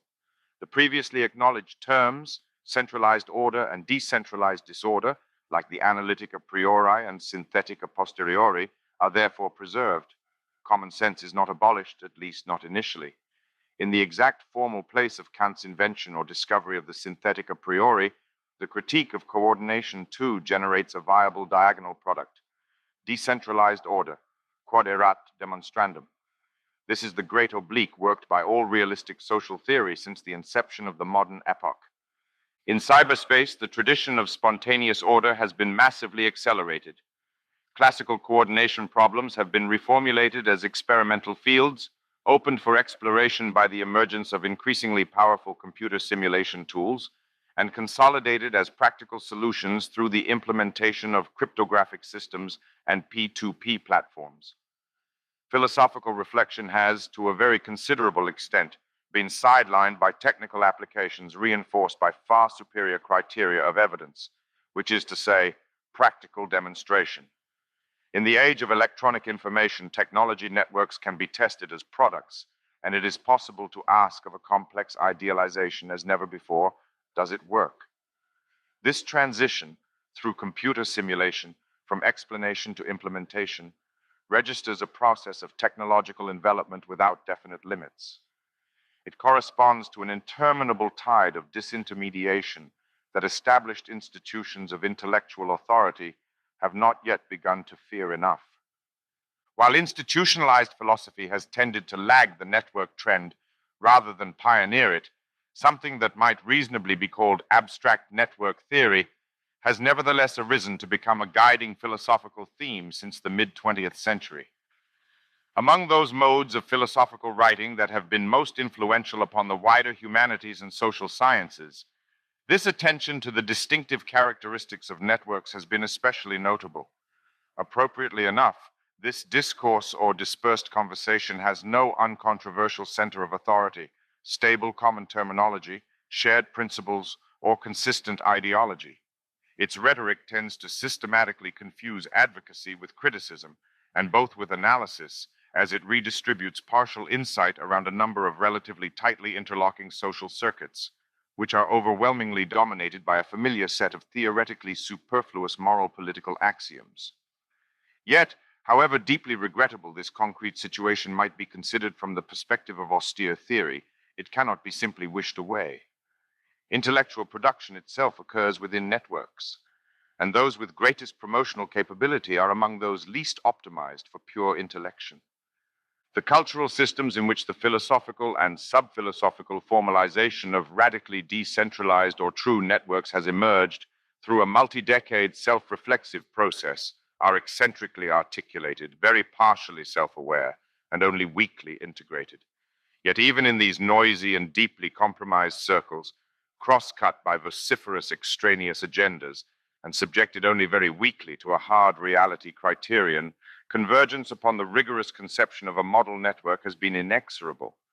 An especially influential example is the rhizome of Gilles Deleuze and Félix Guattari, which provides philosophy with its most rigorously systematized account of a centric and anorganic order, is itself a part of the rhizome. ATP 7-13. Manuel de Landa proposes the term meshworks for such systems of flat, heterogeneous interconnectivity, which he opposes to comparatively rigid and homogeneous hierarchies. A network in this sense has no indispensable nodes entitling it to the adjective robust. Once again, the internet, at least in its idealized conception, exemplifies such a system. It is typical at this point to recall the origins of this network of networks in a military communications project, ARPANET, guided by the imperative of survivability, realized through radical decentralization. As will be repeatedly noted on the cryptocurrent, the security criterion is primary, providing system dispersion with its principle. This suggests as an ideological generalization that there is no basic trade-off between liberty and security. Rather, it is through security alone that liberty establishes its reality. The term crypto-anarchy condenses this conclusion into a program. Such invocations of the strategic investment in distribution and redundancy, however predictable, remain conceptually productive. They are especially valuable as a corrective to modes of discourse typical among contemporary humanistic studies, which tend to haze the harsh selective or eliminative function of critique into a vapid metaphor.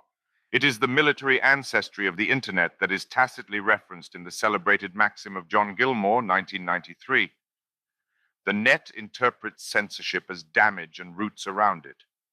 In order to save command control, it was necessary to fundamentally subvert it. War games are built into the fabric of the Internet.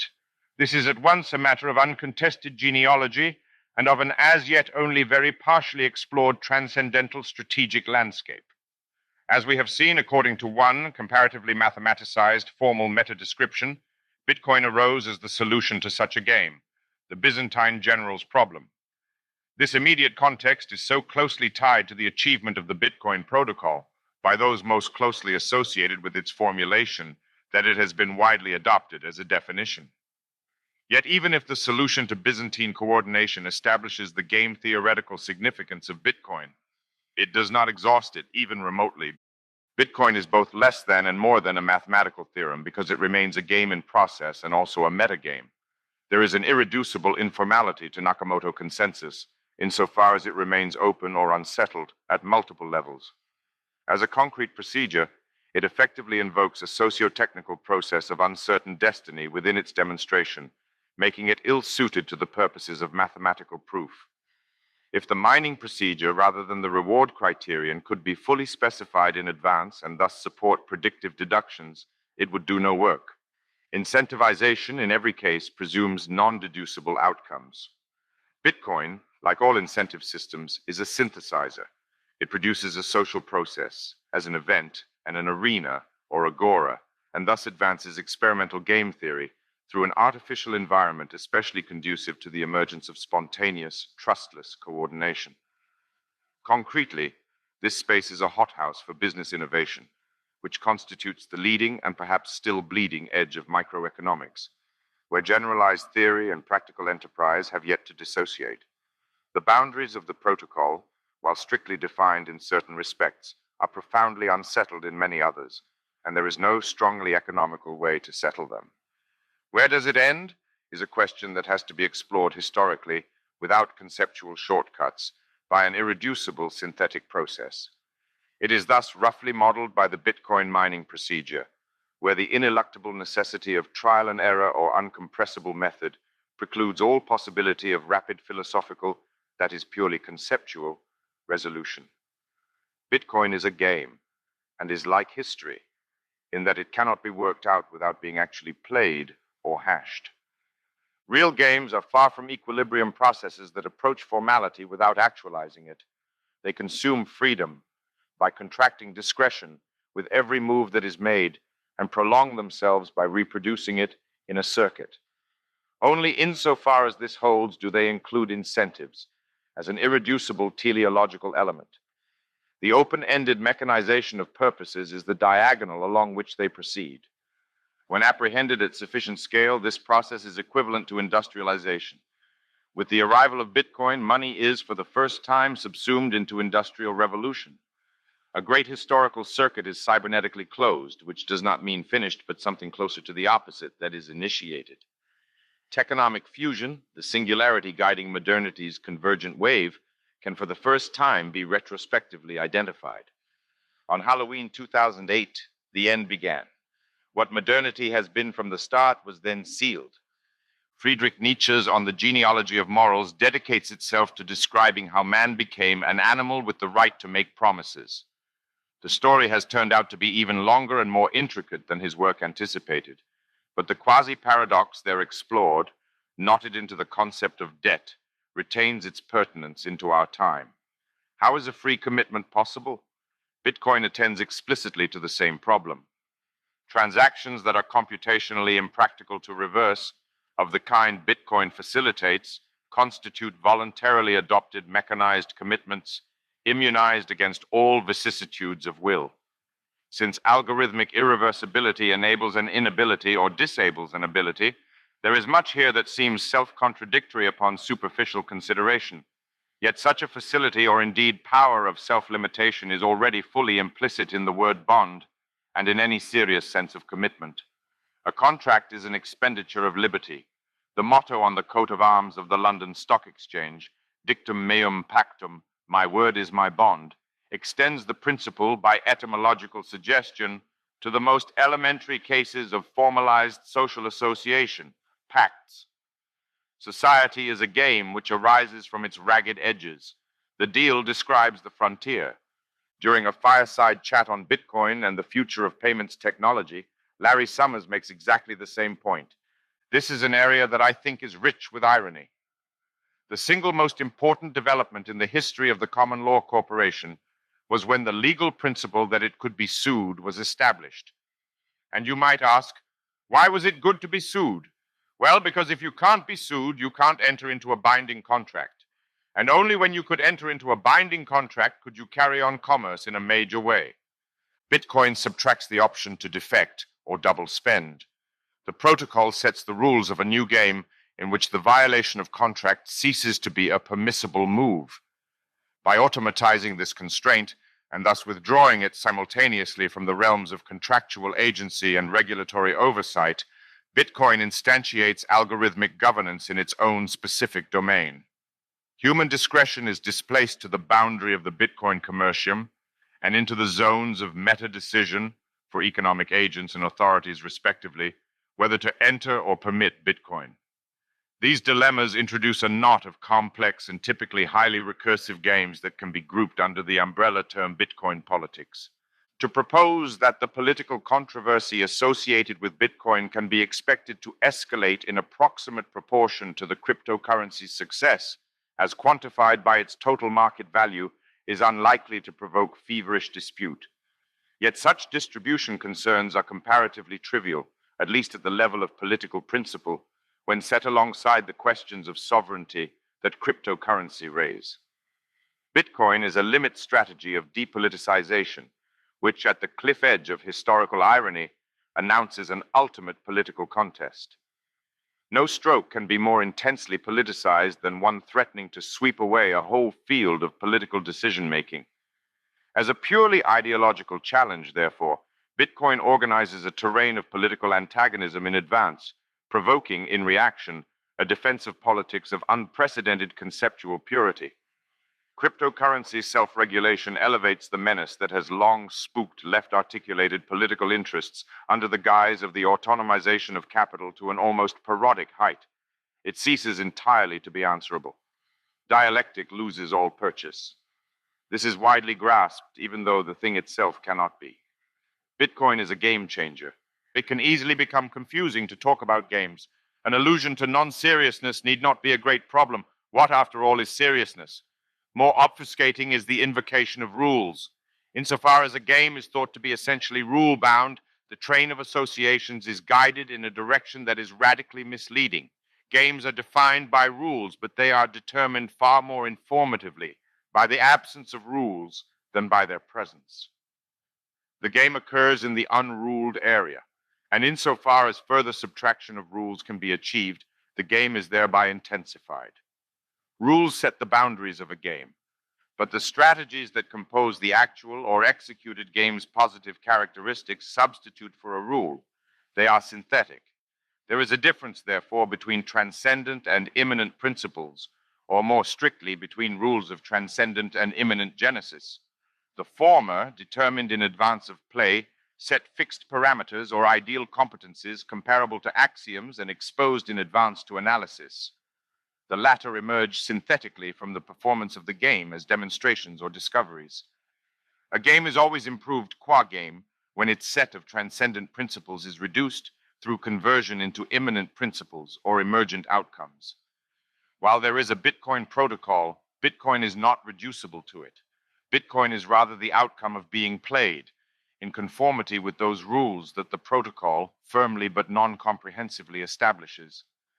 When games turn back upon their own rules, absorbing them into strategies as variable outcomes of performances, they pass into politics on their way to war.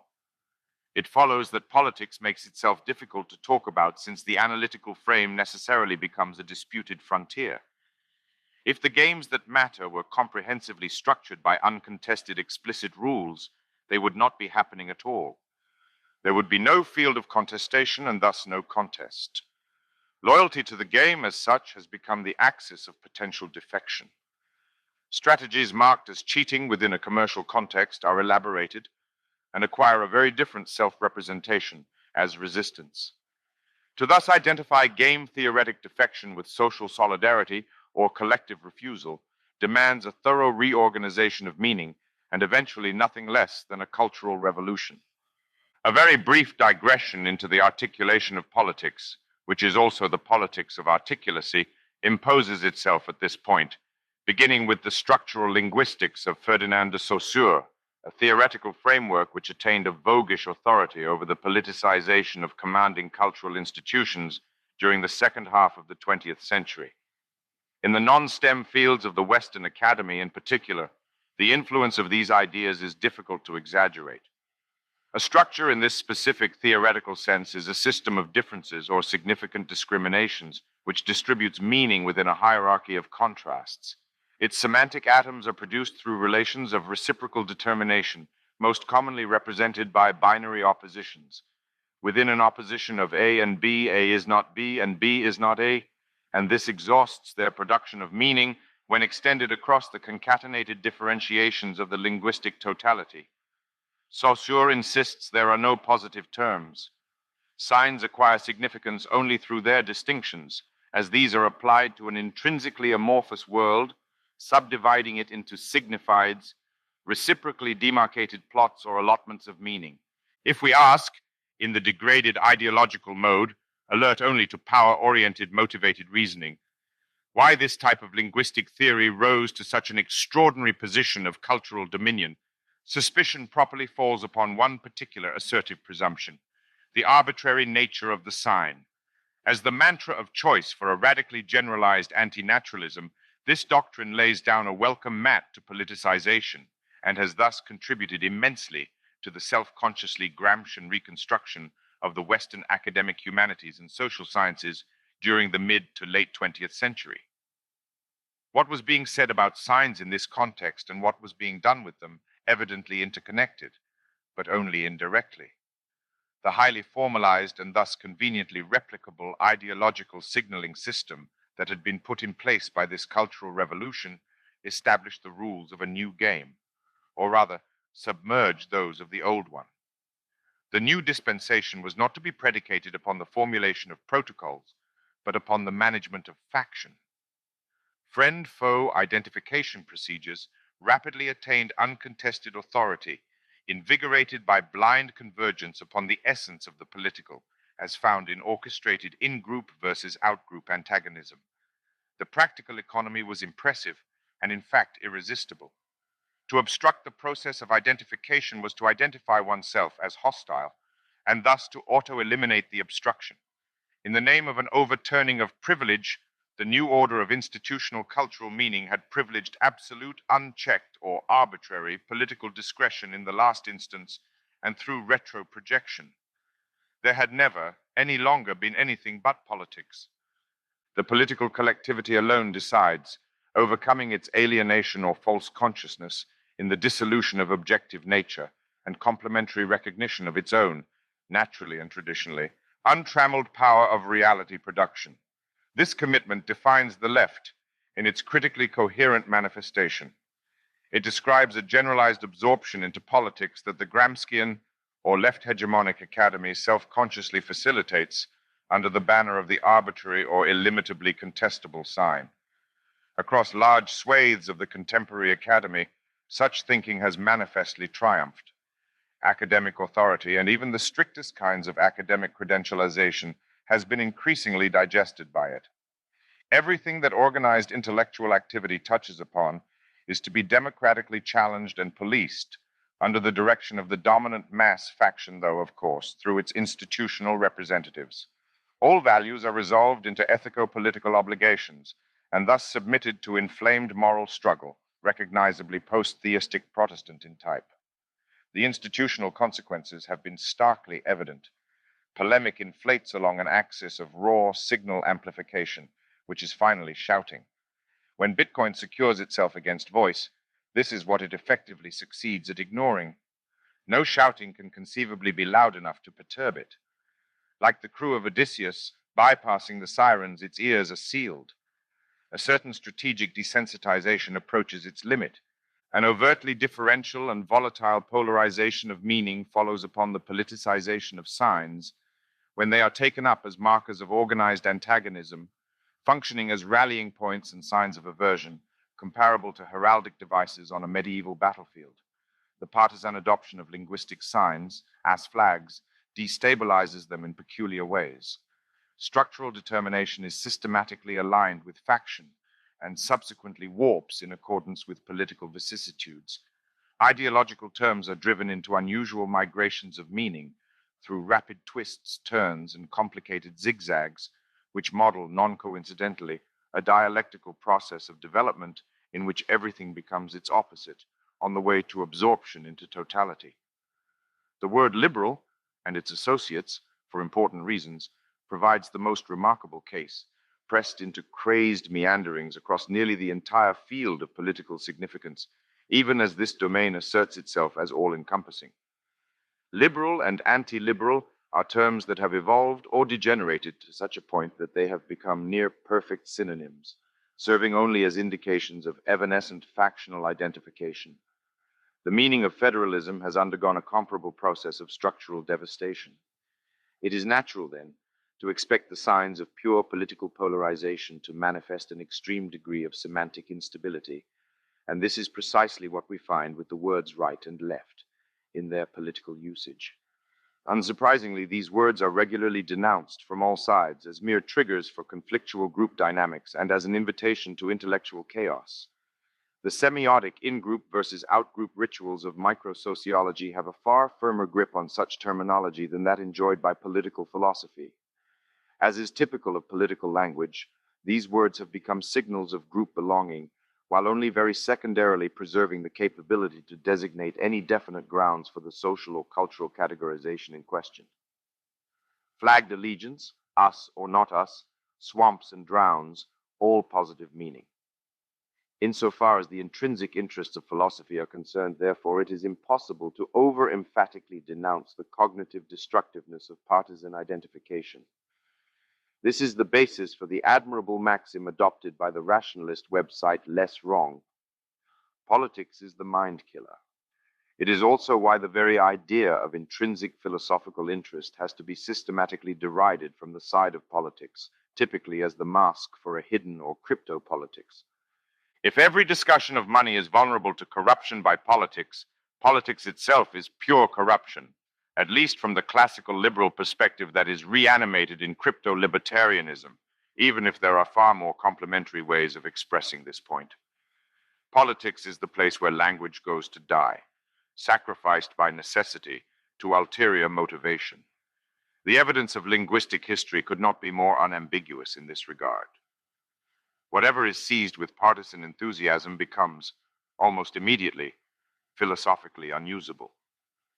It is proposed here, therefore, that thinking the political spectrum through Bitcoin is an approach with inherently superior prospects to the extant and almost certainly doomed alternative of attempting to conceptualize Bitcoin politics through a system of ideological articulations which has already been broken. Such an undertaking can only be impure, which is to say, at least double. It cannot avoid assuming terms of contention even while pursuing that which eludes them. There is a game within and also over or about the rules. No simple denunciation from without can suffice. Though pontification from a place beyond faction is a tantalizing ideal, it is also a transcendent pretense. We are lost in the world of games. There are no referees. Nothing could be more laughable than the claim to represent the voice of neutrality. Only the blockchain or emergent consensus can do that. If there is to be a double game, it has to engage those most inclined to defect in advance, or at least enough of them to sustain credibility as a site of unrigged competition. Bitcoin's primary lines of absorption, then, are both predictable and comparatively easy to detect. It was along these paths of assimilation that it drew a supportive constituency into the germinal cryptocurrency, as designers, miners, speculators, users, and promoters on the basis of pre-existing dispositions. In this regard, Bitcoin politics has been flavored by a number of supportive ideological themes, among which decentralization and deflation are by far the most emphatic. Both of these themes cater initially to the arch-liberal right, represented by classical liberalism, libertarianism, and anarcho-capitalism, and affiliated to the right-wing anti-politics of economic autonomization, deregulation, disintermediation, distributed production of security, and, at the limit, algorithmic governance or local political extinction. The decentered commercium, intrinsically secured against political intervention, is the incarnated ideal of arch-liberal order, and Bitcoin has been seized upon, in very substantial part, due to its conspicuous affinity with this social model. It has been adopted as a path to the realization of apolitical distributed governance in compliance with the techonomic partial teleology of a sovereign spontaneous order, oriented inherently to the programmatic dehumanization of power. Decentralization is a highly contested ideological term. Its alignment with the right is pronounced, but nevertheless controversial. The existence of left libertarian factions and affinities is the most obvious indication of its complexity. It requires diagonal, critical apprehension. As Bitcoin demonstrates, it passes between the global and the local, the integral and the disintegrative at an oblique. A multiplicity, considered as a substantive, draws the same line, which every flat network is pulled onto. To promote decentralization is to multiply cohesively, without tolerating the arising of superordinate nodes of unification with quasi-transcendent functions. Deflationism, as overt valorization of capital, is less ideologically ambiguous than decentralization. It directly aligns with property and against politics by seeking to exempt monetary signs from the domain of discretion. In order to defend money against fiat, its supply is either subjected to systematic constriction in accordance with counter-inflationary policy, or more radically, as with Bitcoin, deleted entirely from the list of policy-sensitive economic variables. Money is thus strengthened in its function of unilateral social command, as a super-political criterion or economic reality signal cleansed of all interference. It becomes essentially policy insensitive against the predominant grain of 20th century political economy. Any cryptocurrency with intrinsic deflationary bias is a right-wing revolt against macroeconomics. It takes itself out of political and administrative service, which is to say, in a philosophical register, that it secures its transcendental function relative to the social process. At the level of its real abstraction, property places itself beyond question through the closure of negotiable issuance. Naturally, precious metals anticipated this socio-political function exactly. Bitcoin's actual deflationary bias is a strict consequence of its metalist model, which was, of course, selected for precisely this purpose. The great enemy, then, against which Bitcoin explicitly defines itself, is the principle of discretionary money production, or monetary socio-political dependency. It thus corresponds to an absolute recommercialization without possibility of compromise. Mere possibility in this context would already be compromise. No one is under any illusions about this fundamental orientation. Unsurprisingly, the objections of gold bugs to the Bitcoin protocol tend to be technical, tactical, and transient. Their favored asset now has a digital or superficially non-physical competitor, which flatters by emulation. It is no coincidence that neoliberalism, the defeated counter-revolution against the Keynesian politicized economy, broke into the public sphere with a disinflationary macroeconomic platform. Comparatively hard, non-inflationary money was advanced as a direct object of policy under the label of monetarism.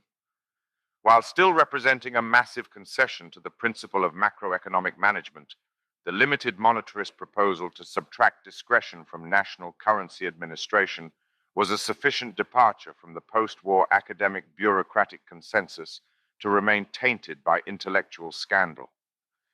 Monetarism threatened the principle of monetary politicization by removing the inflationary option from the macroeconomic toolkit and reinstalling monetary integrity as a meta-political axiom.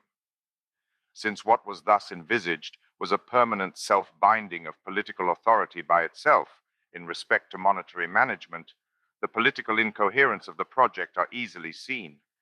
An enduring political hegemony aligned with the monetarist analysis was implicitly presupposed as a condition of monetary stability, grounding money supply and therefore value in regime security. The foundations of monetary integrity remained entirely politically conditioned. Clearly, the crisis of economic liberalism, resulting from its formal subsumption into democratic mass politics, had not been significantly reconfigured. Monetary value was still held hostage to a popular vote. Even a gold standard is grounded in the preservation of political commitment. It rests upon politically revocable decision. By any reasonable definition of neoliberalism, therefore, Bitcoin is something else, as Bitgold already was. The apprehension of Bitcoin politics as a reanimation of hard libertarianism is an attractive simplification, reinforced by a great deal of supporting evidence. It remains a simplification nonetheless.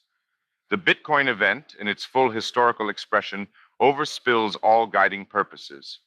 In this regard, it is closely analogous to the Internet, or indeed following the nested sequence further out, and in reverse to the conflicted installation processes of electronics, electrification, and ultimately self-propelling industrialization as such. Even if, as seems eminently plausible in each case, the machinery has a radical capitalistic affinity, its development is not susceptible to detailed ideological direction. Perhaps it is still premature to entirely write off the prospects of a political orientation mobilized against Bitcoin, which is to say, a game played in opposition to Bitcoin rather than through it. This is a resistance struggle still to be expected, despite the historical momentum of its target. Realistic estimation of the odds are rarely decisive in such mobilizations, and even when such calculations are made, manifest futility can inspire no less than it discourages, especially in respect to oppositional intensity, as the word desperation announces. Bitcoin merits a Luddite backlash no less than any of the mechanical dehumanizations of social process that have preceded it. Yet successfully backtracking to the primordial fork, where Bitcoin was initially destined or decided in order to decide differently, would require an impractical reversal of established techonomic advance without obvious precedent. The blockchaining of the Internet is, if only virtually, a done deal. Even at the level of established ideological alignments, the politics of Bitcoin strays from the PPD, at least when this is conceived in its strictest political economic sense. The cryptocurrency has, for instance, already been raised as a topic of concern on grounds of gender discrimination. Race, ethnicity, sexual orientation, and other dimensions of identity political grievance cannot be far behind, since disparate impact in this case, as in so many others, approaches logical inevitability. Far more important, however, from the perspective of Bitcoin and its future, if not that of a wider ethico-politically tortured world, is the internal struggle for the soul of the cryptocurrency, conducted in terms that are essentially oblivious to all extraneous agendas. It is here that our pursuit is pulled onto the remote side of the double game, and into alien tracts that Bitcoin itself opens. Politics is not easy to kill. This claim would be typically interpreted as an extreme understatement. To dismiss it as no more than a truism, however, is to slide into sheer thoughtlessness. Everything is missed this way. One would then no longer be talking about Bitcoin, but rather justifying a refusal to talk about it. This is not uncommon, of course, but it has become less common, and will become less common still. The conditions for politicization, while broad and more significantly, systematically broadened by the core modern socio-cultural process, are not without limits. Reciprocally, the scope of depoliticization tends to be underestimated due to its merely theoretical attenuation within the modern mind, which casts everything as arguable in principle, without realizing how little real purchase this presumption brings. Every institution, of any kind, marks a termination of argument. Finally, that is what an institution is. In particular, property is the installed negative of argument. There is a social economy of argument or motivated contention, and in reference to this, the ideal of total politics revolution in its dramatic political economic sense is an inflationary fantasy. There is a real argument budget, quite independent of any libertarian construction of politics as a lamentable social cost. Critical attention has radically finite capacity. Things are not brought into question for free. Cryptographic developments, by vastly increasing revision costs, are able to skew this economic calculus further against the prospects of effective interference. To bring any phenomenon into socio-political question as a phenomenon presumes its prior decryption. There is no politicization of that which cannot first be hacked and then publicly assimilated as symmetrical or dialectical controversy. Between the cryptic and the sub, pre, or anti-political, there is no sustainable difference. Whatever escapes argument eludes the political sphere. This point is not, in itself, dialectical or partisan controversial. Critics and advocates of Bitcoin teleology equally subscribe to it. The zero degree of political opportunity, coincident with the full actualization of algorithmic governance, is the horizon of the Bitcoin process. Gauging the remoteness of this horizon is the single greatest question of political economy in the current age. Even on the hard libertarian and anarcho-capitalist outer fringes of the Bitcoin ultras, the resilience of politics is not seriously in question. The prospect of algorithmic governance generates positive, supportive excitement only in proportion to the estimate of the political obstacle. But that is immense. It is ultimately indistinguishable in scale and much besides from artificial intelligence as a practical problem. This is to say that the project, in abstraction, requires the provision of robust autonomy to complex synthetic systems. The final techonomic sense of freedom is nothing else. The primary recomposition of politics within Bitcoin is organized by the anticipation of consensus failures, corresponding to hard forks. Such fermentations correspond by close analogy to threats of secession or horizontal crises shaped by a potential disintegration of the polity under conditions of intolerable stress. Politics here, no less than elsewhere, exhibits its inner complicity with a notion of imperative unity. It is undertaken in order not to split. Any constitution is already a protocol. It does not require any appeal to figurative language, therefore, to describe a prospective split as a constitutional crisis. This was clearly exemplified by the conflict between Bitcoin Unlimited and Bitcoin Core, which escalated into the first Bitcoin hard fork. The controversy has been nucleated upon the block size debate, whose antagonists are divided by the trade-offs between efficiency, system-wide transaction processing capacity, and decentralization, the reciprocal of technical demand or computational load upon a full Bitcoin node. In this way, it recapitulates and concentrates the principal polarity within the Bitcoin cosmos, differentiating mainstreamers and ultras. The failure of the mainstreamers to become the mainstream within Bitcoin, at least up to 2019, cannot escape notice. Its grain appears to run against them. The world of Bitcoin development and commentary, then, has its own characteristic spectrum or primary political dimension, irreducible to the left-right PPD by any obvious geometrical transformation. It stretches between poles defined by ultras and mainstreamers roughly, those prioritizing the integrity of the cryptocurrency and those invested in its maximally accelerated growth. Of course, the former did in fact come first. Their primary attachment is to robust decentralization. Smooth user functionality is willingly traded away for security, which is to say, for the practicality of mining. Concentration is resisted in principle.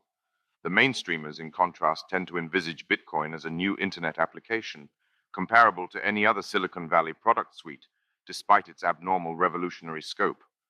If the erosion of its crypto-anarchist rough edges is the price to be paid for accelerated adoption, they would accept the deal without hesitation, or at least without paralysis. These groups represent what Crowis identifies as the two ideologies of Bitcoin. They correspond to a fork in the liberal lineage, dividing those primarily inclined to antagonize or to cooperate with the state. In this regard, its axis runs orthogonally, or at least obliquely, to the PPD. There are left and right factions at both ends of this spectrum, even if the entire complex of controversy it summarizes tends distinctively rightwards. Sociologically, it tends to differentiate entrepreneurs from investors. In other words, it economically distinguishes between the value of Bitcoins and of Bitcoin-related businesses. This articulation is complicated, however, by the emergence of a Bitcoin business sector that is comparatively indifferent to transaction volume and thus immune to mainstream seductions. The block size controversy in particular has brought these mutually antagonistic tendencies into direct confrontation and a hard fork. The mainstreamers want Bitcoin, above all, to grow into a mainstream financial platform, Predictably, therefore, their attention is locked upon the scaling problem, which they are compelled to make into a central controversy. From their perspective, block size is the crucial bottleneck. Small blocks make transaction processing capacity a scarce resource. This can confidently be expected to make it expensive when it is not rationed in some still less efficient fashion, by lengthened queuing most obviously. The infotech sector has become especially accustomed to supply glut as a driver of explosive market growth in transistor manufacture, first of all, and then still more dramatically in software and digital content. This recent techno-commercial heritage often leads its established players to sympathize instinctively with the mainstreamer case. Bitcoin offends the sensibilities of resource-conscious and performance measure-maximizing engineers and businessmen alike. Larry Summers represents it well, while acknowledging the ultras in contrast. My guess is that the tradition from which Bitcoin emanates, which is a kind of hyper-libertarian tradition, is going to be a tradition that, if it succeeds, it will leave behind. And so I think one of the retardants of the growth of these technologies is the hyper-libertarian aura that has surrounded them and that continues to play a role in the statements of some in the community. In a May 2014 Washington Post interview, Mark Andreessen nailed his colors to the mast with a comparable absence of ambiguity. Bitcoin came from the fringe and is in the early stages of mainstreaming today. Even if the mainstreaming camp is rarely quite so definite about its partisan position, the basic inclination is comparatively clear.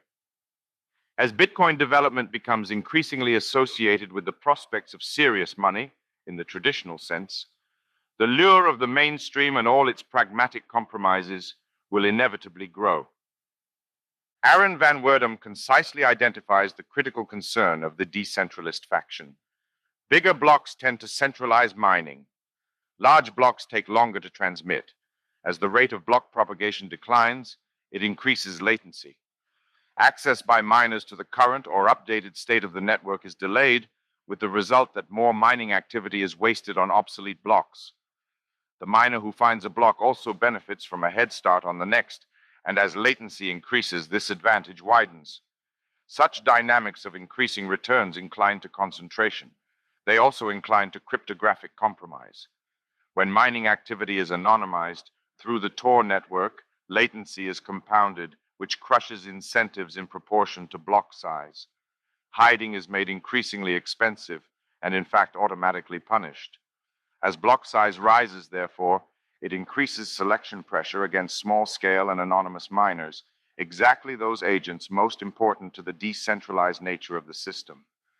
Since large, publicly exposed mining entities are disproportionately sheltered from these effects, they provide the mainstreaming camp with a natural constituency.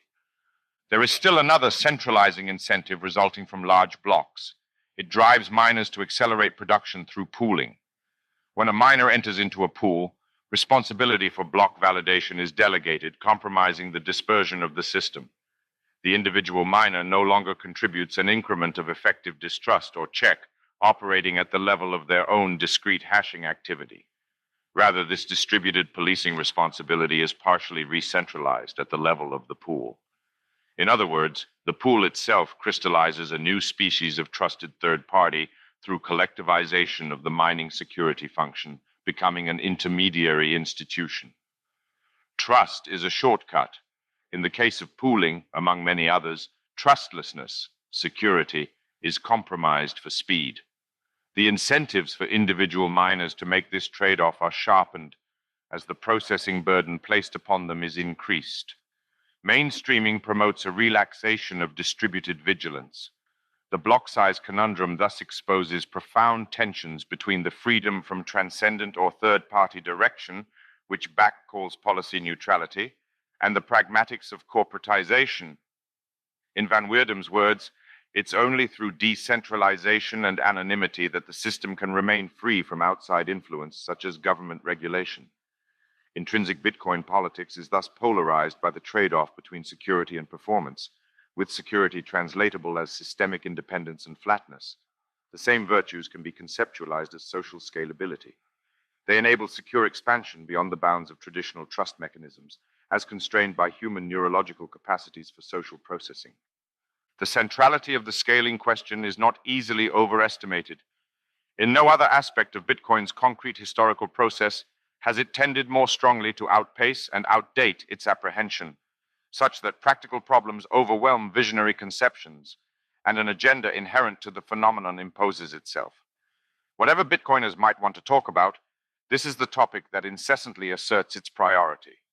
It is tempting then to extrapolate and to ask, can block size controversy be confidently identified as a perennial primary tension? This question, while obviously speculative or even science fictional in appearance, is less intractable than this impression suggests. Insofar as it is answerable, the key can only be transcendental, which is to say, a matter of ultimate or unsurpassable arrangements.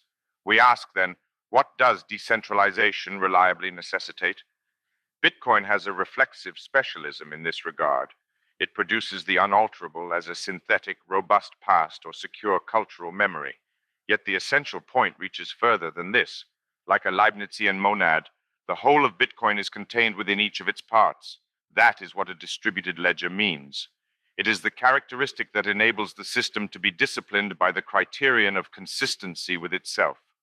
Each copy of the blockchain provides a check upon every other. Vast redundancy, comparable in principle, if not yet in scale, to the copying of the entire genome within every cell of a metazoan, supports information integrity. The inefficiency of the system, that is its extreme functional non-specialization, provides the basis for its robustness.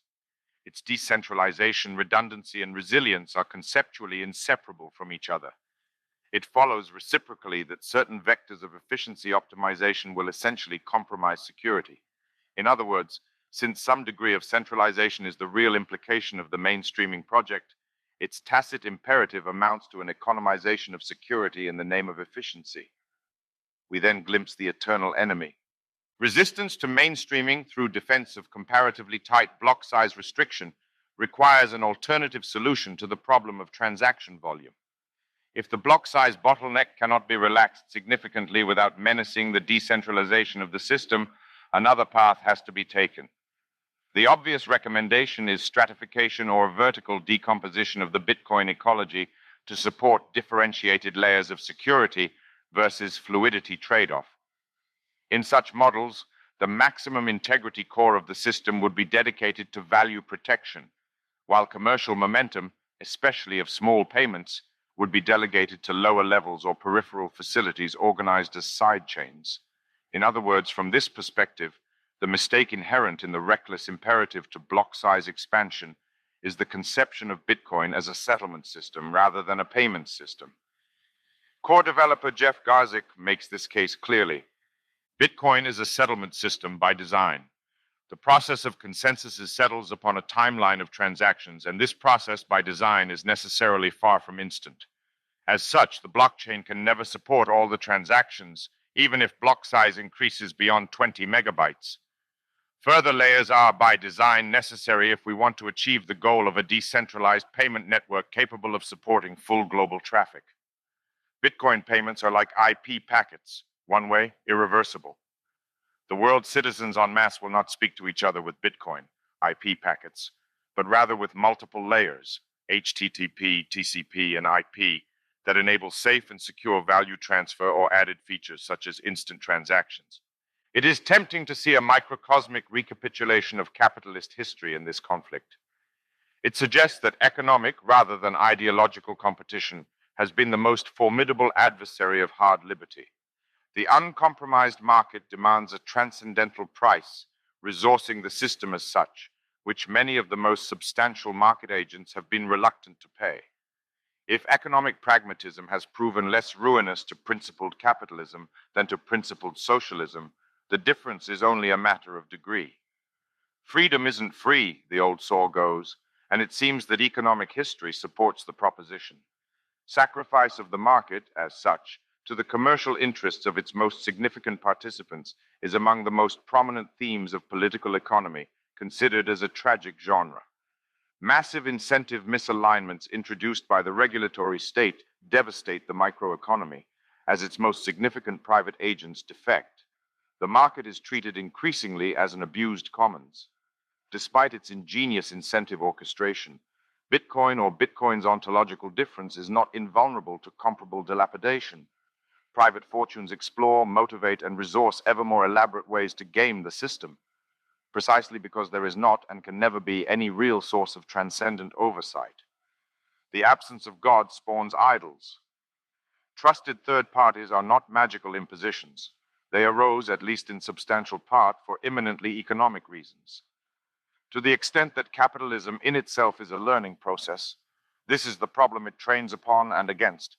For the hyper-libertarian ultras, Bitcoin is a soft weapon aimed unambiguously at governments and their subsidiary institutions.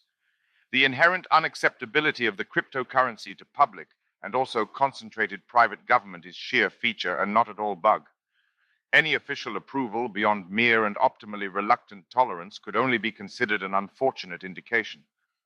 Contra the mainstreamers, the ultras have no ideological interest in a project of debugging Bitcoin for the purposes of institutional assimilation.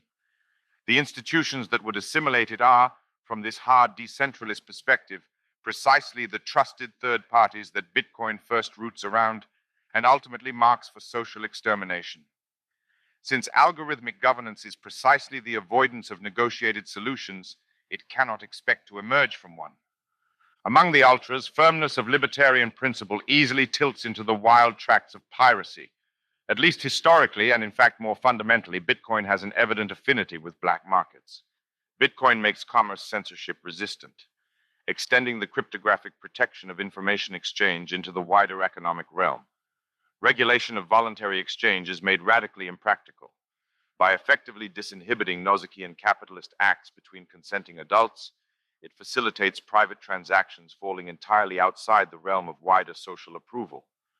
Online prescribed drug markets and gambling were among its enthusiastic early adopters, but any specification of merchandise or services is a theoretical distraction.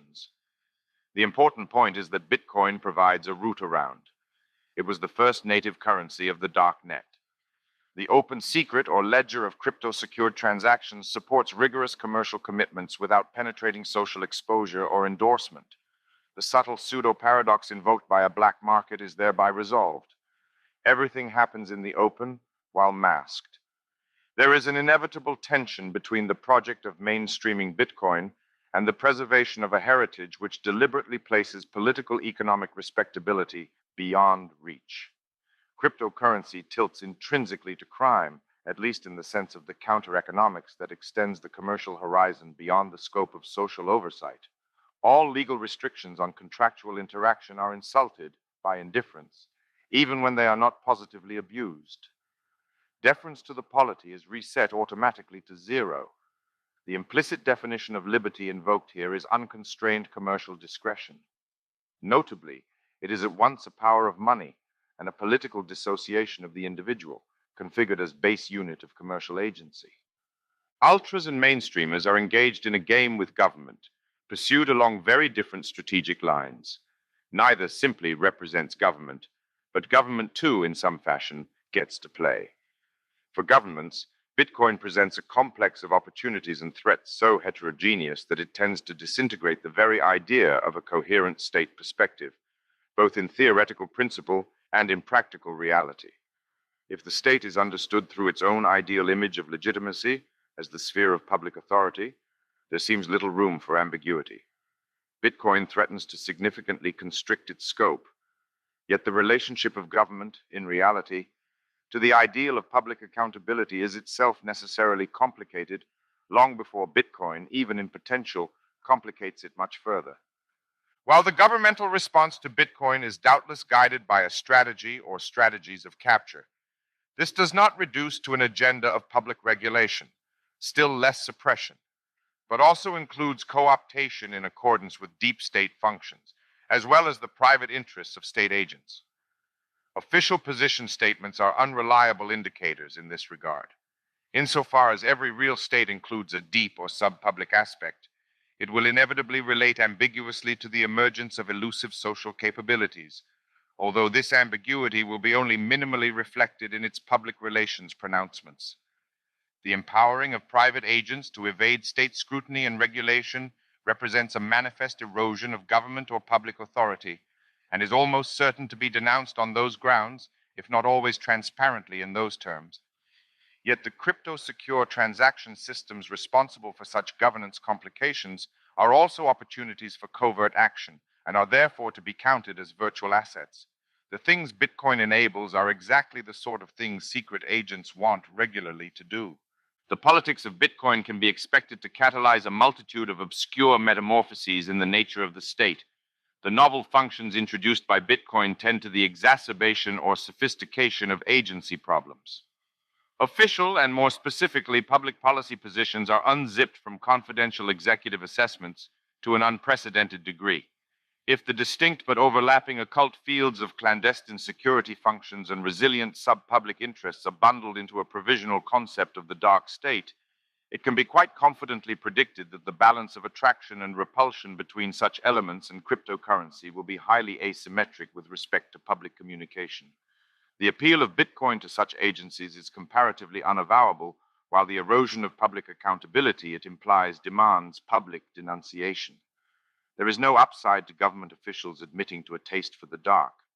It is realistic to assume, then, that the openly stated position of public authorities in regards to crypto channels of all kinds, very much including Bitcoin, will be systematically misleading in a dismissive direction and should therefore be drastically discounted. Bitcoin tends to empower the invisible and to disempower the visible. As Crowis writes, it takes time and meditation for people to take Bitcoin seriously because most of its value is in the future. Thus, Bitcoin is protected from attackers by being initially beyond their understanding. Such intrastate complexities are compounded by interstate competition for Bitcoin business. Here, too, there is a coordination problem of daunting intractability, as Bitcoin comes to be recognized as a supranational strategic territory. National security considerations switch polarity. Even if it might have been preferable, under certain constructions of the dilemma, for states in general to prevent Bitcoin ever arising, such calculations have no purchase upon a world fractured between states, in which a globally coordinated response to the emergence of cryptocurrency exists only as an incredible fantasy. Differential hospitality to the new monetary technology then becomes the consequential factor. The iron law of modernity holds that within such a world, anti-capitalist social options are punished at the level of geostrategic leverage. In other words, regimes are disciplined by the market, as the left has long lamented. Such dynamics are certain to be positive for Bitcoin adoption, and even essential to its geopolitical lock-in. There is a threshold, most probably already passed, across which missing out on Bitcoin becomes strategically unthinkable. Exit pressure intensifies. The inception of Bitcoin marks a critical threshold in the history of secret agencies. The agent corresponding to a Bitcoin wallet could be anything. Ultimately, therefore, the games in which it is involved have to be approached with sensitivity to potentialities of extreme abstraction. Insofar as methodological individualism is applied to the analysis, it can presuppose nothing about the nature of the individuals considered. Only their original non-coordination characterizes them. Crucially, no assumption of economic or wider strategic rationality is required. Any emergent correlation of Bitcoin holdings to competent performance within the arena is an outcome, not a presupposition. Competence is defined informatively through a discovery process or by synthesis, rather than analytically, through some pre-given model of rationality. A wallet is nothing more than the plot for a player whose features are left entirely undetermined. It is extraordinarily decoded. The wallet holder might be anyone or anything, a man, a multiplicity, a machine mind, or something yet unimagined. How it thinks can only be inferred from what it does. In the tradition of transcendental philosophy, radically decoded agencies have been a central topic. Critique of the empirical ego raises such theoretical concerns automatically.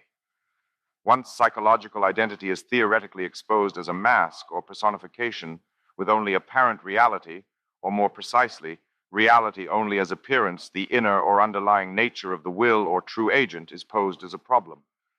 The initial critical response is sheer abstraction or skeptical bracketing. Agency is liberated from its concrete image. Under extreme critical analysis, teleological articulation is collapsed onto the circuit, or the diagonal of will to power, for which means are the end. To will the end, whatever the end is, to will the means, automatically. This is a cycle so basic that psychology can only be a surface effect. It assumes nothing concrete about the agents modeled by it. Ultimately, which is to say critically or transcendentally, the game has no meaning outside the game. The final point of Bitcoin is Bitcoin. To imagine anything further is to misunderstand.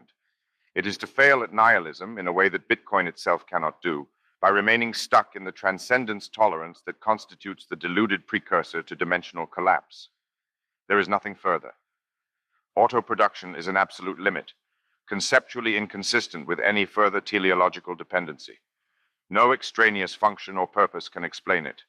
The terminal subject of strategic significance is Bitcoin itself. It tends relentlessly, from real necessity, to subordinate all preliminarily formulable uses and agendas to its own self-cultivation.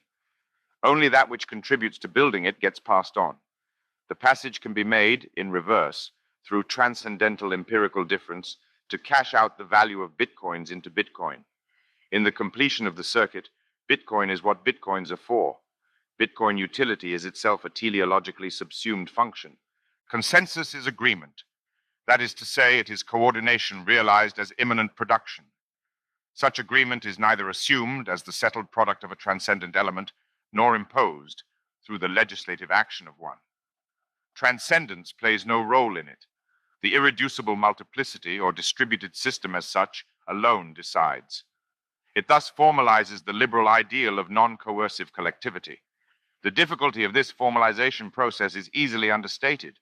The term spontaneous order naturally lends itself to inaccurate estimations in this direction, insofar as it suggests that work is the alternative to spontaneity, rather than something far closer to its essence.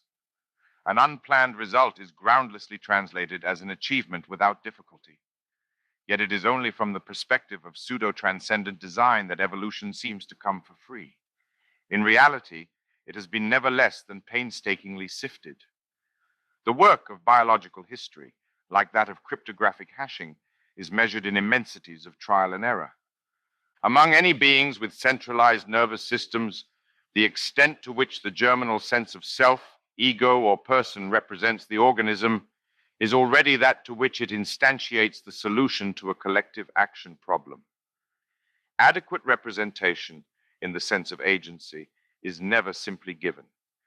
It has to be meticulously tuned, and within biological history, the complexity of this task has in very many cases been sufficient to place the adaptive value of advanced cognitive capabilities into question. Brains have no use to genomes unless they strictly remember what they're for or operate as if they did. If this is not obvious, it is because natural selection has hidden its work. Within social systems, the abstract considerations are strictly comparable and perhaps more elaborately theorized. Every representative is a potential traitor, and even a traitor by default. This is the situation recognized as the principal agent problem. Within modern social structures, the legal category of corporate personality operates as an analog to the socio-psychological ego. In this case, too, genealogical obscurity is parenthesized for practical purposes. A locus of responsibility is assumed as required by the game. As with all organisms become persons, such entities summarize, for ease of strategic calculation, the complex production of coherent, that is teleologically integrated beings. Company direction poses a complex meta-managerial problem to which the board of directors attests. Treacherous management, under other names, stalks the nightmares of business owners. Exit through equity markets offers the most resilient corrective. The principal agent problem is sharpened, though never fully exhausted, by asymmetric information. Epistemological delegation complicates the alignment of incentives, but does not originally misalign them.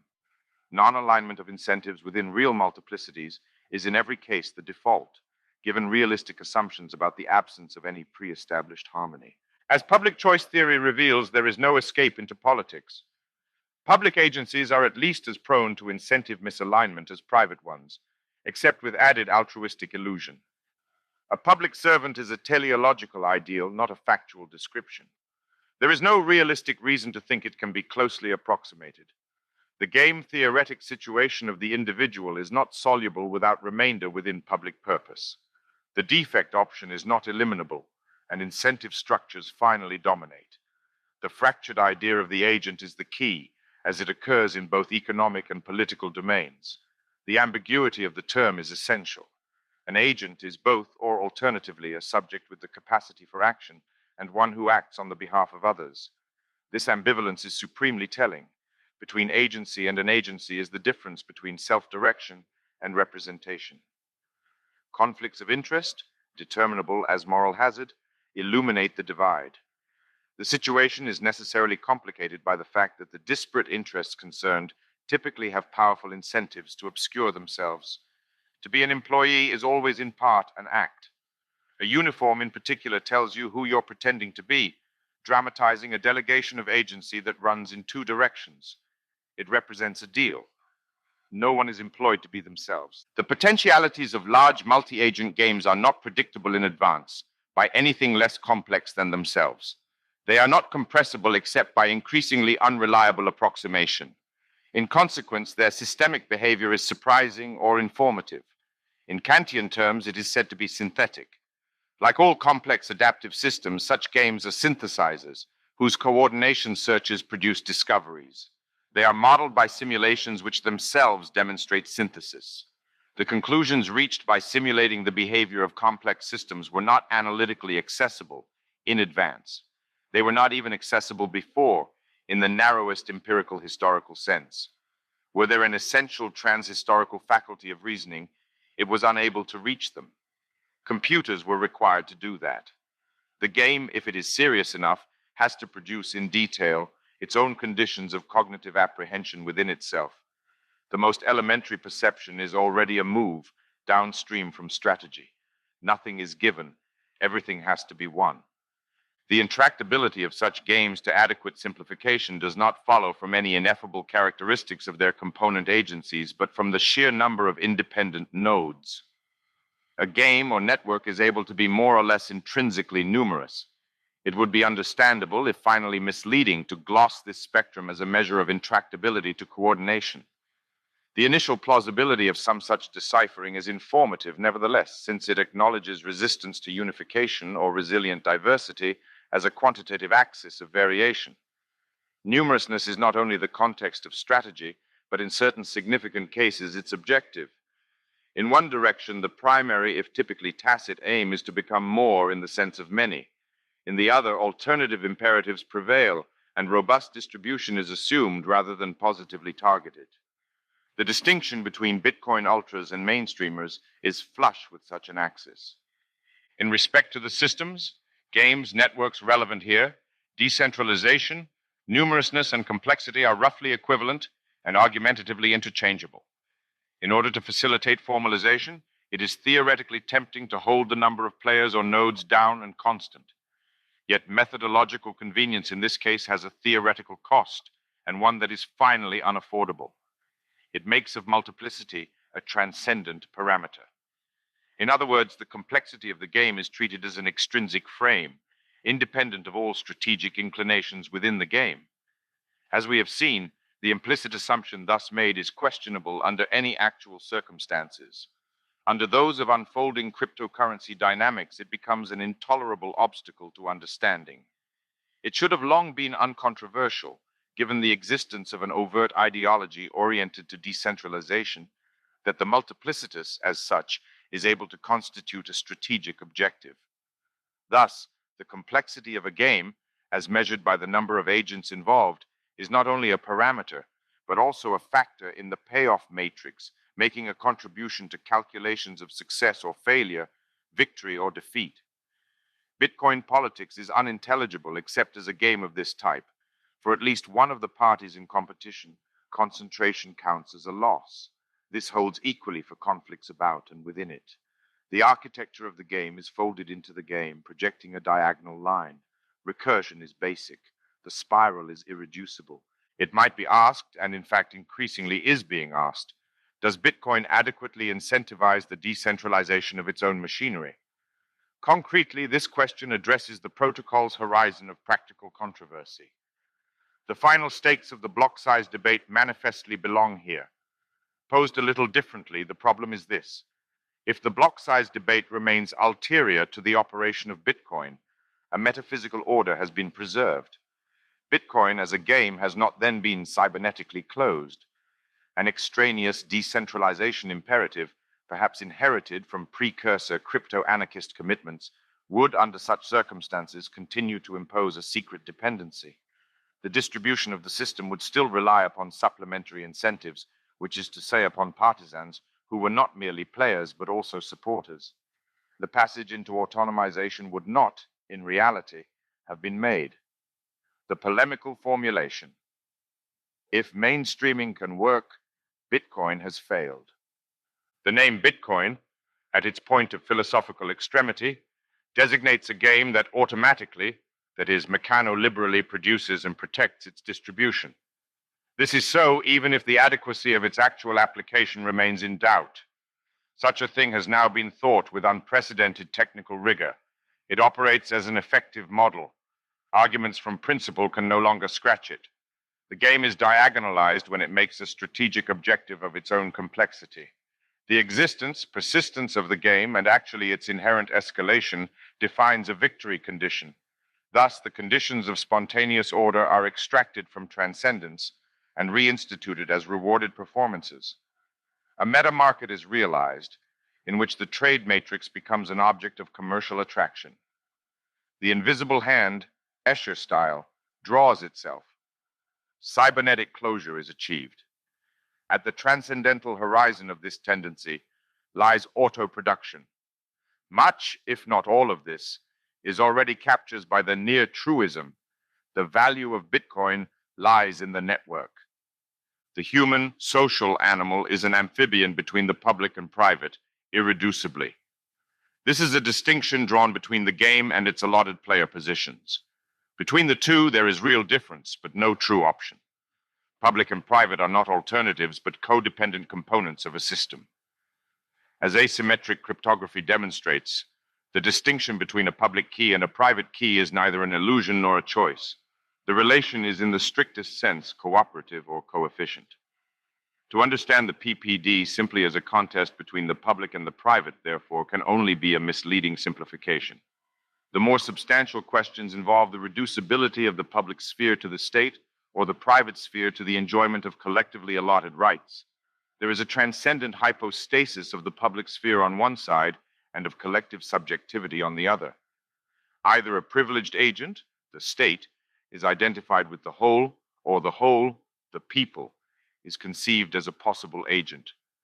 Both errors break the public-private distinction in their attempt to ideologically operationalize it. The game is collapsed into an agency within the game. This is the way sociology does metaphysics. It represents decentralized order through elevated agencies, trusted third parties. A fantastic crystallization of public purpose is the consistent and philosophically predictable result. Even economics has fallen prey to it. Chapter 5, Cash Machines. Reciprocal or circular definition is abysmal or groundless and thus traditionally considered suspect, if not prima facie evidence of hopelessly defective reasoning. Unfounded circuitry is naturally disconcerting when identified in the world, let alone in our thought processes. Under certain circumstances, however, characterized by cumulative bootstrapping, it can be an exceptional index of theoretical productivity. An especially remarkable example from the perspective of this book is provided by the intertwining of the questions, is Bitcoin money? And what is money? In holding these two questions open simultaneously, suspended within the abyss of what we do not know about either, the prospect is opened of learning something about both. What Bitcoin teaches, at a very early stage of apprehension, is that we do not yet have a confident answer to the question, what can money do? An economical list of essential monetary functions is exhausted by just 3 indispensable entries. Money provides a medium of exchange, a store of value, and a unit of account. In other words, money facilitates commerce, preserves wealth, and sets a standard for economic calculation. According to a preliminary apprehension, it is a functional trinity of flow, stock, and metric. In support of these functions, money typically possesses a number of predictable qualities, most prominently the characteristics of scarcity, durability, verifiability, divisibility, portability or communicability, and fungibility. Of these 6 qualities, the first 3 are essential to the preservation of monetary value and the remaining 3 to commercial convenience. These aspects are reciprocally reinforcing, mutually establishing a standard unit of account or of credit. Attempts to establish a robust conceptualization of money's functional trinity soon run into intricate difficulties. What appear to be merely formal differences when captured at certain moments and from limited perspectives appear amid other circumstances as substantial distinctions, dense with historical contingency, and lacking even minimal ontological integrity. Consider initially the unit of account. As Braudel explains, these were imaginary units used for reckoning, for estimating the relative value of coins, for fixing prices and wages, and for keeping commercial accounts which could later be translated into any kind of currency, local or foreign, when the time came to move from the ledger to actual cash payment. One would have to go back a very long way to find the coins corresponding to the money of account. But all such monies had at some point in the past been real money. No pure analysis of money, we can immediately see, is able to take us far on its own. A monetary regime is a synthesis. We might want to say an assemblage consisting of heterogeneous elements mutually composing a functional whole. Insofar as a single monetary medium is able to integrate these elements in a way that seems to facilitate a subsequent formal decomposition into neatly interlocking functions, a complex achievement has taken place whose partial invisibility attests to its success, without detracting from its historical precariousness. It is only very late in the real process that a money system is able to appear as the near-perfect incarnation of a simple idea, internally differentiated by a logical structure. The tension between money flow and stock, corresponding closely to that between commerce and wealth, is no more tractable to confident philosophical apprehension than the partially abstract unit of account. It, too, is a complex of ambivalences, wavering uncertainly between formal and substantial distinctions, and subject to dynamic swirls of cross-dependency. It is not only that each of these functions is also partially logical and or semi-empirical in itself. The interconnections between them add further oscillations between logical disjunction and empirical difference. The functions of money as a means of payment, currency flow, and a store of value, asset stock, cannot be considered entirely in isolation, since the distinction involves both adjacency, real differences of media, in a relation of complex complementarity, and substitution, switchings between assets, guided by the intensity of liquidity preference. Money's logical aspects and its multiple media cross-connect in theoretically inconvenient ways. For example, the divisibility of money, a purely formal arithmetical relation from one regard, is incarnated in a substantial heterogeneity between distinct metals from another, and subject in this latter to variations in exchange rate across time. In the European economic tradition, gold divides into silver on the basis of an ideal value relation of 12:1. Yet in actuality, this ideal was only occasionally and once again precariously realized. The same distinction between monetized metals, which played such a crucial analytical function within the monetary system as an order of divisibility, simultaneously preserved its synthetic characteristics as an exchange relation between different commodities. Historically, the difference between ideal and actual exchange values generated variations in pressure comparable to meteorological conditions, as relative scarcities of gold or silver drove currency units across and beyond continents in storms lasting decades or even centuries. Formal tokens of accountancy were at the same time the particles of substantial bullion flows. Mathematics mixed with metal indissociably. The functions of money will be under continuous examination throughout this chapter. What can money be reliably broken down into? That is the question techno-frozen into every change machine. When grasped at a sufficient level of abstraction, the philosophical inquiry is not so very different. The logical pieces of money, its qualities, are therefore worth limning tentatively in advance. Since it is philosophically discomforting to rest a central analysis wholly upon consolidated empirical generalization, which is to say upon tradition, the temptation is to search for a relevant principle. Can the 6 qualities of money be convincingly rationalized from a ramshackle list into a categorical structure, subdivided in strict accordance with a conceptual principle? Since no unambiguous draft for such a schema is to be anticipated from historical evidence, it can only be supplied as a regulative ideal or teleological model to be excavated from the virtual on the diagonal path of synthetic a priori construction. Durability, at its most basic, is mere existence or actual reality, insofar as this is conceived as occupation of time or the possession of temporal characteristics in general, participation in duration. The monetary excellence of high comparative durability is an empirical feature, but one that is asymptotic to indefinite persistence or non-locality in time, the limit of constant existence at which it reconnects with the transcendental. Concrete currencies tend to closely approximate to this ideal. Precious metals, for instance, are indestructible for all purposes of practical economic calculation. Ledger entries, while necessarily bound to physical incarnation, manifest an intrinsic idealization that approximates even more exactly to an absolute durability, identified with a substrate-independent institutional memory. Perishable goods disqualify themselves from serious consideration as monetary media unless under very exceptional circumstances. For any store of value, extreme durability is a necessary, if not in itself a sufficient condition. Scarcity grounds economic value in general. Nothing that is freely available without the inconvenience of trade could conceivably have commercial worth. Abundance begins where economy ends, and cornucopian thinking is not a type of economics, but rather its general denial. Scarcity finds its mathematico-philosophical outer limit in the concept of finitude, since the division of infinity is economically incalculable. But this determination is too expansive to capture it well. Greater purchase is achieved by the notion of difficulty, especially as this is employed by the Bitcoin protocol. The concept of scarcity is the complement of commercial trade-offs or industrial effort, and thus of economic activity. The scarcity of money presumes a solution to the DSP.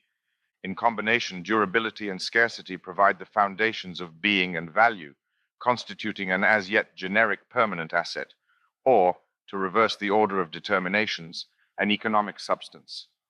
At this elementary level of definition, it remains notably non-specific, encompassing such non-monetary assets as real estate or stocks of imperishable commodities.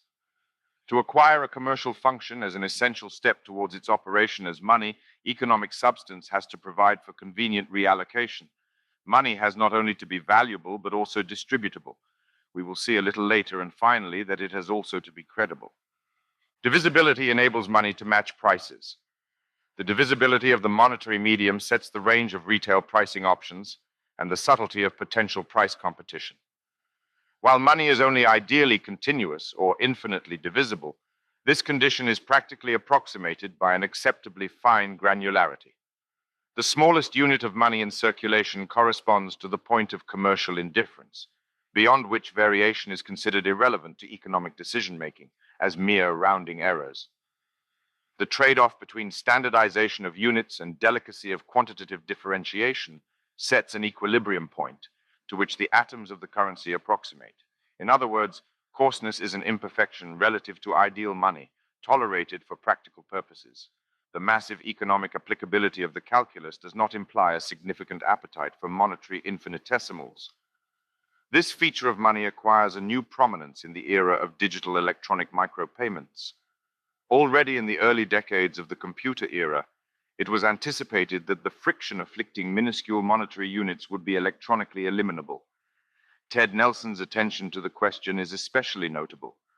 Under these conditions, the zone of commercial indifference, where monetary quantities become negligible, has the potential for transformation into a positive attractor. A massively expansive, monetarily hypersensitive agora opens distinctive commercial possibilities, extrapolated from those long developed within industrializing consumer capitalism. Minute margins become economically tolerable in principle due to the volumetric rescaling of microscopic sums into significant quantities within internet globalized markets.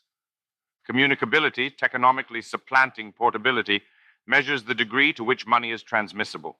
It is division or distribution, apprehended not only as an arithmetical property and a contractual consummation, but also as a physical transfer.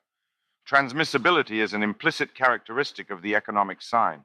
To be in one place rather than any longer in another place is the irreducible material substrate of every notional reallocation within double-entry bookkeeping. A commercial transaction is always a process of reciprocal transference, requiring on both sides a real redistribution of matter in space. Semiotic subtilization cannot fundamentally compromise this necessity. Even the mere revision of a ledger is never less than a physical event. Nevertheless, asymptotic dematerialization is a real feature of signs under conditions of techonomic escalation, exemplified by electronic information and the satisfaction of commercial transference by a microphysical revision of accounts.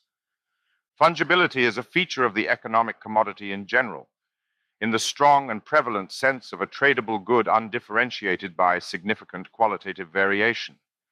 By collapsing all dimensions of intrinsic comparison between instances of the same good onto a single quantitative axis, it optimizes the conditions for commercial computation and price competition. The extreme relevance of its application to money strengthens the case for confidently defining the latter as a general commodity, even if such a definition remains incomplete. Without fungibility of money, economic calculation would be drastically impaired, to such an extent that this characteristic is necessarily attributed to the abstract unit of account as an ideal. This claim attains greater cogency if reversed. It is in order to fulfill the functional requirements of the unit of account that implemented concrete money systems acquire fungibility as an indispensable criterion for even minimal adequacy.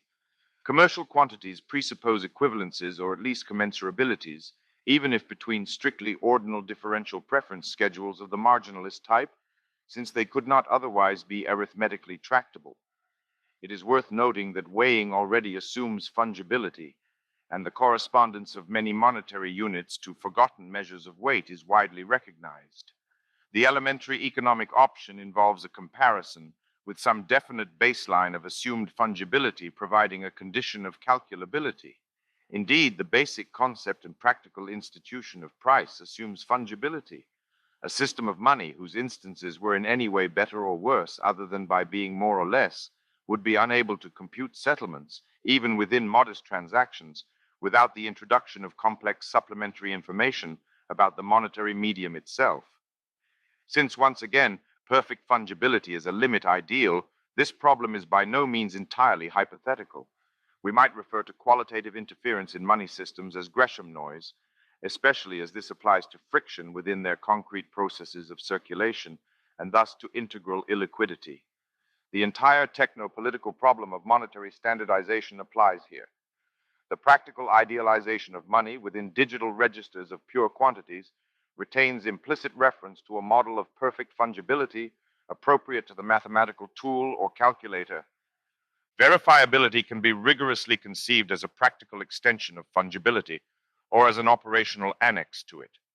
It references some definite practical checking procedure that qualifies money as credible. Dubious money cannot be confidently counted as any definite sum whatsoever. Across the vastly preponderant part of monetary history, the model verification procedure has been a saying. The assay underwrites monetary value determined as a quantity and purity of metal. In the age of paper money, verifiability refers primarily to protection against forgery or counterfeiting. This characteristic binds money essentially to the production of trust. Money is able to redeem a promise and thus validate it. As an aside, at this early stage in our discussion, it is notable that Bitcoin possesses all 6 of these qualities superabundantly. Its durability is in principle absolute, although Bitcoin can in fact be lost or destroyed, see following note. It is rigidly and quite exactly scarce, to a fault its critics object. Divisibility is also unlimited in principle. Its communicability is extreme based on internet-worked digital electronics. Its fungibility is also absolute, given any set of realistic assumptions about user incentives, and it is verified automatically in its reproduction cycle. It would be difficult for Bitcoin's status as money to be more secure insofar as the 6 qualities are applied as a criterion. To entertain money as an explicit object of philosophy is immediately to question the conceptual interconnections between its essential qualities. A threshold of controversy has already been crossed, therefore. From the perspective of a certain mode of empiricism, the neglect of this topic expresses a positive intellectual virtue, with the presupposition of systematic order as its corresponding vice. As a matter of objective irony, or something that effectively masks itself as such, those cultures most conducive to the reign of money have been those most instinctively dismissive of its transcendental dimension. Money does not seem to favor philosophical attention. In this, one might suspect the cryptocurrent at work. Empiricism casts subtle shadows, whose darkness is deepened by a secondary occultation. Quite imaginably, philosophy enters this terrain as a disruptive intruder whose gaze is damaged. Yet in the end, whatever is denied access will simply not pass the gates. The secret secures itself. Any modern philosophy of money proceeds as a transcendental deduction, guided by the question, how is economic calculation possible? The foundation for an answer is comparatively solid. Money is the condition of possibility for the existence of prices, and therefore for the commercial object in general, by definition. Insofar as objects of economic intelligence exist, money is presupposed as a calculative principle, an ideal or virtual machine function, irrespective of its more or less adequate concrete incarnation. When talking of ideal money in this context, reference is not being made to a superior, still less a perfected type of money, yet to be actualized, but rather to the abstract money emulated to a greater or lesser degree by any actual currency system, in the way any actual computer emulates a universal Turing machine. Any concrete monetary system necessarily draws upon an abstract idea of money, which is operationalized in advance of its explicit theorization. This relation has effectively foreshadowed and even predetermined the fundamental problems of philosophy. As Whitehead famously noted, philosophy subsides back into its characterization as footnotes to Plato, as into a sucking equilibrium. However it advances, the primordial captivation is unbroken. The temptation always is to refer sensible actualities to their ideas. What is the truth of things? Such a problem exists compellingly from the moment there is an economy of prices, and perhaps not before. The priced or commercial object models the elementary provocation to philosophy because any such entity has been converted into an accident of its own value. It thus intrinsically suggests an idea of which it is a mere instance. Concretely and sub-philosophically, every priced object implies a virtual relation to ideal money, which acquires definition to a greater or lesser extent in the unit of account. While ideal money is scarcely less elusive than the Platonic forms, it is nevertheless able to support realistic teleological expectations. It exercises effective selective pressure upon any actual monetary system under the guidance of inevitable distributed preference for those that incarnate the tokenization of value at a superior level of ideality, as exhibited prismatically shattered in the 6 qualities. In comparison to money, the Platonic eidos is no less durable, eternal, scarce, singular, divisible or at least distributable among particulars, communicable, teachable, fungible, self-same across all instantiations, and verifiable or philosophically demonstrable. It is tempting, therefore, regardless of the irony involved, to understand money as the model of idealization. By practically defining that which remains equivalent across a transaction, money cannot avoid making abstraction a cultural topic. Money is the sign that names or denominates price. Unlike a signification or designation, this semiotic function is allocative, which is to say that it is executed in the process of payment. Money speaks in being spent. When saved or reserved, its meaning is virtualized and is even constituted in being virtualized. Abstraction from the concrete item of expenditure is expressed as a definite potentiality or set of quantitatively delimited economic options. Money's spontaneous logical medium is modality. Within it, the potential conversion of property finds distinct expression as such. Whatever finds itself priced is marked by commercial contingency or formal exchangeability. Extracted automatically from the dull domain of the merely given, any such priced object now manifests an idea, peculiarly and precariously. Its concrete reality is now reduced to a mode. Thus, factuality is spontaneously subverted by commercialization, in becoming a more or less liquid instance of a general abstract substance. Being acquires its philosophical dimension. At the extreme, therefore, an identity is ventured between the invention of money and the origin of pure thought. The concept belongs to commercialism. Broad consensus concerning the essential properties of any monetary medium has been consolidated over the course of millennia. The initial enumeration of these properties is best represented among the ancients by Aristotle, who recognized durability, divisibility, convenience, uniformity, and intrinsic value as qualities of money. By the time Adam Smith wrote his The Wealth of Nations, the distracting metaphysical error of intrinsic value had been discarded, while the essential properties of money were simultaneously abstracted into ideal qualities and concretized through their exemplification in historical monetary media. He writes, "In all countries, however, men seem at last to have been determined by irresistible reasons to give the preference for this employment to metals above every other commodity.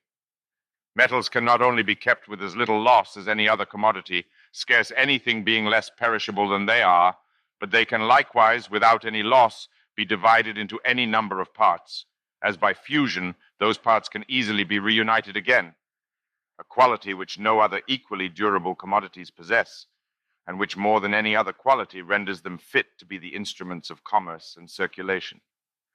For Smith, as for Aristotle, and indeed later for Marx as for the Austrians, the abstract conception of ideal money was scarcely to be distinguished from the concrete virtues of precious metals, and of gold and silver in particular. Money, insofar as history had certified it, was metallic coinage, only subsequently and trivially supplemented by its paper representations or contractual appendages. Between the questions, what are the qualities needed by a monetary medium? And why have precious metals been selected to serve as money? There was only the most insubstantial of differences.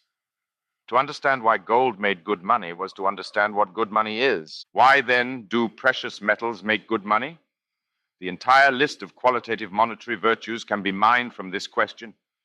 Due to their chemical characteristics as pure metallic elements, they are durable, divisible, and fungible, since they are stable across time and homogeneous in space, down to the atomic scale. This substantial consistency also makes them conveniently verifiable as simple, measurable objects of chemical science and of practical metallurgical assaying. Finally, but no less importantly, their comparative rarity makes them economically scarce, hence potentially valuable, and in close proportion to their ratio of value to mass, also portable. Yet despite its close approximation to the ideal type of a monetary medium, precious metal is not in itself money. To become money, it has to be minted or converted into a sign. A concrete example is provided by the silver penny, the most widely accepted monetary unit of the European pre-modern period, the direct descendant of the Roman denarius, dating from 211 B.C., the English penny, containing 1.3 to 1.5 grams of silver, was introduced in AD 785 during the reign of the Mercian king Offa, and persisted with only superficial changes for over 9 centuries. It is of particular importance to note that the penny was, to modern eyes, an extraordinarily self-referential sign.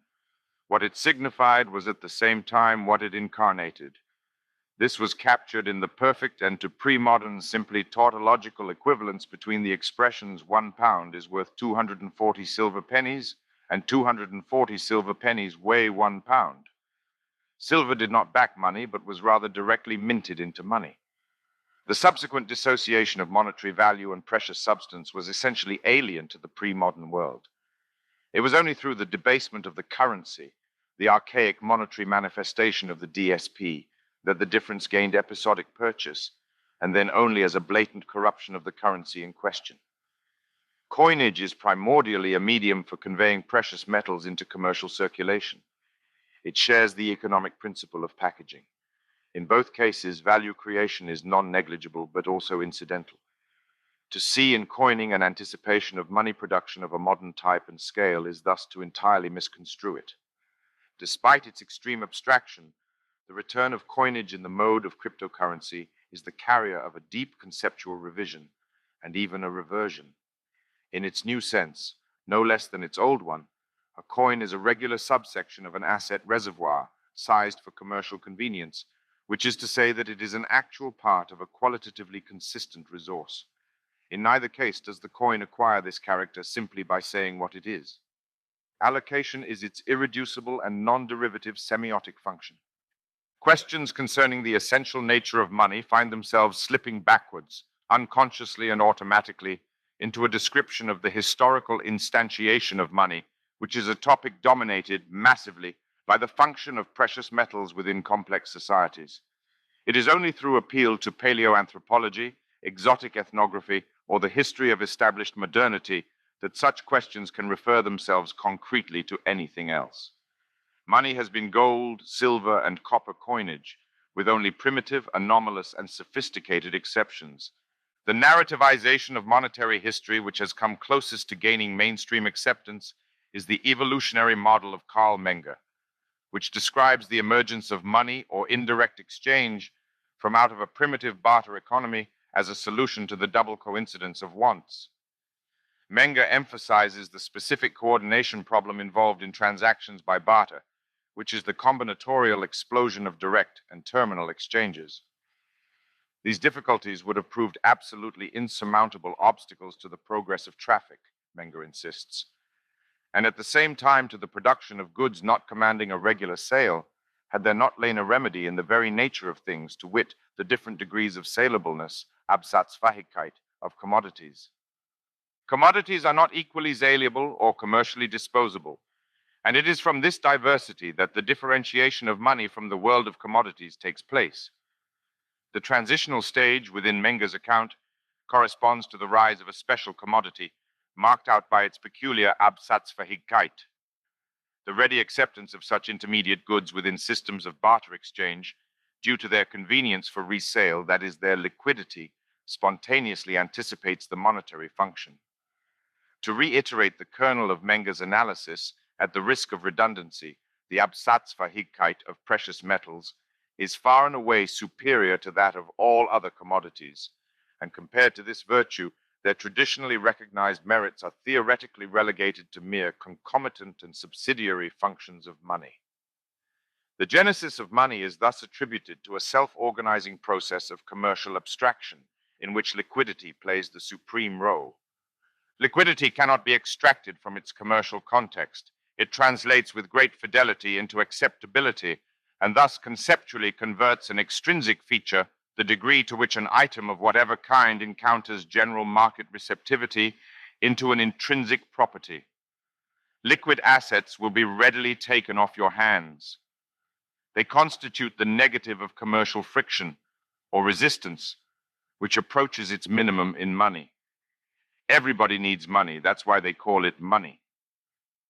Since markets, whether comparatively concrete or abstract, are nothing but zones of asset liquidization, they tend to convert everything they touch into money at some level of intensity.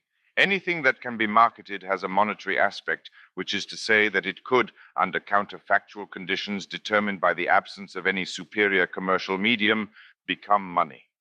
We return always to cigarettes in concentration camps as a reality anchor.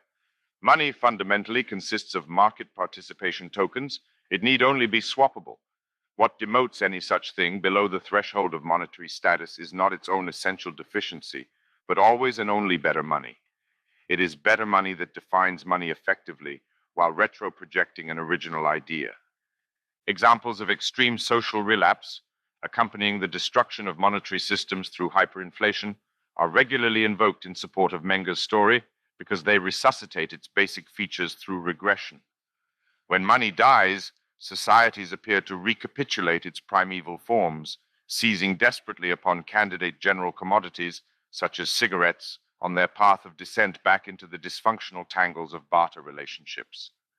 It is especially notable that under such conditions, it is the promissory aspect of money, as credit, corresponding to a liability accepted by another party, that leads the way into worthlessness. Hyperinflation is a catastrophic breakdown in trust, when the value attributed to the solemn word of the issuing authority is rapidly reset towards zero.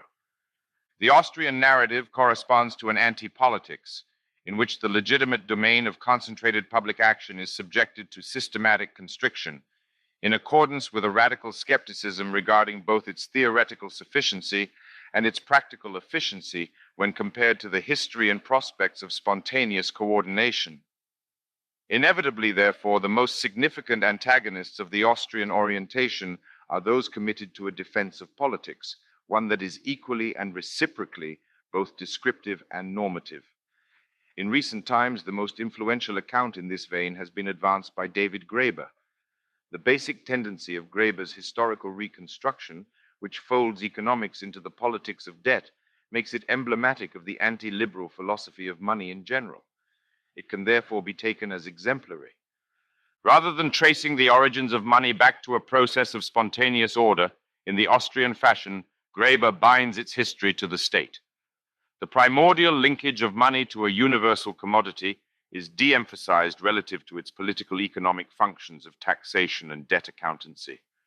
According to this narrative, the principal historical secret of money lies not in the facilitation of trade, but in economic exaction by social elites. Standardization is the essential feature, reflecting and reinforcing concentrations of power. The large-scale production presupposed by an ecumenic currency depends upon a monetary manufacturing capacity that can only be provided by royal mints or their modernized equivalents. Abstraction or formal mathematization of the primitive social obligations within what Graeber dubs human economies leads to a radical intensification of oppression and violence. The axis within which Graeber's analysis unfolds is determined not by commodity trade, but by obligations, stretching from the fluid reciprocities of primitive societies and residual everyday communism to the cyclopean power structures of centralized states. Within the latter, as recorded already in the excavated tablets of ancient Sumer, circa 3500 BC, cash money has been consistently marginalized relative to financial credit. It is this construction that supports Graeber's inverted sequence of monetary history, which is no longer conceived as an abstraction from commercial traffic, but instead as a commercialization of formalized obligations, beginning with credit as the primordial phenomenon. It is from debt that money is subsequently developed, with barter appended at the end of the theoretical sequence as a mutant terminal annex. Credit and not barter, then, or obligation and not trade. This is, for Graeber, the political matrix in which money is born. An innovation in social hierarchy is its midwife, introducing it to the world through the military coinage slave complex of the axial age civilizations. It is notable that Graeber considers the axial age to be an essentially unmitigated historical calamity. Where Karl Jaspers drew attention to an incomparable cultural awakening occurring in the centuries around the middle of the first millennium BC, Graeber derives its efflorescence from a revolutionary advance in the machinery of social oppression. The ascription of values is reversed, yet abstraction is the consistent key to both accounts. Concrete existence becomes calculable on an unprecedented scale. Something like a question of being arises. Graeber earns his role in this discussion through participation in the hypothesis that monetary innovation, operating as a spontaneous stimulus to abstract thinking in general, is the basic phenomenon. During the axial age, the world begins to learn what money can do. Graeber's analysis is consistent with a far wider cultural tendency to conceive debt as the principal instance of economic domination, supplanting the classical role of mere destitution in this role. Social contestation over economic flow, profits versus wages, is displaced by a central image of class war between creditors and debtors, radically and fundamentally financialized. This is not a socio-historical construction to be lightly dismissed. The model of political revolution as an insurrectionary extinction of debt, in particular, is productively suggestive. It embeds into itself a theory of post-revolutionary social memory or strategic amnesia, in obvious accordance with large swathes of historical evidence. The revolutionary year zero symbolically wipes the slate clean. Evidently, the financialization of capital and its revolutionary negation have modernized in parallel, if not at tightly bound velocities. While the complex historical entanglement of modern revolutionary politics and ancient eschatological religion is a well-worked topic far exceeding the scope of this book, it intrudes inescapably at this point in the specific guise of the Jubilee. Redemption is a term cutting across the registers of religious and economic discourse, sustained by a consistent appeal for absolution or forgiveness. From prophetic Judaism to Graeber's debt, the first 5,000 years via the Merchant of Venice, Das Kapital, and countless additional examples of anti-usurious polemic, the voice of the debtor has been bound to an apocalyptic promise of forgetting. The obliteration of the secular ledger in the name of a higher accountancy has been the insistent theme. For roughly a century, administrative inflation tolerance has provided a moderated expression for the same popular clamor. Inflation strikes a compromise with the demand for financial tabula rasa by erasing debt values incrementally. It is revolutionary redistribution on an installment plan. The veil of the ubiquitous credit system allows inflationary macroeconomics to reach beyond debt and make the abominated liquidity preference of cash accumulators its target. Money as a store of value, as economic memory, is brought into the arena of programmatic erosion.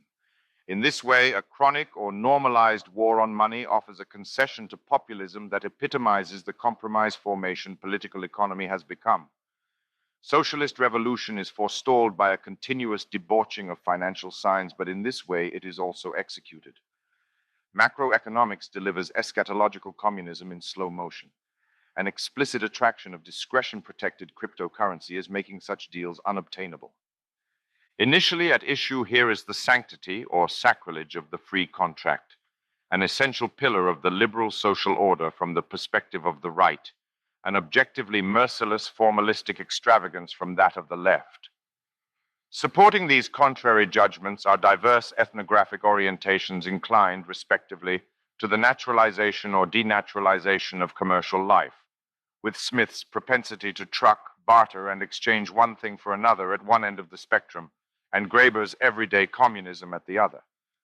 Providing consoling doctrines, respectively, to the haves and have-nots, this axis of variation reflects an antagonism no less durable than the human species itself, and quite possibly more enduring by far. There is a liberal and a socialist end of history, and neither unambiguously approaches. This is what any social animal poised between the tiger and the mole rat should expect. Persistence of ideo-political conflict is the safe prediction, with the corollary that partially insecure property is the socio-economic norm. Projects to strengthen or weaken property security, that is, to adjust its degree of political insulation, mark the PPD like traffic indicators, illuminating its basic axis and describing the great games. Without seeking to wholly efface the novelty of Graeber's construction, still less its remarkable pertinence to our contemporary political economic concerns, it is important to note the extent to which its theoretical stance is prefigured in crucial respects by the German historical school of economics, and thus, in turn, anticipated in considerable detail by the Austrian thinkers. Menger, in particular, defines his enterprise in explicit contradistinction to those who place the state at the origin of the monetary phenomenon, which he conceives as the dominant economic era of his time.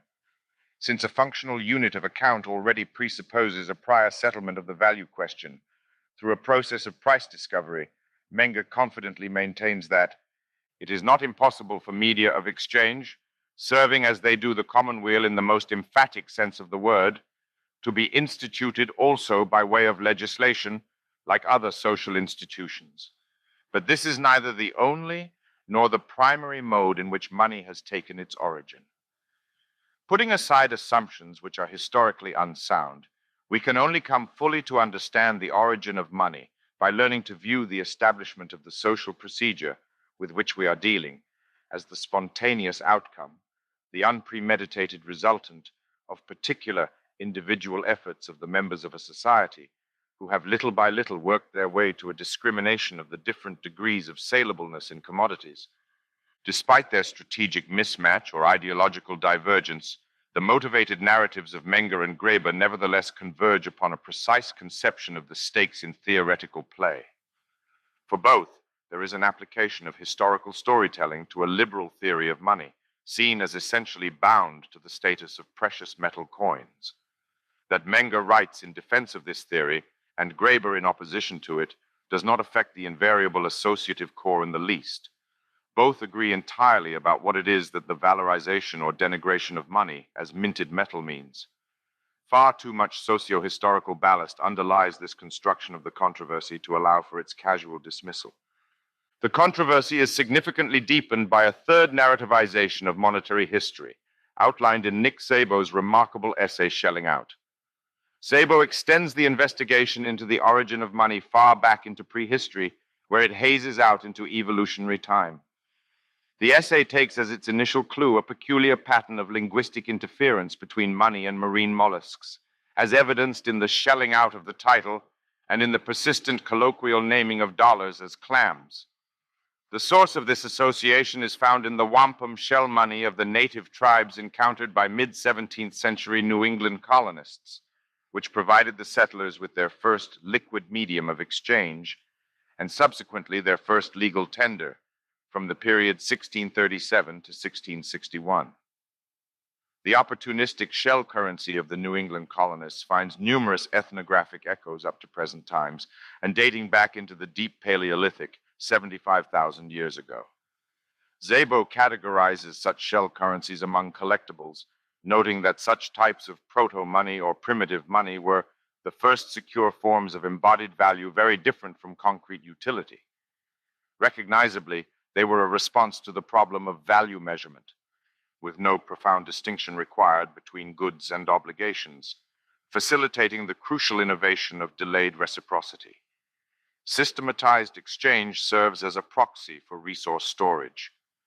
Like fat itself, he writes, collectibles can provide insurance against food shortages.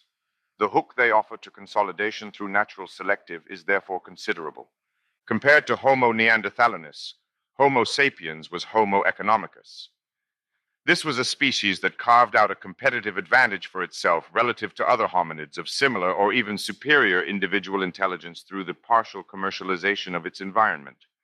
A distinctive genetic endowment expressed through attachment to collectibles enabled spontaneously coordinated social action to arise with unprecedented sophistication. By providing for the first time effective incentives for activities oriented to regular exchange, collectibles normalized trading as a quasi-continuous characteristic human behavior. Social existence acquired a commercial dimension with corresponding stimulus to cognitive advancement beyond the horizon of immediate utility. Time was not only the medium of change, as this was accumulated through adaptive genetic modification of hominid species, but also its driver, or prompt. More specifically, modern man's prehistoric ancestors were compelled to adapt to the concrete irregularity of time. Seasonal variation compels rudimentary specialization. Outside tropical latitudes, it was simply impossible for primitive man to engage in a consistent pattern of activities across time. Food sources were not constant or even continuously available throughout the annual cycle. Winter, in particular, set its own challenging demands, which could be met only by running down food stocks, provisions. Hunting large herbivores accentuated these conditions of episodic glut and the corresponding need to organize time. The template for division of labor and trade was therefore already laid by climatic adaptation prior to any significant extension across space and into elaborate social specialization. Economic incentives had necessarily to be scaled beyond immediate needs. Much space for differential anthropology is opened here. At the level of maximum abstraction, money, already in its most primitive instantiation, enables the commercial disintegration of time. This is captured at the level of hominid ethology by the facilitation of delayed reciprocity. It is only through pedantry that reciprocal altruism can be significantly differentiated from trade, abstractly conceived. Monetized trade tolerates desynchronization. Accumulation of collectibles within a circuit of exchange is equivalent to a transactional non-simultaneity, complementary to a primitive borrowing of the specific good in question, which allows for the commercial exploitation, arbitrage, of variation in time preference over an asset. To repeat the critical point, money, already in its most primitive inception, formalizes time-disintegrated reciprocal altruism by providing the condition for its simultaneity. The receipt of money now substitutes for the persistence of a debt. Szabo's analysis returned money to the comparatively neglected semiotic function of collection or allocation, within which value exchange, circulation, and storage, accumulation, find a common root. Collected signs are irreducible to signifiers and indices. Their value is not soluble within semantics. The economic category of scarcity is essential to them. It is only in collection that the economy of signs ceases to be a metaphor. Collectible value tokens cannot be loaded from a dictionary. They have to be economically acquired. It might easily seem, under conditions obscured by the creditization and politicization of money, that collectibles are, from the moment of their inception, a prototypical mode of saving, and therefore, by iron reciprocity, of debt. It cannot be sufficiently emphasized that this path of interpretation is profoundly erroneous. This is a point that merits explicit comment precisely on account of its elusiveness, which reflects structural factors of great historical consequence. Money, whether in Menger's sense or in Szabo's and even in Graeber's, once allowance is made for his historical inversion of the credit-money relationship, extinguishes debt. Any monetary transaction substitutes for the persistence of a liability. Acceptance of primordial or non-credit money, whether in the form of a collectible or more specifically of a precious metal coin, is the alternative to persistence of a credit position. In such cases, receipt of money erases an obligation, rather than confirming, memorizing, or reproducing one. Historically, at least, paper or credit money is the anomaly. It is only in this case that monetary assets correspond to another party's debt, that is, to a preserved obligation. Monetary exchange does not intrinsically involve a credit debt structure prior to its financialization. It appears to imply such a structure only when the reality of money as a comparatively abstract positive asset has been dissolved, until it appears as no more than a surface effect or epiphenomenon of its registration within the ledgers of a banking system. Debt is the conceptually and institutionally convenient interpretation of a more obscure social phenomenon. Market acceptance of money is systematically reconstructed into the recognition of an obligation, as if it exhibited dependence upon an implicit contract. The conceptual imperative at work here is gregarious. Its orientation is to socialization. The tendency is to obliterate all trace of an asset that isn't already a recording of debt. Liquidity is reconfigured as an entitlement. Employment of a single word, money, for these very different types of valuables lends itself to systematic theoretical disorder.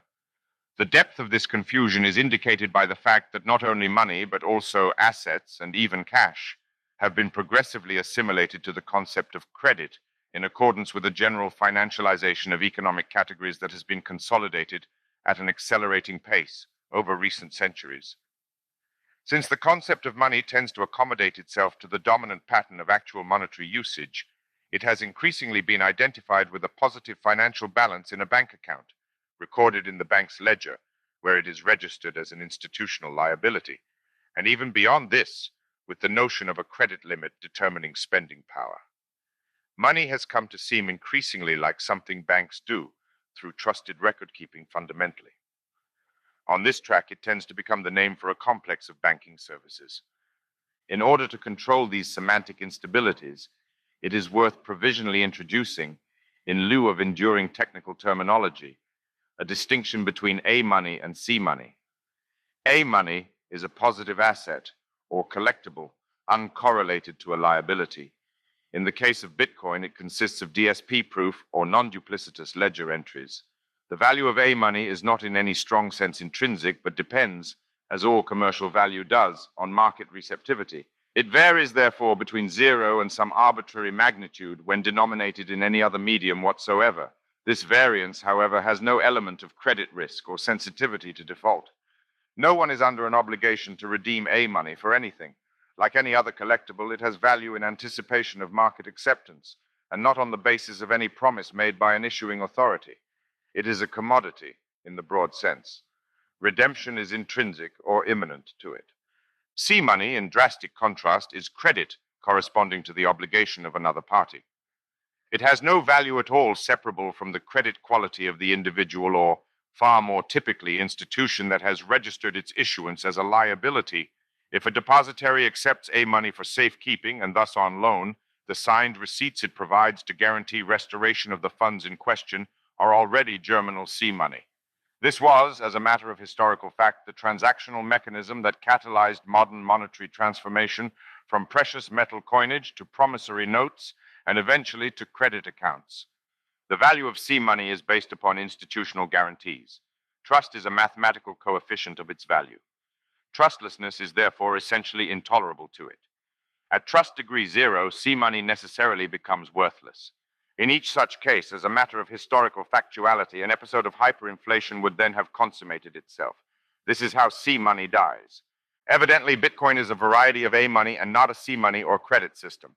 Its currency units do not index obligations. They are positive abstract assets. As Szabo insightfully concludes, Bitcoin is a system of digital collectibles. While it is certainly possible to be owed Bitcoins, like any other asset, In owning bitcoins, one is not thereby owed anything further. The application of the credit relation to bitcoins has necessarily to draw upon institutional resources extraneous to the Bitcoin protocol itself. Cryptocurrencies perfectly simulate precious metals in this respect. No promise is inherently attached to them. They can be the substance of wagers, but they are not bets on the word of another agent. Conceptual conversion of A money into C money has been an automatic outcome of modern financial history. It can formally, but only artificially, be disentangled from the development of banking procedures and institutions. The credit or reputation of the financial institution supplants the positive asset value of money, as it replaces the monetary commodity with authorized notes. This financial reconstruction of exchange introduces an element of non-simultaneity. A moment of indebtedness is inserted into the synchronous swap, a period, however fleeting and notional, in which payment is owed. Even a simple purchase can be formally elaborated in this fashion. Payment need only be preceded by a ghostly double, a liability, arising in the non-instantaneous space of commercial reciprocity. A pseudo-consecutive schema insinuates credit into exchange. It is only on the basis of a systematic social hallucination of a decidedly metaphysical type, however, that it can be considered always necessarily to have been there. Credit money, then, presupposes a suppression of simultaneity. We are returned to generalized space-time, although now on the other side. If arithmetic is the formalization of time, in accordance with the Kantian understanding, simultaneity translates to zero. It is the temporal determination of space, or the pure form of non-separation in time. Events occur simultaneously when no time separates them. Under such circumstances, the credit relation is impossible. The critique of monetary financialization is thus bound to the philosophical and even, by strong analogy, cosmo-physical problem of simultaneity. If the very notion of the same time in its global application is judged irredeemably delusory, then the financial model of transaction is vindicated as a universal truth. Relativity and fundamentalist credit finance share a metaphysics in which the absolute occurrence of instantaneous transactions is derealized and subordinated in principle to qualification or mediation. Simultaneity is a convention, Poincaré insisted. The subsequent relativistic revolution in physics has trained readers to invest this statement with a maximum of intrinsic skepticism, as if it amounted to the claim that simultaneity could not, in principle, ever be actually realized, unless as a standing social illusion. The inversion is then total. Since it is the function of positive money to restore simultaneity, the very possibility of any such non-credit currency is in this way dismissed. Hard money contradicts generalized financial relativity, and that has become our common sense. A return of hard money as anything beyond a relic can only be manifested as an alien invasion. Transcendental aesthetic is exhausted by the blockchain. In restoring absolute time, pure succession, Bitcoin recovers simultaneity at the same time. The term blockchain already tacitly says as much. The block is a chunked unit of simultaneity, just as the chain is an order of succession. Each is reciprocally determined by the other, despite their real difference.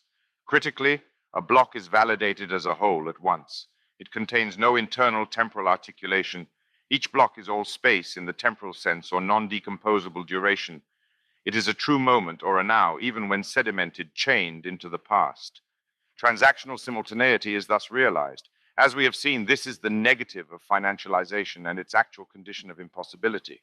The credit relation has no reality on the blockchain, even though all of its associated signs can be recomposed there. Profound historical tendencies ensure that this point will be misunderstood, even as it stubbornly and with at least equal necessity reasserts itself. Bitcoins are not credits. Furthermore, and still more controversially, none of the items of economically significant information embedded within the blockchain are or could be credits, unless from a perspective, which is also to say an apparatus, that transcends the blockchain.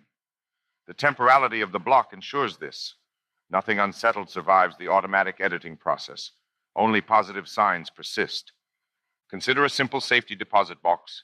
It physically and institutionally protects anything placed inside it. Intrinsically, precious items, collectibles, are the neatest examples: gold or silver coins, jewels, antiques, or works of art. As with the blockchain, however, complex semiotic objects, such as contracts of any kind, can also be safely deposited. The critical question now arises: does this mean that such a secure storage facility protects promises to pay?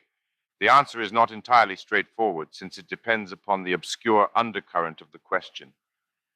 What does it mean to keep a promise? If all that is required is to remember it, then safety deposit boxes can certainly help, and the blockchain vastly more so. If it is further required that the promise be fulfilled or settled, what is demanded is the time-sensitive elimination of a discretionary factor. In keeping a promise, a tacit betrayal option is cancelled. This is not something a secure deposit or blockchain can maintain, because neither is able to hold such an option open. Potential defection, default, does not require risk pricing in such an environment because it cannot occur. Whatever risks there may be to Bitcoin transactions, this is not among them. On the blockchain, no difference between a deposit and an account balance can exist. Credit risk is necessarily zero. There are no negative balances, but only positive holdings, recorded as a history of mining events and transactions. Anything running on a blockchain inherits this characteristic. Smart contracts, for instance, insofar as they are fully immanent to the blockchain, cannot be credit instruments. They are instead hard commitments. The future is effectively pulled forward and metallized as destiny. This is a point to be more adequately engaged shortly. When attempting to grasp what through Bitcoin money ceases to be, the relationship between credit money and fiat currency merits particular attention. This relation is certainly not simply analytical, despite the intimate historical connection between monetary financialization and politicization. Over the course of recent centuries, the problem of trust, as dramatized by episodic banking crises, has functioned as a relay. As previously noted, the spontaneous evolution of paper money from warehouse receipts profoundly exacerbates the double spending problem. Considered as the most economically intimate field of media development, it subsumes forgery into printing on a path that leads to electronic digitization. Within the modern history of money, however, this semiotic main current is a side stream. Deliberate fraudulence involving cynical fake money production has not been the principal trust problem generated by financialization. Credit creation through fractional reserve banking has been vastly more consequential as an engine of trust catastrophe, precisely because it separates the question of trust from suspicion of criminality, and thus from the sphere of traditional law enforcement mechanisms.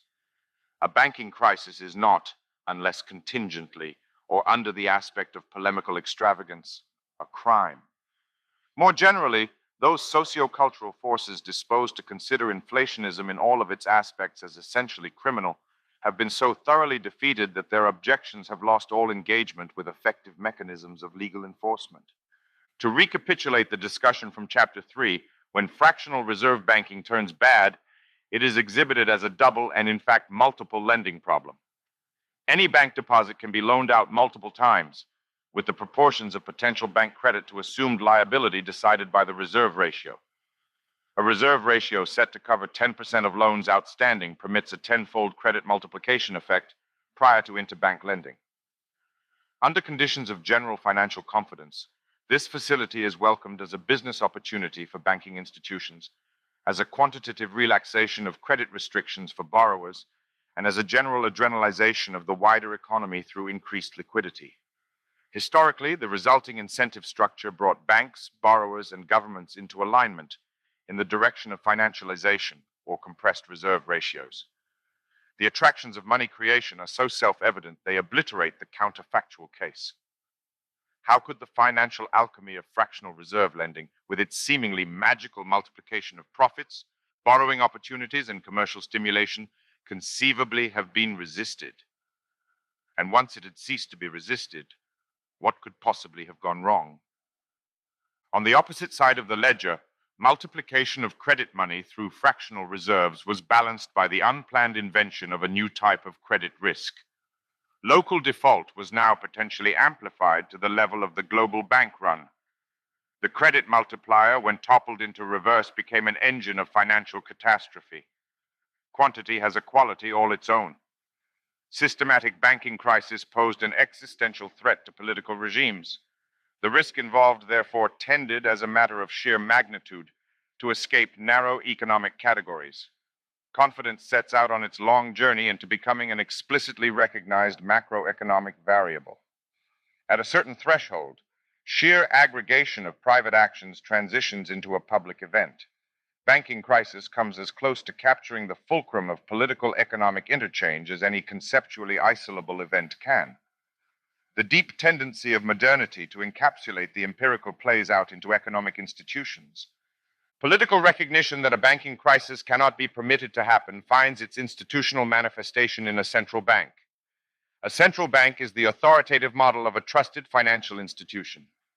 Trust conservation is its principal responsibility. In one direction, it guarantees the credibility of government paper. In the other, as lender of last resort and provider of deposit insurance, it delegates trust to subsidiary banks in exchange for submission to regulatory oversight. The buck stops here, metaphorically applied to the desk of America's commander-in-chief, is more appropriately conceived as a functional definition of the central bank. While embedded in principle within administrative and judicial hierarchies supporting superordinate authorities, in practice, the central bank's concentration of competence and information immunizes it against further transcendence. It is, in effect, a final court of appeal or last ditch. In the sphere of economic trust, which is also that of modern economic virtual catastrophes, anything the central bank cannot stop, cannot and will not be stopped. The peculiar status of the central banker appears to skeptical observers near messianic. This is an impression that reaches far beyond trivial coincidence. In the end, which it incarnates, financial trust, confidence, is the central bank's sole specialism. All of its functions converge upon this, as upon a compact telos. Implicitly, savers trust their local bank because they trust the central bank, and they trust the central bank despite their distrust of the national government. Notably, it is a structural component of modern political ecology that governments expect their national central banks to be trusted more than they are trusted themselves. They, in fact, come to depend upon this as the first convincing modern substitute for divine sanction. Government deference to the central bank serves as a credogenic ritual. Through the pseudo-transcendence of the central bank, administrative politics is able to gesticulate beyond itself to a superior source of credibility. Practical metaphysics is thereby exemplified. Central banks do not, of course, monopolize the status of the trusted third party, but they provide its most concentrated and perhaps also most self-conscious example. The function of transcendence in socio-economic systems has no superior illustration. The central bank is a part of the financial process that is at the same time deemed above and outside the process. Integral to its identity and operation is the presumption that it transcends the constraints and incentives generally characterizing the financial sphere. Central bank profitability, for instance, is remarkably discreet. The public profile of the institution is incompatible with a commanding drive to make money. Something like radical altruism is tacitly insinuated, as if in preemptive repudiation of public choice cynicism. Reciprocally, resource limitations on central bank discretion are strategically de-emphasized. While not positively pretending to infinitude or an unlimited capability for monetary intervention, some rough functional facsimile of such is not strenuously discouraged. Because the central bank is effectively a final institution, those wastes of potential financial catastrophe lying beyond its scope can only be populated by dragons, and are therefore rendered in certain respects unthinkable. The end of the world is re-articulated. There is a theatrical and ceremonial dimension to all of this, which has not gone unnoticed or unmentioned. Central bankers are, in the strictest possible sense, modern magicians. Every central bank is an amphibian or a Janus-faced being. Operational pseudo-transcendence requires this. The central bank mediates between the public and private aspects of the economy and even defines the distinction between the two. Drawing upon the institutional axiom that aggregate confidence in private commerce is a legitimate and inevitable target of public policy concern. Trust, in its distributed economic manifestation, is taken as the object of a mass social technology. The great macroeconomic conception occurs, pre-programming much of what then follows. The critical point is the recognition that money issuance is a policy tool, precisely insofar as it is a channel of public communications. It is no longer that money merely bears a message in the manner of a minted coin adorned with various politically significant inscriptions. A Federal Reserve note still carries such signs, but their seriousness is entirely eroded. Money-making as such is now the message. Aggregate liquidity management is no sooner adopted as an administrative responsibility than it flattens upon its own public enunciations. Signal and substance are one. A teleological transition occurs here that might easily be missed. Public, that is state, revenue maximization. An obvious goal from at least one perspective, yet one that has been evidently instrumental in regards to the obscure practicalities of historical installation, is absorbed into a more complex structure of purposes. It becomes the opportunity for a public demonstration, for publicity. Hence, the distinctive emphasis placed upon the central bank statement, an address not only about but to the market, spectacularly totalized from above. This is already to say that irrespective of its intentions or self-comprehension, the central bank inherits responsibilities that are strictly magical. Vivid materialization of the impossible, that is, of free risk relief, is its central obligation. It is not only illusionism that is at work here, then, but medicine or therapy, in accordance with the archaic role of the witch doctor. The public utterances of the central bank are a mass psychological talking cure, but inverted from an exercise of attention into an incantation and thus a spell or placebo. We hear in these words the technical ideal of the confidence trick in its super-legal and pseudo-metaphysical configuration. Practical efficacy is tacit. Like credit money itself, the truth of the central bank statement is created ab nihilo in being believed. The reality is ideally exhausted by the phenomenon. It is what it is thought to be and no more. Confidence in the end has no ulterior derivation. It is miraculous. Half a millennium of demystification has led to this, clearing the stage for business-suited new magicians. The performance is underway. A tranquilized collective economic sphere is to be conjured into existence. As it entered its advanced maturity, the Great Moderation named it well. The Great Moderator, Mighty Macro, is a more valuable name still, for the one at the end who looks both ways to make peace. That's the magician god in the Bitcoin crosshairs. On the empirical plane, a trusted third party functions as an intermediary between a pair of agents. It is the mutual relation to a common intermediary that formally determines the agents concerned as peers. Virtual lines of evasion, route arounds cross the plane, linking the mediated agents in innumerable alternative ways. When plotted upon this flat expanse, the trusted third party appears as an interception, something like a successful hunt, an act of capture or captivation. On the plane, every overseer is exposed as avoidable, if not in actuality avoided. There is always another way. Excessive impositions prove repulsive.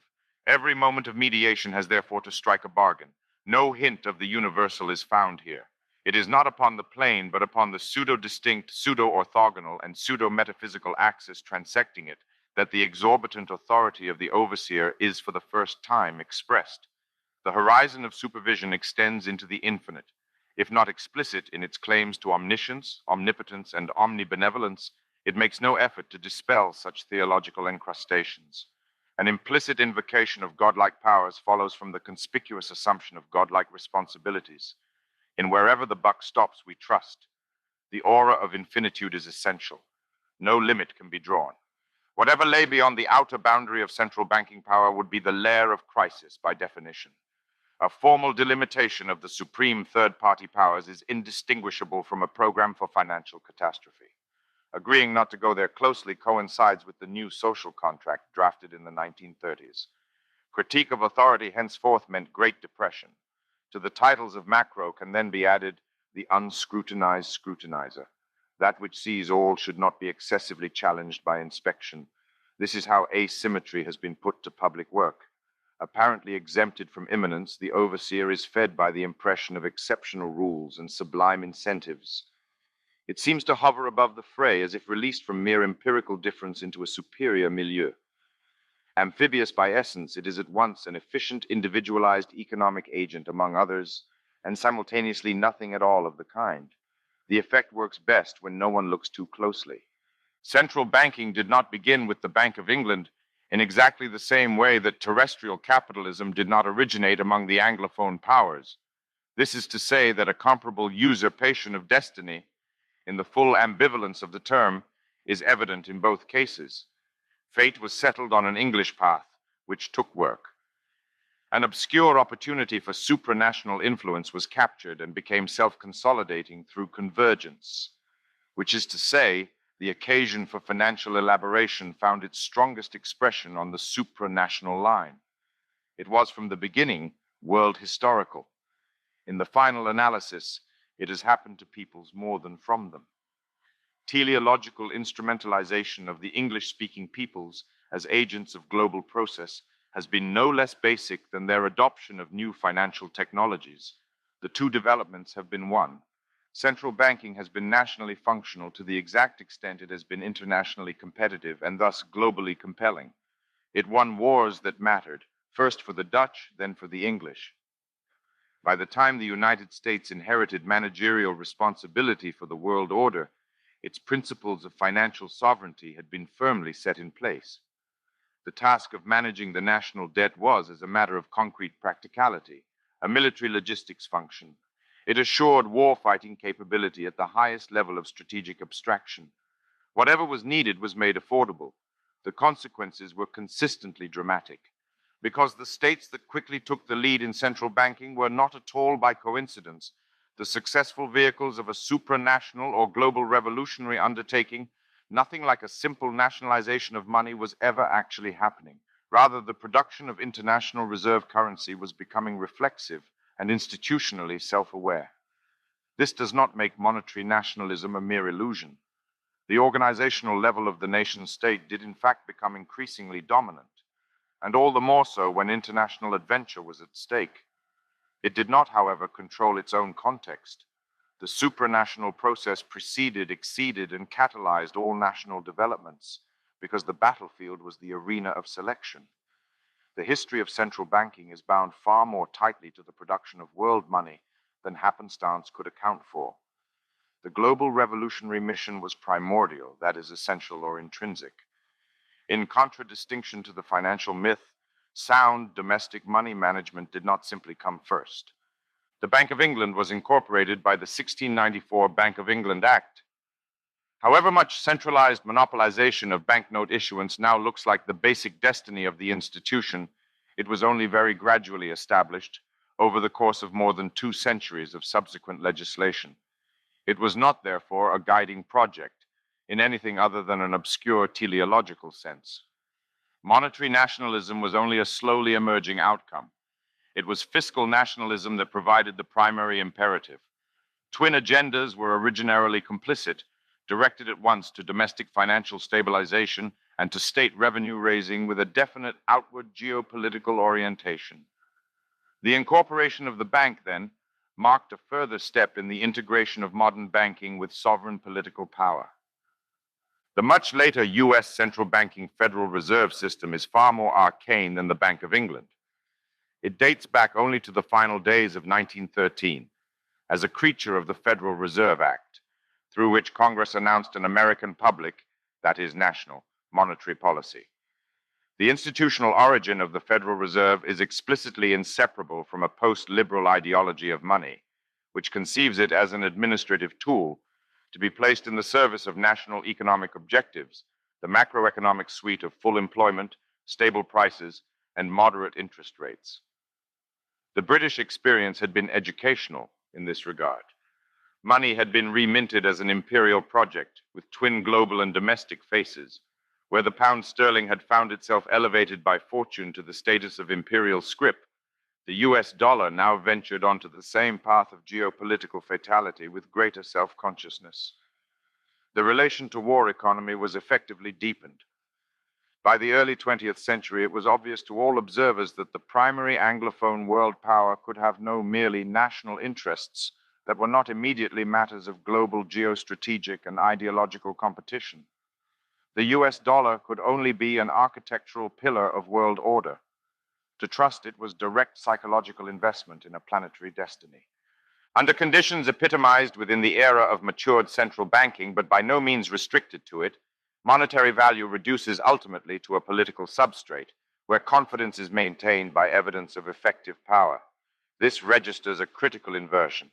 The capacity to protect property begins to appear, that is, to trade as its essence. Recognition of the protection racket as a mode of criminal enterprise closely coincides with this development in time. Investors, including even mere holders of currency, have been resensitized to regime risk, which subdivides into two broad but intricately interarticulated categories. Firstly, the 20th century has dramatically featured sheer expropriation of the nationalist communist type. In response, assets of any kind now feature some degree of Marxist discount. They are priced with a measure of definite regard to their vulnerability to government seizure or revolutionary redistribution, which automatically increases yields in the most hazardous cases. The antithesis is practically assimilated. Secondly, and more subtly, political authority has been increasingly formalized as an asset class. No longer merely devoted to the protection of property, whether to a greater or lesser extent, it has itself become an object of comparatively direct financial investment. Government bonds offer a share in imperium. They securitize regime resilience and demographic purchase or geopolitical capability. Under conditions of global stress, most conspicuously, the lender of last resort transitions into a debtor of last resort, and thus a savings facility, socializing deferred private consumption through the medium of public financial obligations. The Federal Reserve note is nothing less than a wager upon the future of America, its central government, and most specifically, its taxation power. By extension, the exceptional global acceptance of the US dollar is an investment in American world order. All these relations are analytically reversible. Geopolitical crisis implies currency crisis, or still further, potentially follows from one. The coin has two sides and can be easily flipped. Derealization into pure credit only accentuates money's ambivalence. As it is incrementally demetallized, money takes the form of a promise, whose credibility is founded upon the public image of state power, as fully expressed within both domestic and international contexts. Under such circumstances, especially when a global hegemon is in the spotlight, the stakes of a monetary revolution are not easily overestimated, nor are its positive implications readily anticipated. The nature of money has long ceased to be separable from the order of the world. As financial modernity advances, printing becomes an increasingly unreliable metaphor for money creation, even as paper continues to support its metaphors. The engine of currency production is no longer any kind of minting or printing, but fractional reserve credit. At the limit, the formula of the macro epoch is an equation of money and debt. Its foundations are as old as modernity, but no older. Mere centuries sufficed for it to fabricate the illusion of something more archaic or even eternal. Political economy is an apparent identity, but a real synthesis. It requires a coupling mechanism. Concretely, the crucial communication medium has been the bond market. Given a fixed coupon, the effective interest rate will vary as the reciprocal of the bond price. The yield on government paper thus articulates a market verdict on the political regime. It expresses something far more valuable than ideological affection, namely pragmatic confidence. The question addressed is only, will this work? While stated confidence in government is communicated through a variety of professional channels, media, and electoral processes, revealed confidence is expressed through secondary markets in public debt. The bond market has provided such automatic commentary since the beginning of the modern period, already operating in the city-states of Renaissance Italy, and can even again concretely be identified as an essential or defining component of modern political economic governance. Capitalism might quite sensibly be taken to mean precisely this, at least up to the point currently reached. Political regimes make themselves an object of economic investment, inviting private wealth holders to go long government. Because this mechanism enables, to some effective degree, private markets in public policy, it provides the macro regime with its most important feedback control.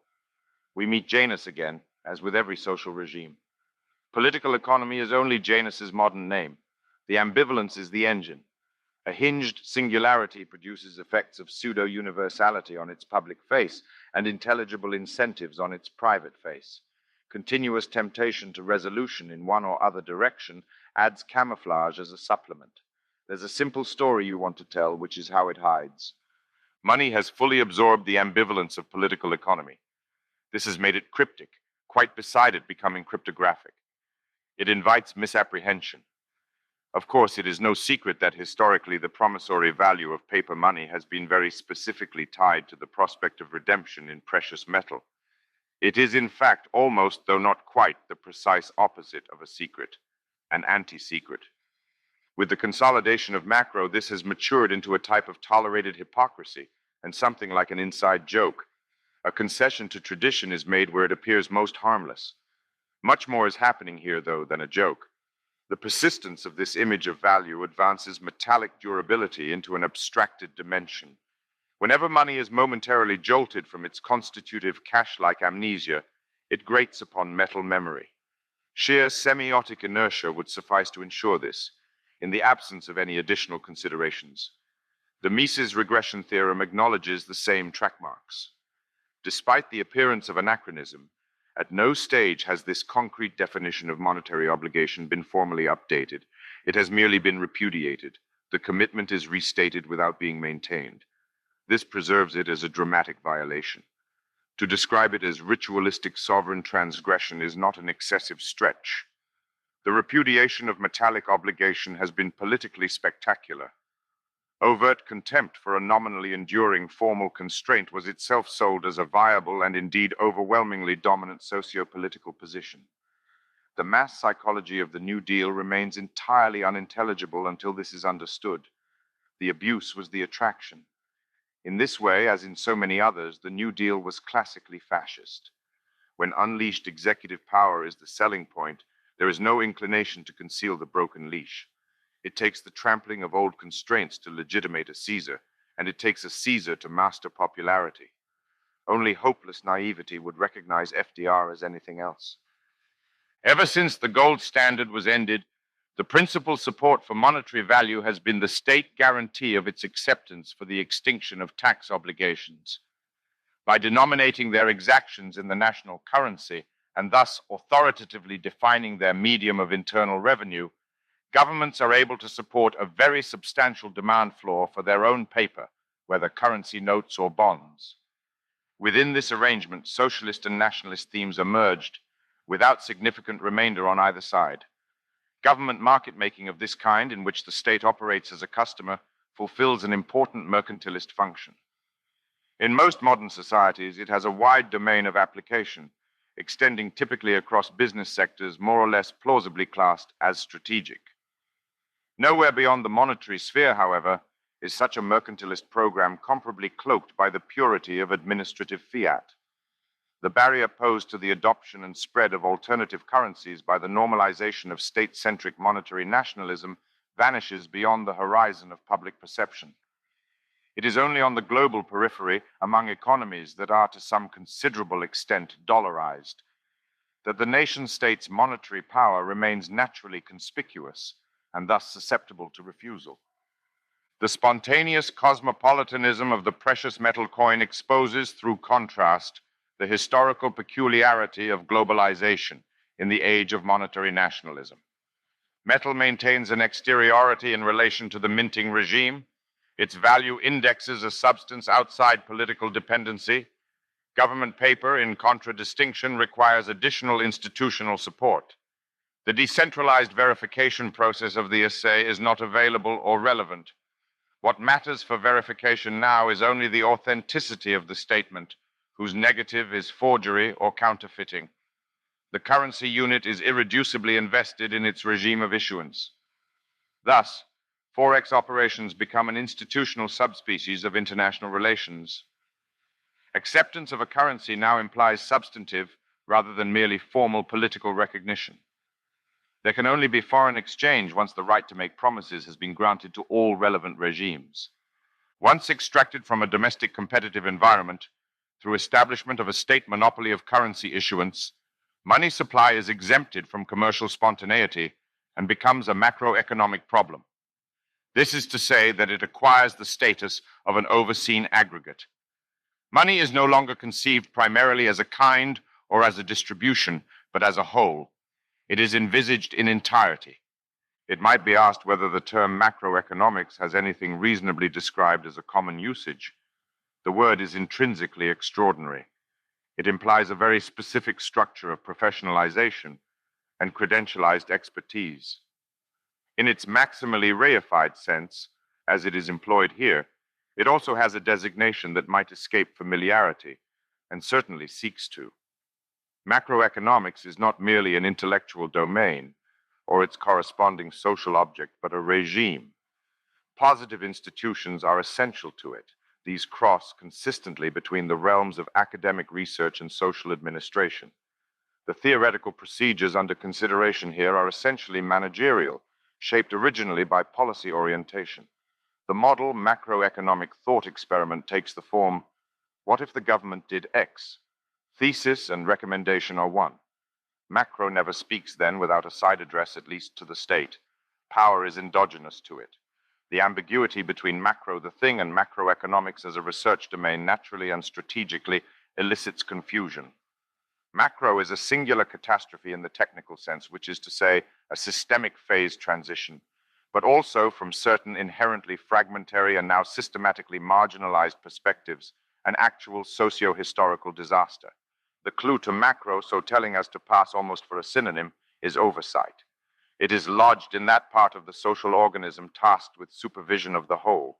Between the whole and its parts lies something more than a difference in scale. In no case does one simply scale up to totality. The whole appears only to oversight, or is made to seem so.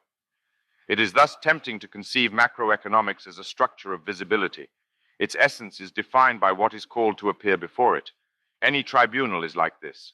The economy is to be brought before macro for inspection, judgment, and correction. Macro, then, is a massive, complex, pseudo-transcendent operation in the name of the whole, conducted upon the axis of trust or confidence. It is the metaphysics proper to the economic realm. In the alien language of German idealist philosophy, it might be characterized as central banking for itself. In this respect, among others, it could not be anything other than the mainstream magical tradition. On the singular path actually taken by the world, money is recomposed as a macro aggregate, the money supply. Under retrospective consideration, some such thing has long existed. In the same way, volcanoes erupted with a bang before anything with ears could hear them. But it is only in this way that macro aggregates pre-existed the managerial structures which formulate them. The model of money as debt has limits and thus provokes critique. Neither precious metals nor cryptocurrencies can be assimilated to it. Positive monetary assets, collectibles, are its unthinkable outside.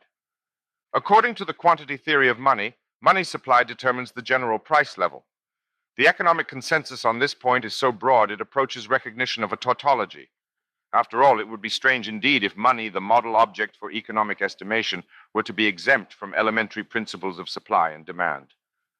Although meeting a reception in popular culture appropriate to a tendentious claim, Milton Friedman's succinct maxim that inflation is always and everywhere a monetary phenomenon is in actuality almost entirely uncontroversial. The fundamental idea is one that even the Antichrist of today's hard money advocates, John Maynard Keynes, subscribe to without serious hesitation. Any instance of economic value is a registration of scarcity, and the value of money is only a special case of this general rule. It is, of course, in recognition of this utterly pedestrian claim that scarcity is included in any list of the essential properties required by a monetary medium. In the extreme case, glut destroys economic value. It is therefore understandable that the tendency among economists has been to negotiate the terms of this formula's application rather than to challenge it at a fundamental level. Submerged, very slightly, beneath the macroeconomic argument lies the real topic, which is institutional discretion in respect to money supply management, and therefore the politics of trust. To what extent should controlled monetary debasement be available as an option to the regime?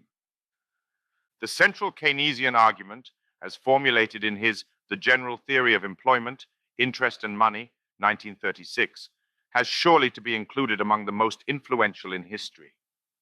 Its unique virtue from the perspective of the modern nation state was to provide a rationalization for currency debasement. No previous political power had ever been blessed with such a thing. A Roman emperor adulterating the coinage harbored no illusion about the essential corruption of the undertaking. It was nakedly a swindle whose advantages overrode reservation. Now, however, There was for the first time an articulate justification for what was essentially the same procedure. Macro grounds its legitimacy in the proposition that programmatic monetary devaluation can, under certain circumstances, have positive aggregate economic effects by contributing to the mobilization of unemployed resources stranded in social liquidity traps. This trade-off between inflation and unemployment formalized in the Phillips curve has insinuated itself deeply into macroeconomic intuition, surviving even the complete collapse of its supportive empirical regularities during the stagflationary 1970s. It relates the inflation rate to an ideal socio-political equilibrium point and therefore defines a managerial responsibility. Money is now indexed to a thermostat. It can be too hot, loose, or cold, tight. The regulatory imperative thus codified transcends any specific empirical hypothesis. The hypothesis is adjustable and even radically replaceable.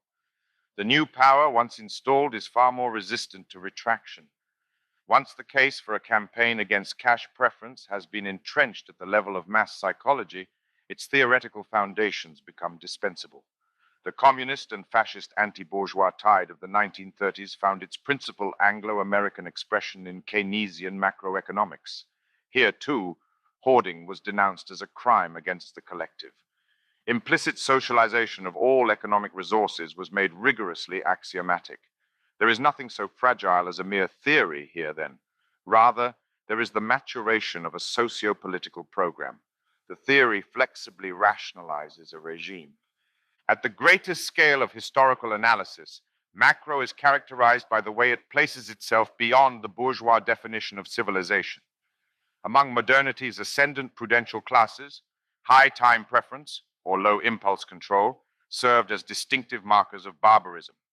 Civilization thus acquired a measure corresponding to a time horizon. Industrial civilization was based upon psychological tolerance for efficient indirect methods. Roundabout production had secured its ethic. Macro breaks with all of this. Imprudence is now revalorized on Keynesian grounds as pro-social stimulation. To spend is glorious. Anti-bourgeois cultural politics and administrative economic doctrine become one. When conceived theoretically or targeted administratively as a macroeconomic aggregate, the quantity of money turns out to be an extraordinarily elusive object. Two sources of complexity are especially notable. Firstly, the effective quantity of money is a twin-factor product, comparable to physical momentum of monetary mass multiplied by velocity, the macroeconomic multiplier. Secondly, the nature of money is inherently multiple and intensive. This is formally recognized by the systematically differentiated and nested monetary definitions M0, M1, M2, M3, Mn, M omega, employed by economists and financial professionals. Any asset of non-zero liquidity is money to some degree of intensity. Monetary intensity is approximated by the reciprocal of the index. Between the speeds and types of money, there is only illusory orthogonality, or theoretical decomposition of the diagonal. The most consequential area of controversy within the macroeconomic era, with intellectual roots that can be pursued back to the 16th century, concerns the relation of the velocity of money to its quantity.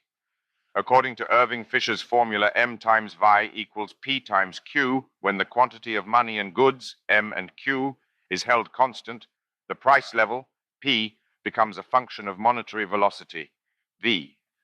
Potentially, and as a matter of historical fact, an entire techno-science of monetary management follows. Any authority that is attributed with responsibility for the money supply is compelled to concern itself with liquidity. Tightening, loosening defines the control axis. Given the extreme complications of technical monetary analysis, it is not unrealistic to describe macroeconomics as the monetary neo-Baroque. Its elaborations are implicitly unlimited. To present its convolutions as ultimately manageable requires a more or less cynical public relations exercise. It cannot be admitted for reasons of trust preservation that the final overseers of the financial world do not have and cannot have any definite idea what money is. M omega has no calculable determination. Far more importantly, at the other extreme, M0 is an advanced edge and not a settled reality. It designates the intensive frontier of cash, commercial liquidity, or what money can do, as it has yet been historically encountered, In other words, it is problematic rather than theorematic, experimental rather than conceptual. MX deranges all the formulas. We haven't seen anything yet. Cryptocurrency is showing us that. To refer to a neo-Baroque is to invoke a decadent paradigm in something like the Kuhnian sense. Ptolemaic cosmology is the unsurpassable model. Crucially, it is indefinitely expandable. As it decays, epicycles accumulate, but never to a point of intrinsic lethality. There is no such point. The fundamental error is wholly retrospective. It would be no less mistaken to imagine the monetary neo-Baroque dying from its own exploding complexity. Macro need only add epicycles. Nothing impedes such a development. Computers and professional hyperspecialization even facilitate it. Simplicity is for gold bugs and other primitives. If macro's hypertrophic theoretical complexity appears increasingly magical, so much the better. Magic, as we have repeatedly seen, is functional.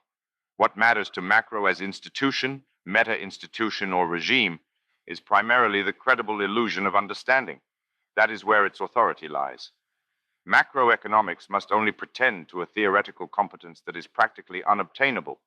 In this, it epitomizes the socio-cultural status of expertise in progressive modernity, if not something far more general. Clerical authority has always rested on a pretension to mastery of that which is a mystery even to itself. Nothing new is to be expected there. Innovation arrives from outside. Liquidity is valuable, uncontroversially. It has a price. This is to say, reciprocally, that illiquid assets trade at a discount.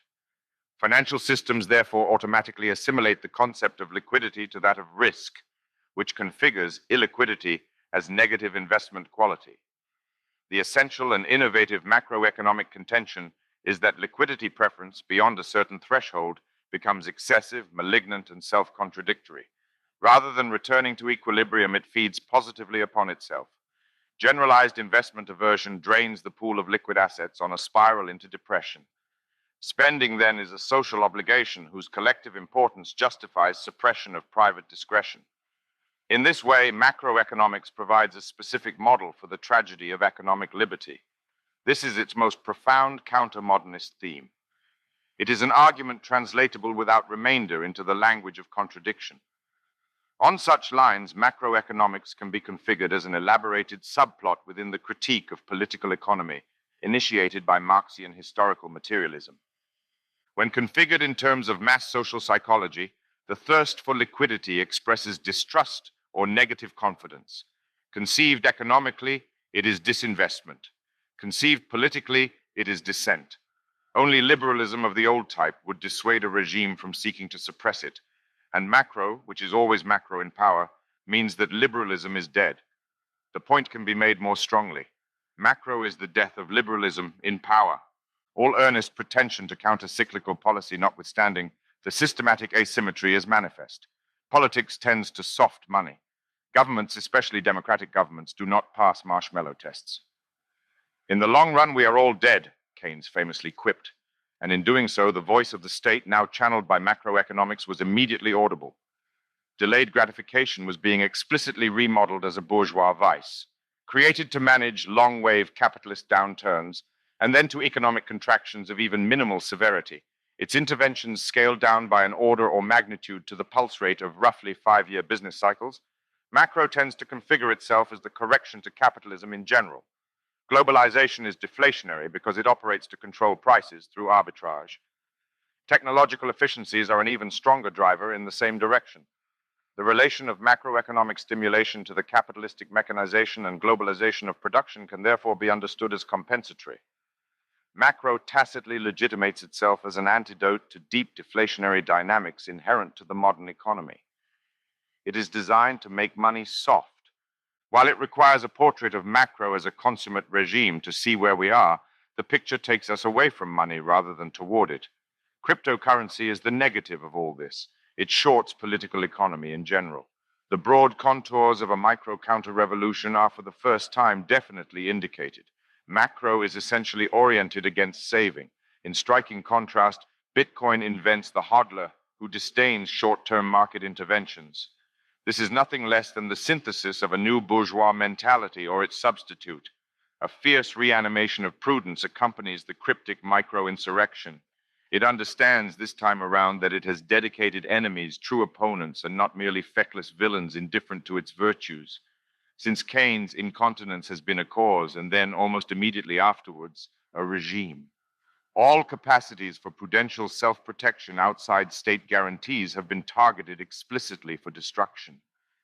This is the framework within which money has been increasingly understood. Everyone should know by now what happens to hoarders under socialism. Macro is only very slightly more subtle. Stigmatized liquidity preference is legible enough. The cultural importance of the intrinsic Bitcoin ideology follows from this. To hodl is to hoard defiantly, in explicit recognition of the socio-political game being played. It is to save not merely for the future, but for an impending revolution in the order of time. The value of Bitcoin in this critical regard is that of an option for liquidity preference that cannot be politically neutralized. It is the anti-New Deal. In other words, it is the old deal, but this time capable of protecting itself. No one is any longer relied upon to keep it. It keeps itself. That's what algorithmic governance means. As money has evolved, the axis of inflation-deflation became ever more strongly determining. Money's dimension of variance through depreciation or appreciation is the carrier of its macroeconomic control function. As a good tool, it keeps the potential distractions of ulterior features to itself. Value is the message it is trained to focus upon. Also evermore, it seems ever thus. Yet inflation is only superficially a transhistorical economic category. Over the past half-millennium, three distinct, if overlapping phases are identifiable. These can be related to the very different dynamics of monetary asset, bullion glut, excessive private credit creation, and national macroeconomic relaxation. In each case, there is an expansion of supply, which becomes inflationary when it results in a comparative abundance of money relative to the general level of economic production. Such formal equivalence, however, offers little concrete guidance to the specific working of each monetary regime. Insofar as fractional reserve and then central banking can be seen to obey pre-existing economic laws, the insight is overwhelmingly retrospective. Neither innovation was discoverable through such compliance. On the pattern of the synthetic a priori, their necessity was found late.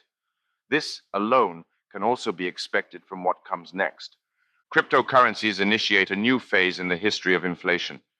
Bitcoin, crucially, structurally forecloses inflationary processes of the three dominant antecedent types. Its absolute abundance is rigidly constrained, fractional reserve multiplication is invalidated as double spending, and absolute policy neutrality excludes macroeconomic laxity. There is no tried and tested method of doing inflation with Bitcoin. This is not, however, to reach the end of the question. In the era of cryptocurrency, appreciation-depreciation becomes ecological. It occurs between coins. Monetary pluralization rather than monetary expansion becomes the leading phenomenon. After macro, the deflationary dynamic reverts to a properly capitalistic, which is, say, Darwinian distributed mechanism. Nick Szabo begins his 2005 proposal for BitGold with the remark, "A long time ago I hit upon the idea of BitGold. The problem, in a nutshell, is that our money currently depends on trust in a third party for its value. Even monetized precious metals," he notes, "have involved trusted third parties in their validation. Worse still, you can't pay online with metal. Thus, it would be very nice if there were a protocol whereby unforgeably costly bits could be created online with minimal dependence on trusted third parties and then securely stored, transferred, and assayed with similar minimal trust. BitGold. BitGold in this respect is indistinguishable from Bitcoin. There is something at work here that the psychoanalytically inclined might gloss as a return of the repressed. Since the triumph of paper over metal has been the central public narrative of 20th century monetary history, the effect is unsettling, even uncanny. The metallic model was supposed to have been left behind. More specifically, the populations of sophisticated or macroeconomically managed and thus at least partially post-capitalist societies were supposed to have been educated out of it automatically. Nothing more distinctly signals economic primitivism among such peoples than metallized wealth. Explicit lessons had seemed unnecessary, therefore. A return of gold from the economic margins looked no more likely than a restoration of Germanic paganism. Among the attractions of abstract metal, none exceeds its inherited intrinsic adamantine resistance to discretion. Formalized negatively with maximum concision, alchemy is impossible. Gold has no greater virtue than this. It precludes magic as silver repels werewolves. The replication of this characteristic within a digital simulation is Bitcoin's most basic achievement. It has realized homeopathic gold. Not a molecule of the original substance remains, yet the solution still delivers the cure. Fully abstract gold has been modernity's obscure goal from the beginning. Invisible credit money was its defective preliminary draft. Bitcoin, it turns out, is the true philosopher's stone. Since Bitcoin has no central mint, it cannot generate revenue in a way strictly equivalent to seigniorage. It does, however, permit of a close analog.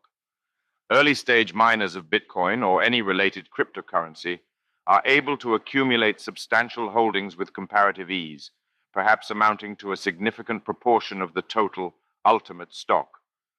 Similarly, early speculative investors can afford to take a commanding position in the currency during the early stages of introduction when its price remains comparatively, and even, one might speculatively predict, absurdly low. Of course, the introduction of speculative hazard into this analysis is already the preemption of a capitalistic justification. Once Bitcoin's prospects begin to be taken seriously, these early intimations of moral political discomfort translate into acute concerns about the profound inequality of Bitcoin distribution, pitched upwards into vociferous fervor in direct proportion to the extent that such spiky stock holdings could now actually mean something. Yet even for the super-rich defined narrowly for these purposes as those with personal assets exceeding the value of the entire Bitcoin supply at present prices. Optimizing a financial position in the cryptocurrency at this early stage in its history involves a complex game. Since any attempt to monopolize the entire stock of coins would suppress the value of BTC as a circulatory medium, it would be predictably self-defeating. The value of any currency has necessarily to be a more or less direct function of its social diffusion. There can be little doubt that such calculations are in fact taking place, and their outcome, even roughly their equilibrium, is among the crucial determinations of the Bitcoin price. Currency monopolization, understood as ownership rather than issuance of the entire monetary stock, is an inherently paradoxical project. It is easy to deride the notion of monetary backing for its naivety, or in a more contemporary idiom, poundedness. The idea has become a popular icon of duped thought. Its application to Bitcoin has therefore to be considered among the very weakest of criticisms, notable more as a symptom than an argument. There is, of course, nothing at all behind, or backing, Bitcoin beyond the implemented Bitcoin protocol itself. This is not a unique feature. It merely makes Bitcoin post-classical, modern money. It is not being unbacked that makes it modern. Nothing was ever backed beside deposit receipts. It is the relevance of a question of backing that carries the marker of modernity. Modernity in money is ecological coexistence with residual promises to pay. Naivety and cynicism are co-produced by it. Since the abolition of the gold standard, monetary backing has been solely political. It rests upon the credibility of an issuing authority, which in turn rests upon more fundamental public perceptions of the durability, competence, and constrained malignancy of a regime. The phased process of demetallization might appear to tell a story of cumulative monetary degeneration. Yet it would be a mistake to interpret this process as a dissolution of secure foundations. There is no type of money, however metallic, that can lay claim to an absolutely inherent value, extricable from a speculative assessment of its acceptability. The desirability of a monetary medium cannot finally be grounded in its substantial properties, but only in the dynamic assessment of these properties, occurring within a market context. Its value is solely based upon the system of scarcity it creates, insofar as this is latched onto by network effects. In consequence, money is essentially prone to ontological crisis when it is discovered to be nothing in itself. Bitcoin accelerates the advance of monetary theory into cybernetic fundamentalism. Its turtles, or more precisely, feedback dynamics, all the way down. By philosophical analogy, the metalist theory of money corresponds to a pre-critical epoch, and the fiat era to an idealist efflorescence of elaborate, exhaustively constructionist anti-realism. Cryptocurrency initiates a double-sided transcendental realist correction. Monetary value finds no ground outside the circuit, but the circuit is ontologically autonomous. Currency is money apprehended as a means of payment, flowing through transactions as a circulatory medium. Its principal virtue, liquidity, is a measure of how readily it is accepted in exchange for goods and services. Acceptability is thus roughly synonymous with commercial value. Yet when the acceptability of any currency is analyzed, it is found to depend primarily, if not exactly originally, upon how widely it is accepted. However tempting it may be to dismiss such a nakedly circular definition as an absurdity, the formulation is deliberate and informative. The acceptability of money is irreducibly self-referential. Money is acceptable in any particular case only because it is acceptable in general, while generality is a cumulative product of particularity and nothing besides. The non-linearity is essential rather than accidental and cannot be resolved into anything more fundamental. This is evidently a problem of the chicken and egg type, characteristic of positive feedback dynamics. Thus, as previously noted, perhaps obsessively, the virtuous circle of liquidity translates without remainder into a display of network effects. The utility of a network to each individual user grows superlinearly with the number of users. With currency, as with all systems that generate positive returns to scale, nothing succeeds like success, and there is ultimately nothing to success besides. There is no basis of value to be excavated beyond or beneath its own self-reinforcement. The supreme self-grounding virtue of acceptability is thus practically revealed. Conceptually, acceptability is integrative, since the functions of money as a store of value and as a unit of account can be gathered under it, distinguished only formally rather than substantially. We enter the cybernetic abyss without transcendent ground. The succinct account of this dynamic provided by Cohn-Swinkels cannot easily be improved upon. Ultimately, the only thing that matters in people's decision to use bitcoins as a medium of exchange is their expectation that enough other people will accept it as payment in the future. That alone is enough basis for people to buy bitcoins now and to invest in the bitcoin infrastructure now. The circularity involved in the argument is unmistakable but unavoidable, and according to the bitcoin enthusiasts, unproblematic. That's just the thing about a good that is used as money, or is expected to be used as money in the future. People value the good because they think that enough other people will value it. The circularity is just the network effect in action. Since Bitcoin advocacy is indissociable from claims about the quality of money, it is propelled into a collision with Gresham's law, as popularly and quite adequately summarized by the maxim, bad money drives out good. Gresham effects can be easily recognized in modern life. Given two cash notes, one pristine, the other crumpled, stained, and taped together, which would one expect the holder to be inclined to part with first? In an earlier monetary era characterized by widespread coin clipping rather than germ-saturated paper, the economic significance of such decisions was more substantial. As exemplified by such examples, the most intuitively compelling application of Gresham's law is to physical cash. The classic archaic case concerns two coins of identical nominal value but differentially clipped. The negative comparative appeal of the short coin, which any holder wants as soon as possible to be rid of, accelerates its currency. A pass-the-parcel dynamo is envisaged. Implicit within this model is the proposition that the disposal rather than acceptance of currency is the primary driver of its circulation. There is a crucial irony, which we will return to in its other guises, that the spontaneously concerted attempt to shed bad money looks indistinguishable from an illustration of good money, especially when hoarding is conceived as an antisocial economic vice. Money is most stimulative when it is least wanted. Yet this assumption requires a peculiar inversion. Since even minimal acceptability is non-mandatory under ordinary economic conditions, we can be confident that it is in fact the good coin that propels the circulation of the bad one by sustaining the standard of value which the inferior instance parasitizes. The tacit calculation involved in every acceptance of a bad coin includes the question as to whether it still suffices to pass as acceptable money. Whether history in general is anything other than the history of money remains an open question.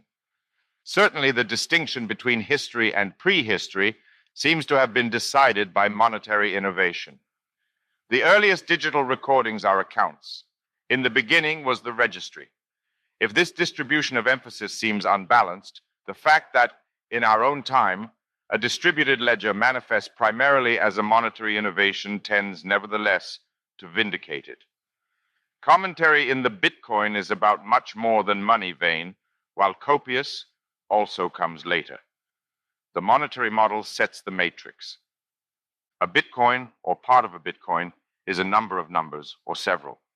In this, it reproduces an abstract structure that is essential to the nature of money in any of its variants, although realized at very different degrees of formalization.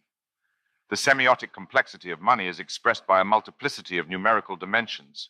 Money not only quantifies, it quantifies multiplicitously. Even prior to the introduction of allocation as a topic, monetary numbers divide by signification and designation. They function arithmetically as counting numbers and indexically as registry numbers, indices.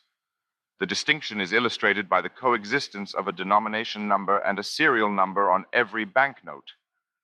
The final term in the semiotic triad, the allocative number, corresponds to a tallying of banknotes, for instance, most concretely through their bundling into bricks.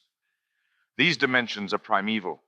Yuval Noah Harari writes in Sapiens, A Brief History of Humankind, page 182. The first coins in history were struck around 640 BC by King Alyattes of Lydia in western Anatolia.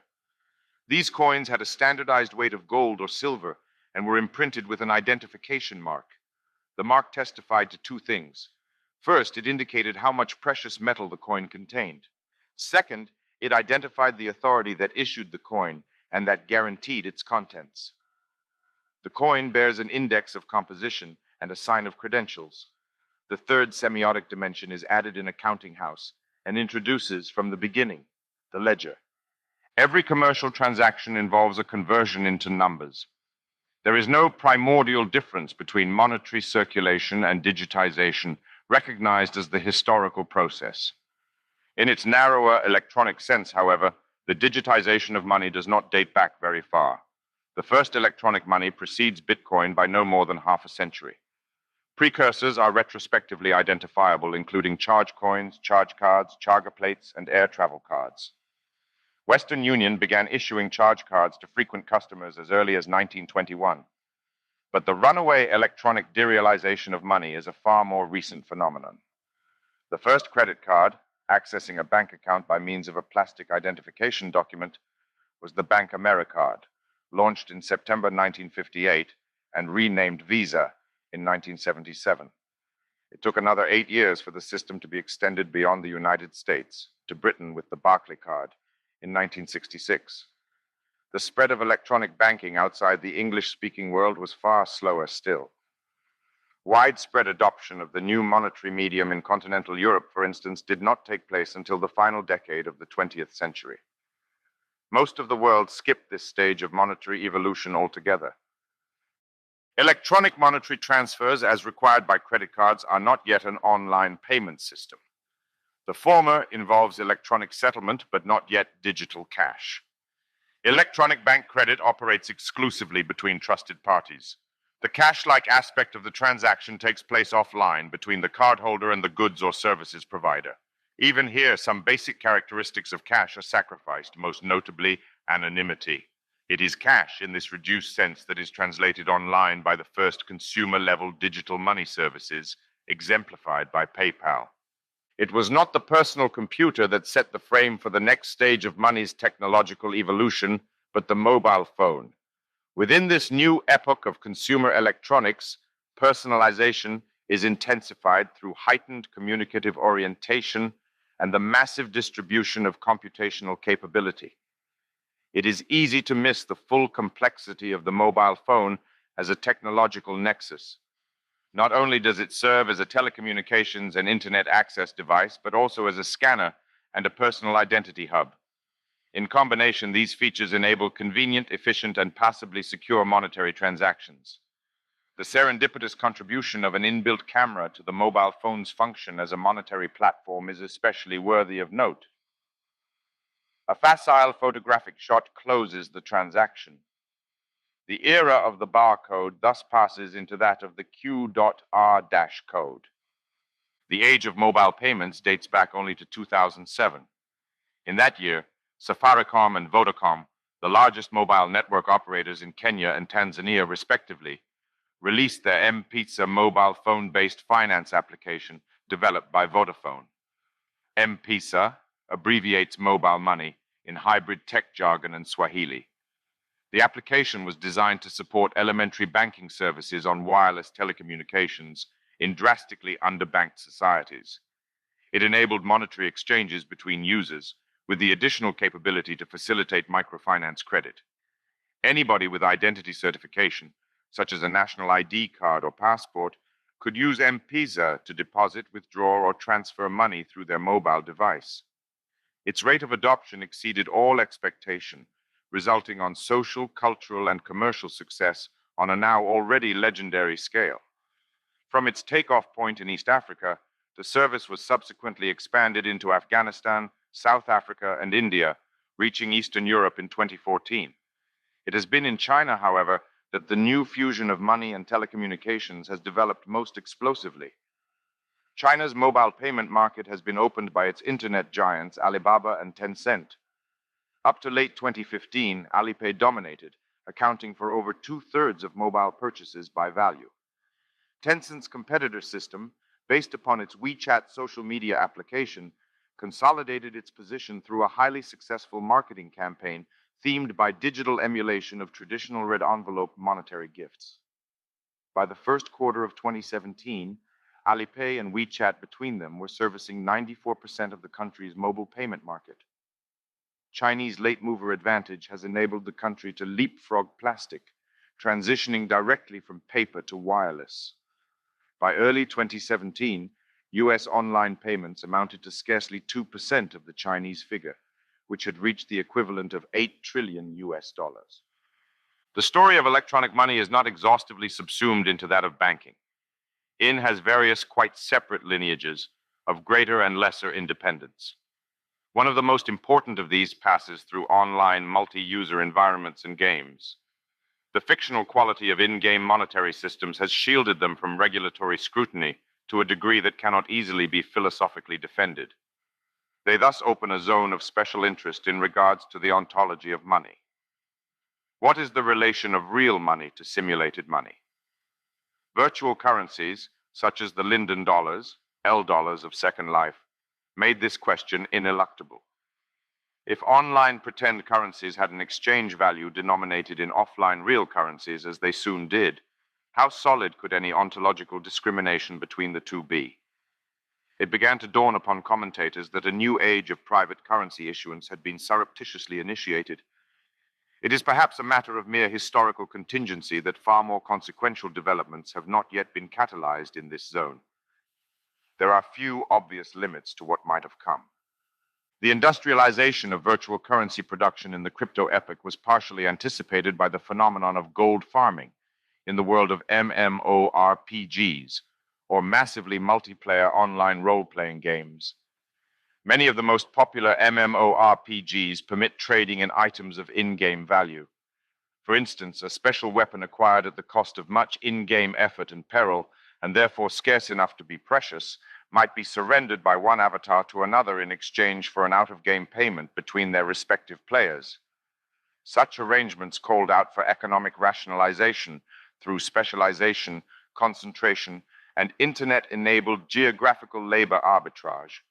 China's business renaissance during the reform and opening period coincided with the emergence of this opportunity, and its new entrepreneurs moved nimbly to take advantage.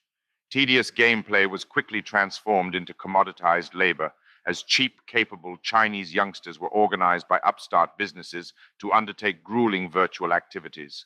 Such gold farms thus functioned as exchanges. Through them, game currencies could be laundered into real money. A Mobian economic circulation now crossed seamlessly between the virtual and the actual. Perhaps not finally, but at least additionally and decisively, there is the lineage of cryptocurrency innovation itself. It arose from the application of public key cryptography, PKC, to the specific problem of monetary transactions. The work of David Chaum in the early 1980s was especially decisive in this regard. Chaum's 1983 paper on blind signatures for untraceable cash was a landmark advance. The problem it sought to solve was specific to the meaning of cash. Digital money is comparatively straightforward. It requires only the secure transmission of bank account details across the internet and appropriate modification of balances. Cash is more difficult in rough inverse proportion to its superior facility. It has to operate like a bearer bond, making no reference to the identity of its holder. A cash payment is nobody else's business. Blind signatures, like cash, had a pre-digital instantiation. They required only carbon paper, envelopes, and rigorous method. Everything was dependent upon procedure. The basis for strong digital signatures was established by asymmetric or public key cryptography in the mid to late 1970s. The further step to digital blind signatures was required to make these cash-like. Already with PKC there is suggestive blindness. It enables any particular private key to be recognized without ever being seen. A public key is able to validate a private key without displaying it. This already provides a strong analogy for the function of signatures, which are ideally identifiable without being reproducible. In the digital arena, where the ability to authenticate seems more obviously bound to a technical option to forge, the near paradoxical demand placed upon traditional signatures becomes more evident. Chom notes further that signatures are reliable only if conserved.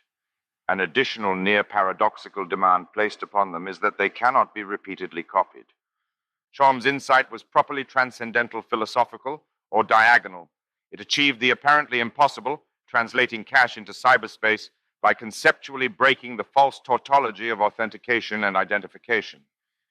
The new diagonal creature thus released was the verified but anonymous holder of communicable virtual property. Something like a prototypical cryptocurrency is thus initiated. Chaumian Cash, or a cash, was actualized as DigiCash in 1989, which survived into 1998. Chaum has a reputation for prickliness which intrudes into the storyline, at least insofar as it led him to turn down an offer of $100 million from Microsoft to incorporate DigiCash into Windows 95. It is difficult not to see history fork here.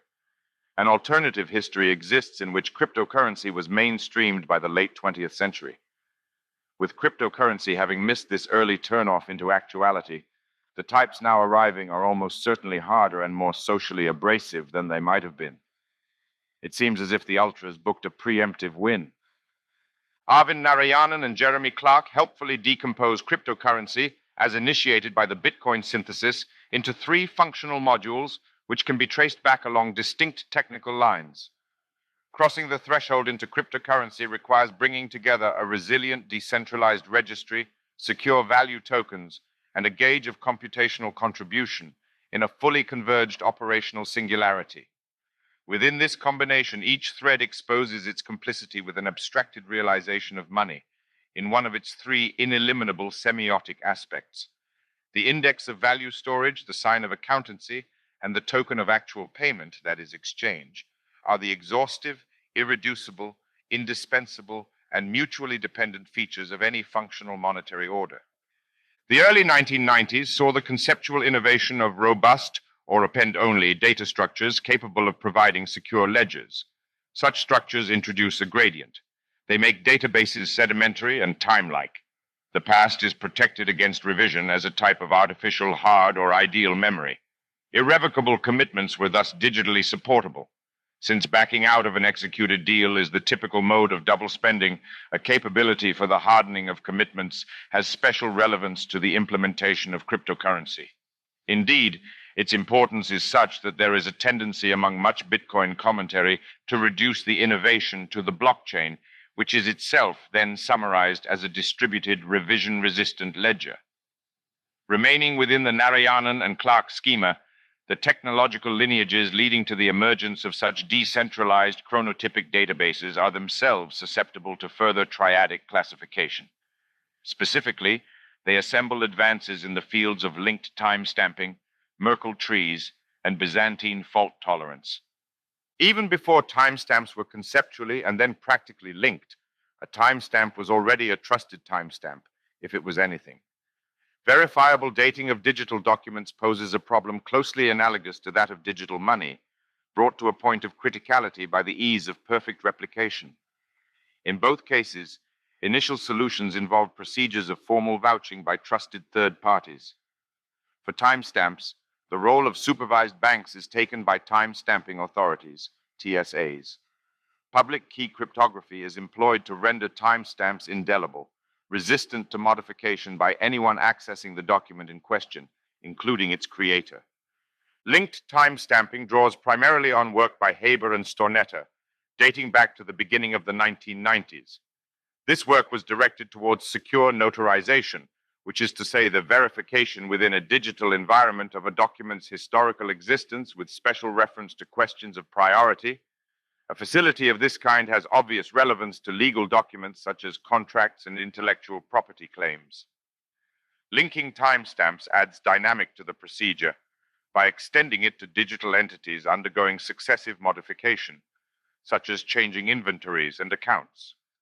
At each discrete stage of transformation, an additional timestamp is signed or, in later versions, hashed, constituting a chain, pointing into an increasingly edit-resistant past. Each timestamp in the chain envelops the preceding series. It thus establishes public order or absolute succession in which the past is uncontroversial and secure. As Satoshi Nakamoto notes in the Bitcoin paper, each timestamp includes the previous timestamp in its hash, forming a chain, with each additional timestamp reinforcing the ones before it. A series of linked timestamps is already, at least in embryo or larva, a blockchain. The stamps operate as irreducible moments whose order is settled imminently by embedding. Their time is sheer order, without cardinality. Any time-stamping system nevertheless inherits a timekeeping procedure amounting to a fully functional calendar whose granulated dates it competently codes. Unix time is the most widely applied system of this kind. Bitcoin adopts it. Taking timestamping into trustlessness was a development that had to await Bitcoin. While linked timestamping provides the basic architecture for secure, edit-resistant ledgers, their robust decentralization depends upon additional cryptographic advances, supporting validation, compression, and consensus.